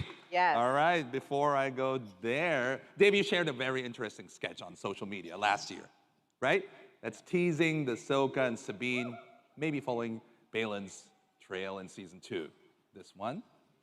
Can you tell us anything more about this? A little bit more. Yeah, so season 2, it was obviously a big challenge in many ways, and obviously it's challenging technically, but this is the part of today that's a challenge. But it was a particularly big challenge because of losing Ray, who was just the greatest person and such a great spirit on the show. I knew Ray from, you know, working in voice acting with him, and I just always instantly connected with him and thought, when I make live action, I need this guy to portray a powerful Jedi Knight that I'd had in mind. And he did not disappoint in any way. Ray was the most beautiful person on screen and off. He was wonderful to all of us. However big a loss you think it is, it's bigger. And it was a challenge for me to even consider continuing for a while. But I have a great support group with John and Rosario. And I found the way, and I had Ray in my head. And grateful for all the conversations with him about Balin. So I understood what to do. It just took a while to get there. But I'm very confident now that Ray would be happy with the direction that we've chosen. Spoke to his family about it because they were so important to Ray every day that we were working. And so we've continued. Because the character was meant to be important, he's meant to be the parallel to Ahsoka in every way. If there's a light, there's a dark, and Balin is representing a different journey for a Jedi that's lost his way. As much as you represent one that's kind of walked away from the Order, so did he. And that parallel is something that must continue. And yeah, I just kept hearing Ray, and I followed that, and it led us to the idea of bringing someone else in to play the part. In essence, because Ray had performed it so iconically, there's a blueprint for what this character should be. And then I talked with John, and John and I decided that we just needed to find the right person that would not just understand the character, but also understand a bit of what Ray brought to it as well. It's something imperceptible, something just in the eyes, really, to be honest. And I think we both felt very fortunate that things pointed towards, and we met Rory McCann. And so Rory will be taking over the role of Balin.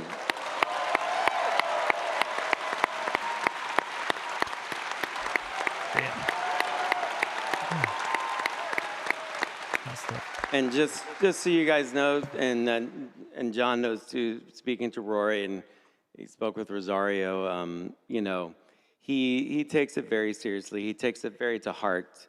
Rory's a big man with a big heart, and he has such respect for Ray and what Ray brought to this that I know his whole focus is not letting Ray down and not letting you guys down. So he really feels it. So you'll love him, and we love him now, and I love what he's taking on because it's a big deal. So the Force is with him, and I know you guys will be too. So thank you.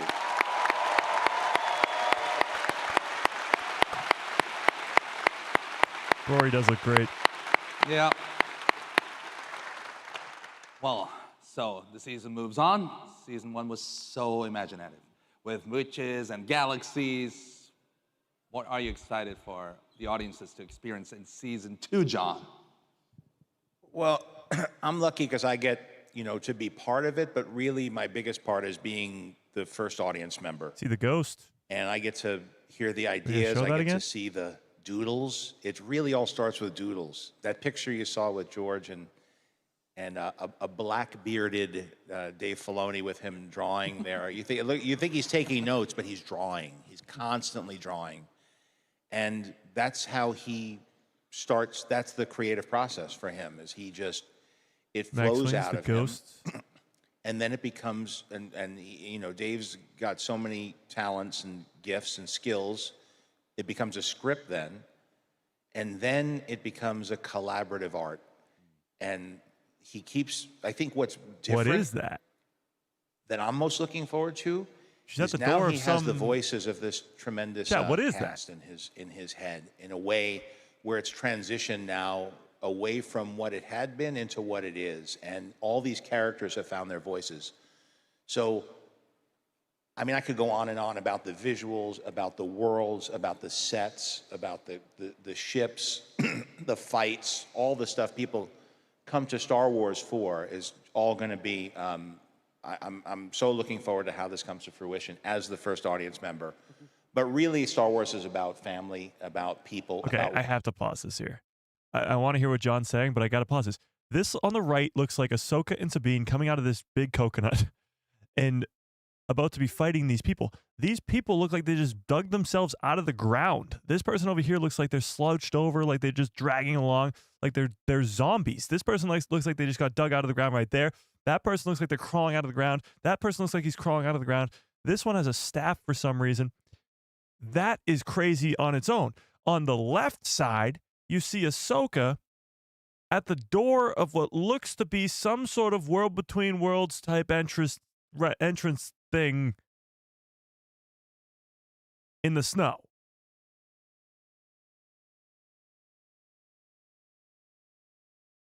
What? What is this?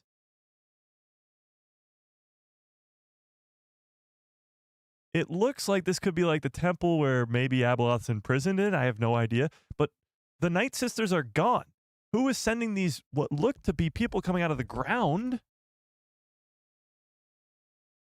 Who is sending these people after Ahsoka? Abeloth? Whoa. All right, just thought I'd point that out for a second. Seems like I'm gonna have to make another video tonight. John, keep going. Relationships, and so for me, as a partner in this process, and as somebody who gets to be part of this family too, I'm really looking forward to how these relationships have developed and matured as the characters start to know each other and as they fulfill their arcs that Dave has laid out. Collaborative Sorry, art. chat. I have to take a screenshot of this before I lose it. And he keeps, I think what's different that I'm most looking forward to is now he has the voices of this tremendous cast in his head in a way where it's transitioned now away from what it had been into what it is. And all these characters have found their voices. So, I mean, I could go on and on about the visuals, about the worlds, about the sets, about the ships, the fights, all the stuff people come to Star Wars for is all going to be, I'm so looking forward to how this comes to fruition as the first audience member. But really, Star Wars is about family, about people, about relationships. And so for me, as a partner in this process, and as somebody who gets to be part of this family too, I'm really looking forward to how these relationships have developed and matured as the characters start to know each other and as they fulfill their arcs that Dave has laid out for them.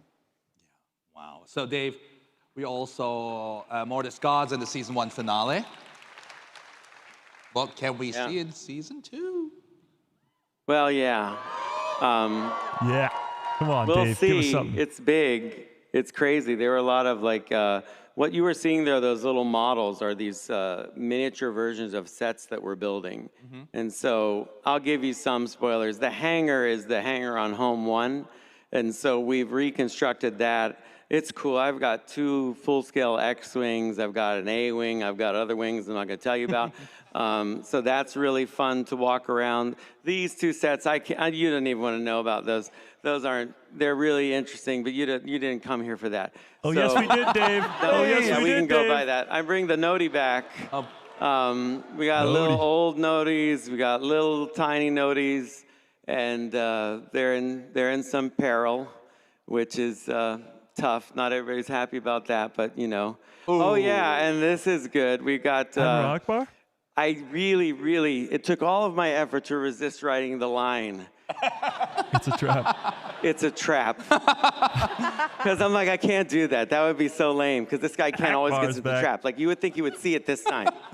Right? So you're like, there's no way you could trap him again. But Neil Scanlon and I collaborated, and I said, Neil, we need an Akbar that really, I want all the wiggle that the puppet had. I want the rubber finger when it wiggles things, you know, the Death Star. I want all of that. And so That means we're we've got definitely getting- Admiral Akbar back for season 2 in a much bigger way. Much In bigger fact, way. because this crowd will get it, he's going to go head to head with Thrawn. So there you go. Whoa! Wait. Right? What? That's what I want to see. Give him some competition, you know? What's a Death Star compared to the blue guys? So let's go for it. So we're getting that. I don't usually give stuff away. Now. Wow. What? Cute. I have to pay for the show somehow. So Wait. I created these small loth kittens, which we've never seen before. Go Their back to legs aren't Lothal. strong enough to walk, so they roll around. That's hilarious. These will be in Star Wars Shop next maybe celebration, I hope, so I can start paying Disney back for how much lovely production I've gotten, which is wonderful. But yeah, loth kittens. Holy crap. All the rage. They come in several colors. Uh-huh. So, yeah, get used to that. And I brought Merle back because he was evidently a big star and I didn't know it. So, loft cats, who knew? Well, my dog knew because he didn't like Merle, but that was about it. This is insane. The loth balls.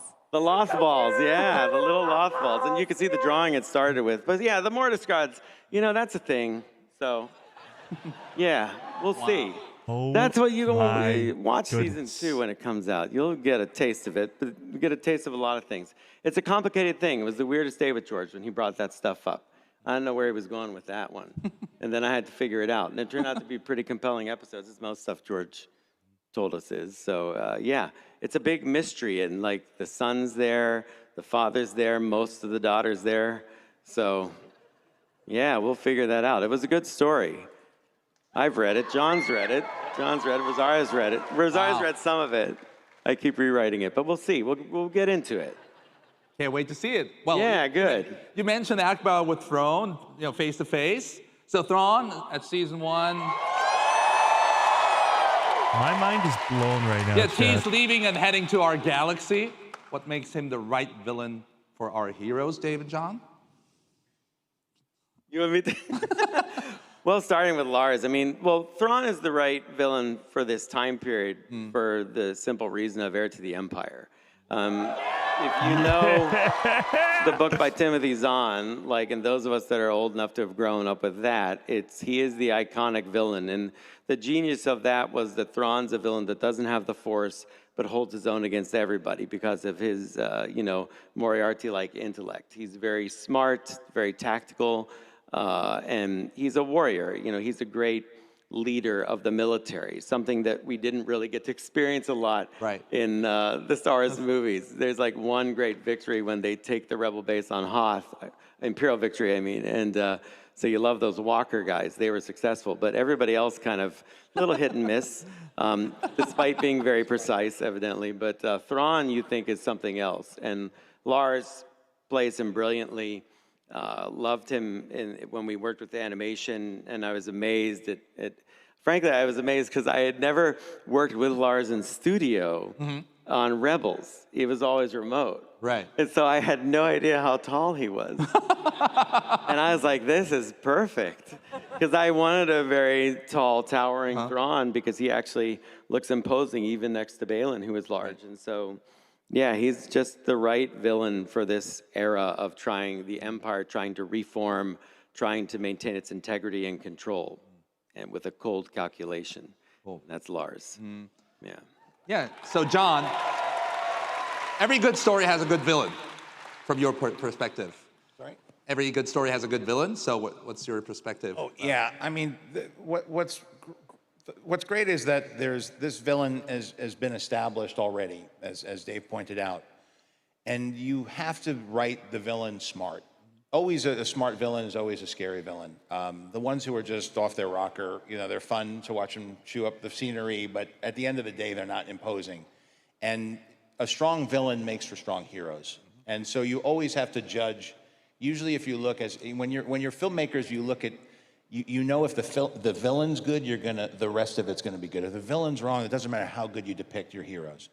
And so what's been established in multiple media here is that this guy is one step ahead and doesn't have, as Dave points out, he doesn't have special abilities or anything. He just has his calculations and his strategy. And that puts a lot of pressure on the performer, but also the writer, to make sure that you live up to the cleverness of that character. But if you pull it all together, then the whole thing becomes a puzzle. And so you're watching what's happening in Star Wars, and you're watching all the spaceships and all the explosions and the big production value, which is a big part of the story. So I was going to say Thrawn's definitely going to kill him, but I guess he coming can't. up for this season.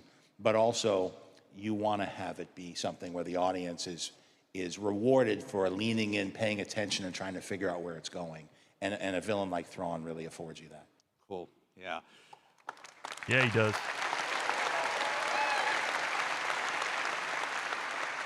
So, Rosario, what makes you most exciting for season 2? It starts next week, right? Next week. Next week. Yeah, no, I'm just so excited to be with this cast again. It's so interesting as I'm looking at Lars and remembering the last celebration and the reception that he got that literally choked him up and brought tears to his eyes. You know, he's just so incredible and so imposing. It's the same thing with Ivana. Like, they just seem so intense and dark, but they're like the nicest, Always that word. kindest, most beautiful, like almost ephemeral people. Like, it's magical every single day on set. We're smiling, we're laughing. Like, all our behind the scenes pictures, it doesn't matter the good guys, the bad guys, the evil, whatever. Everyone is just so happy to be there, and the energy is just so powerful. And it's a lot of work. It's a very intense. There's a lot of bruises. There's a lot of, you know, like, it is very physical. And it's really wonderful to be with people who are just so incredibly professional, so remarkably talented, but just so truly kind. I mean, it starts with you, John and Dave. Like, it just carries over. You know, I've known Hayden since we were teenagers. And the fact that we get to play in this, there's something so Feels magical when we show up on set every day. And we have this resonance in history that is physical, like, is real for us. And I think that's my favorite thing about Star Wars in general, is how real you all make it. You know, this show doesn't exist without you. You make it very real, way beyond fantasy. You live it and breathe it in the way that we show up every single day to do it. And it's just such a pleasure, and it's so rewarding, and it's such a gift. So I'm excited to bring on Rory. I worked with him 20 years ago in a movie. He's a really, really lovely human being, and he does, you said that, it's in the eyes. You know, Ray had this indomitable spirit, just so intense and powerful, and so kind. Just such a laugh, such a joy to be around. And Rory has that really incredible balance as well, of this intensity and fierceness and just love and passion. And so, you know, just doing the training, because we've been in training for the past few months, and it's been really, really Already fun. been training for months. And now we get to really get into it, and we're all beyond excited, because we haven't read all of the episodes, and yes, he does keep rewriting them. But oh my God, is it so As we good. speak. It's so good. So I am very excited for what this season brings, because we've laid so much groundwork in the previous season that now we get to, it feels like we just get to play, which is going to be amazing. And, wow. Yeah. And Hayden, well, Dave, since he is on stage, can I ask about, you know, coming soon? Ask away. I'm curious to see what he's going to say. What can you tell? I mean, There's not much that I can share, but Anakin will be back for season 2. That's what I'm talking about.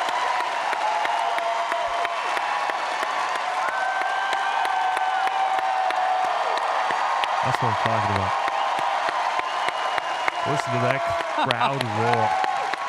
Oh gosh.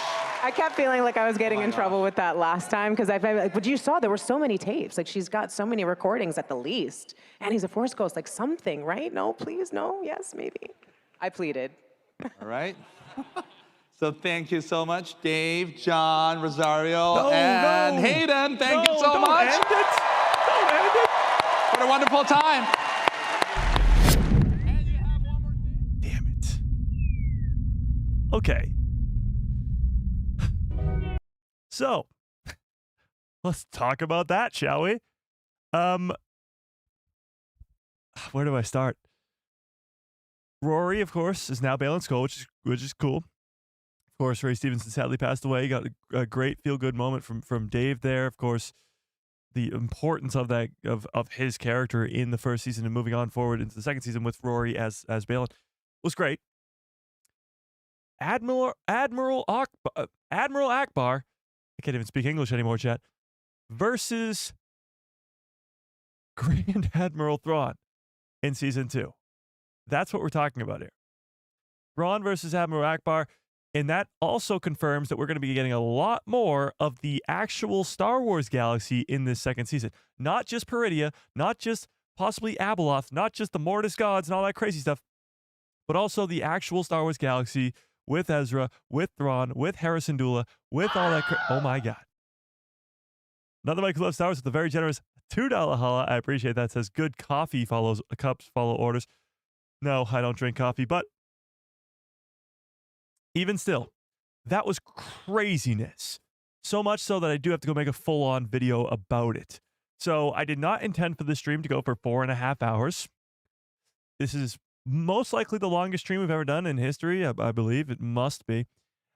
This was incredible. I'm very glad we stayed on here for 4 hours to watch that. That was so good. Like, I don't know. Maybe it's just me. Maybe it's just me, chat. Maybe it's just me. Okay? Maybe it's just me. But that show, Ahsoka Season 1, and especially moving on to Ahsoka Season 2, is just something else. It's so damn good. Like, it is the best. In my personal opinion, it is the best. And it just, it's so freaking good. But I got to go make this video. John Knoll is now on the stage. If you guys kind of want to go check that out. Holy crap. Thrawn versus Akbar. Thrawn being set up as this strategical genius. Dave talking about how the bad guys never win in Star Wars because they never do, except for the Battle of Hoth. And now he's going to make Thrawn win all over the place. Thrawn is going to win all up in this place. And then he's going to have to go fight like Din Djarin and Luke Skywalker and all. Yes! Yes! That's what I'm freaking talking about. Holly with a very generous $5 holla says, Admiral Akbar. Hang on, let me pull up the chat here. Admiral Akbar was Thrawn's equal in Heir to the Empire, but then Thrawn had him framed. Yeah, I wonder how closely they will keep that story, because Akbar's not going to die. We know he's in the sequel trilogy, but he can still lose. Now, Akbar is supposed to be a very sort of strategical genius type deal. I mean, he does destroy the second Death Star, or he is a big part in that, but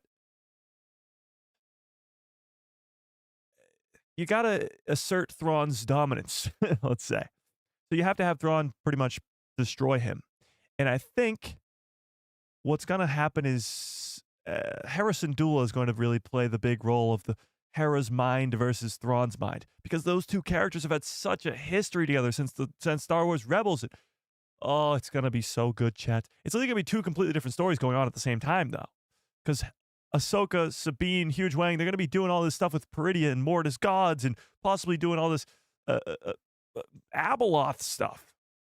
And on the complete other side of a different galaxy, you have Thrawn versus the New Republic with Night Sisters. And it's going to be so damn good. Oh, I can't freaking wait, but I'm exhausted right now, and I got to go make a freaking video. I'm saying it because Cyril said it on the stage a couple hours ago. Fucking video. Oh, I'm so tired, chat. I don't know why I'm so tired, but I am. Somebody want to make this video for me? Just write down what I say. You ready, chat? Just remember this, okay? Akbar versus Thrawn.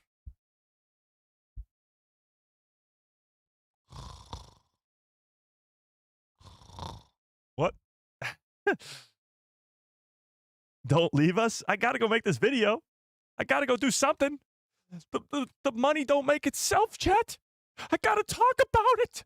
I gotta put my words into sentences and put it into a video and get you all hyped up for Ahsoka Season 2, because nobody appreciates the greatness that was Ahsoka Season 1. Yeah. Yeah. Well, he said part of the daughter because the head was blown off, yeah. But also because Ahsoka is the daughter now. The craziest thing was those two images. The zombies coming out of the ground. Ahsoka standing in front of this of this world between worlds looking thing. Oh my goodness. Oh. Okay. Now with that, I'm going to go do like 30 jumping jacks. And we'll go from there. Do we know a release date? No, I don't think we did. Did they announce a release date? I don't believe so.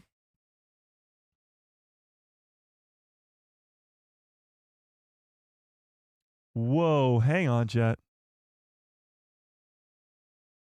Hang on, chat. There's a lot more going on here before we get on out of here. There was a bunch of concept art shown to the people there that we didn't get to see. Hang on.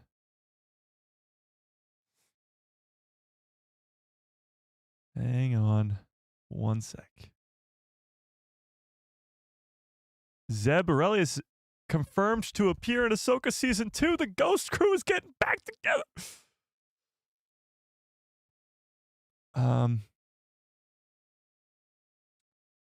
Where is the other concept art? Hang on, Jet.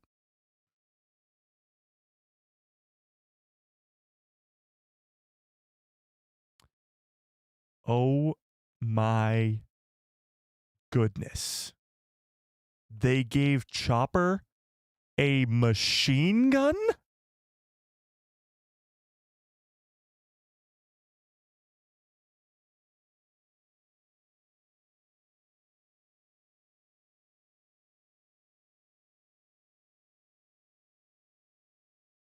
What? Are you kidding me? Holy crap. This is what I'm talking about, chat. Hang on. There's more. Hang on. Somebody sent something to the Discord. Let's check out the Discord. Oh, that's not the Discord. This is the Discord. Look at this. Harrison Dula and Chopper. How do I make this bigger? Oh, here we go. Harrison Dula and Chopper. It looks like either somebody's dead next to her or something. Here's Ezra throwing on a jacket or something with some people, some pilots behind him. Oh, we get more of our boy here. Enoch. Can we zoom in on this? Why is it so far away, chat? Is that a Night Sister taking down? These are Night Sisters taking down New Republic people, chat. That's Thrawn sitting on a freaking throne. Oh my God. Oh my God, chat. Are you kidding me? Why can't I make these bigger? What about this? Oh my God, more Night Sisters. More Night Sisters. Shin Hati. Huge Wang is General Grievous. Oh my God. Huge Wang is General Grievous. This is the greatest show of all time, Jet. This is the greatest show of all time. Holy shit. Okay. Let me see if I can find any more online. Let's see if we can find any more of these. This is freaking crazy, Jet. This is freaking crazy. Remain calm, chat. Stay calm. All right, here we go. I think I found some. Here we go. We got a... What is that?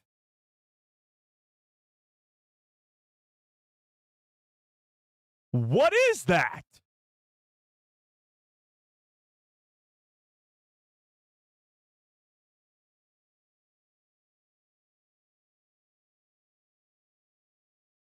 Chat? Is Abeloth going to be a 20-foot long, big giant? Zepho. Oh, Zepho are giants. Oh my God, I didn't even think of that. The Zepho are giants.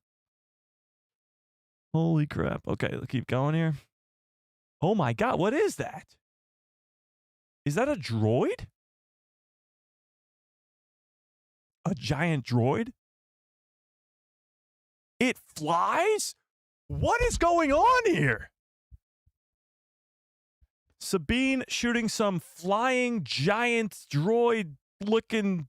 What the fuck? What is going on here, chat? They fly now? This is what Thrawn was running from. Oh my God. They're back to back. Lightsabers ignited. This is what Thrawn was running from. This is crazy.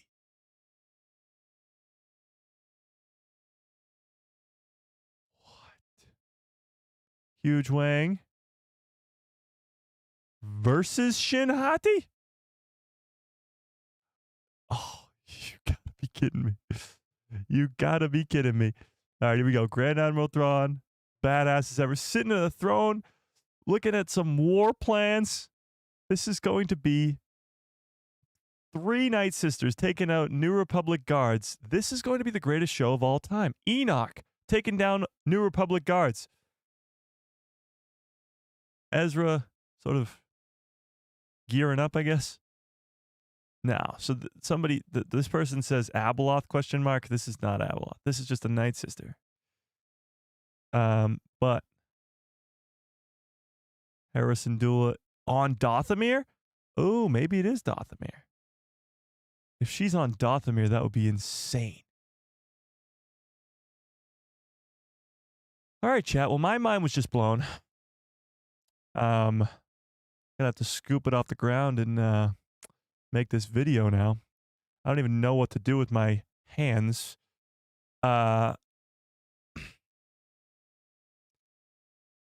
Giant creatures that fly now.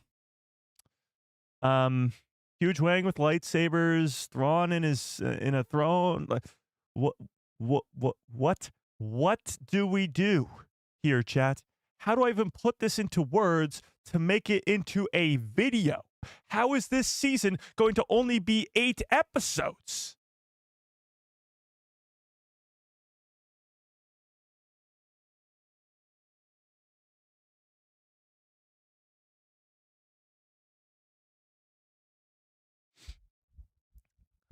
"2026 is going to be the greatest year of all time. The Maul series, The Mandalorian and Grogu, and now what could literally be the greatest single season, topping the former greatest single season of Star Wars television. And none of these concept arts had Anakin in them. If there was any way to perfectly end an almost 5-hour live stream, this is it. Dave Filoni with the mic drop of the century. Not only did we not get an Ahsoka Season 2 trailer, but I think we actually got something better. Because a Season 2 trailer would have not shown us anything. If we're being completely honest, it would have just teased at a couple things here and there. This is insanity. We got Admiral Akbar versus Thrawn. We got some crazy, massive creature thing chasing Ahsoka and Sabine. We got Huge Wang versus Shin Hati. Ahsoka standing at the doors of some massive structure that has all these World Between Worlds like features on it. Harrison Dula possibly on Dothamir. What a time to be alive, chat. What a time to be alive. But with that, I do have to get on out of here. I mean, I got to go make this video. I have to go make this video. I don't even know what to, I don't know. Yep. Yeah, sure. Yeah, of course. Yeah. What are you going to do, chat? I mean, how make it with you guys? All right, chat. We need an opening line for my video. I'm thinking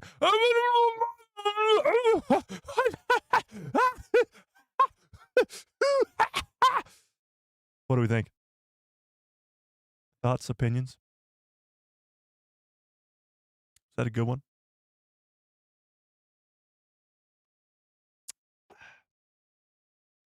Hello, I'm Mike. I'm a nerd. Have I ever opened a video like that? Opening line, I need sleep. That's a good one. That's a good one. That would be a great video. It would catch your attention. But I think a lot of people would click away. Yeah. Let's workshop that. Let's workshop that. Okay. I can change it to with a question mark at the end.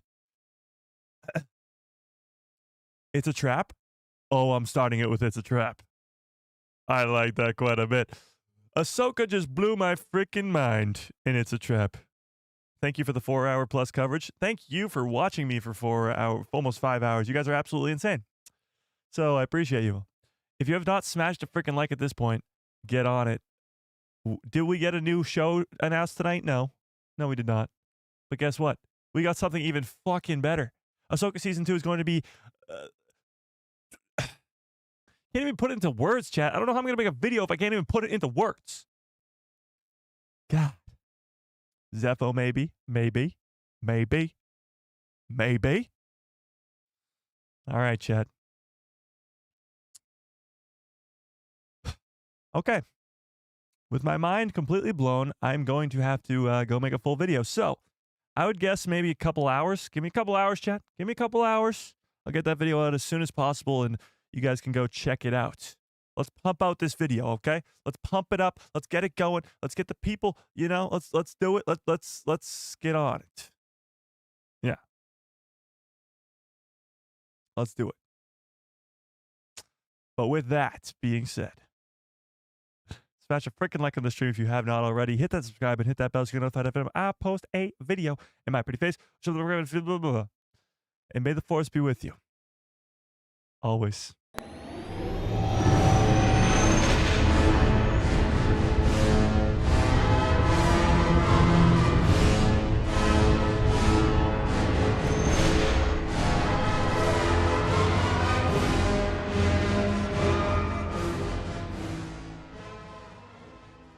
Oh, yeah. What a great stream. What a great show. You guys are the absolute best. I appreciate you all so much more than you will ever know. Do me a huge favor, chat.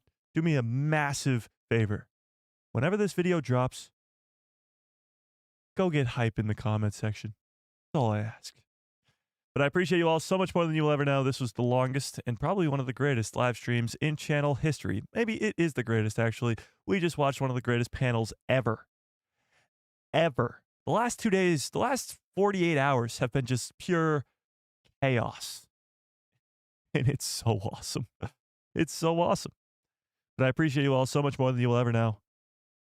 I hope you have a great rest of your evening or morning or whatever the hell time of day it is. I hope you have a great rest of your lives. And good night / good morning, everybody. No, that's not right. And good night, everybody.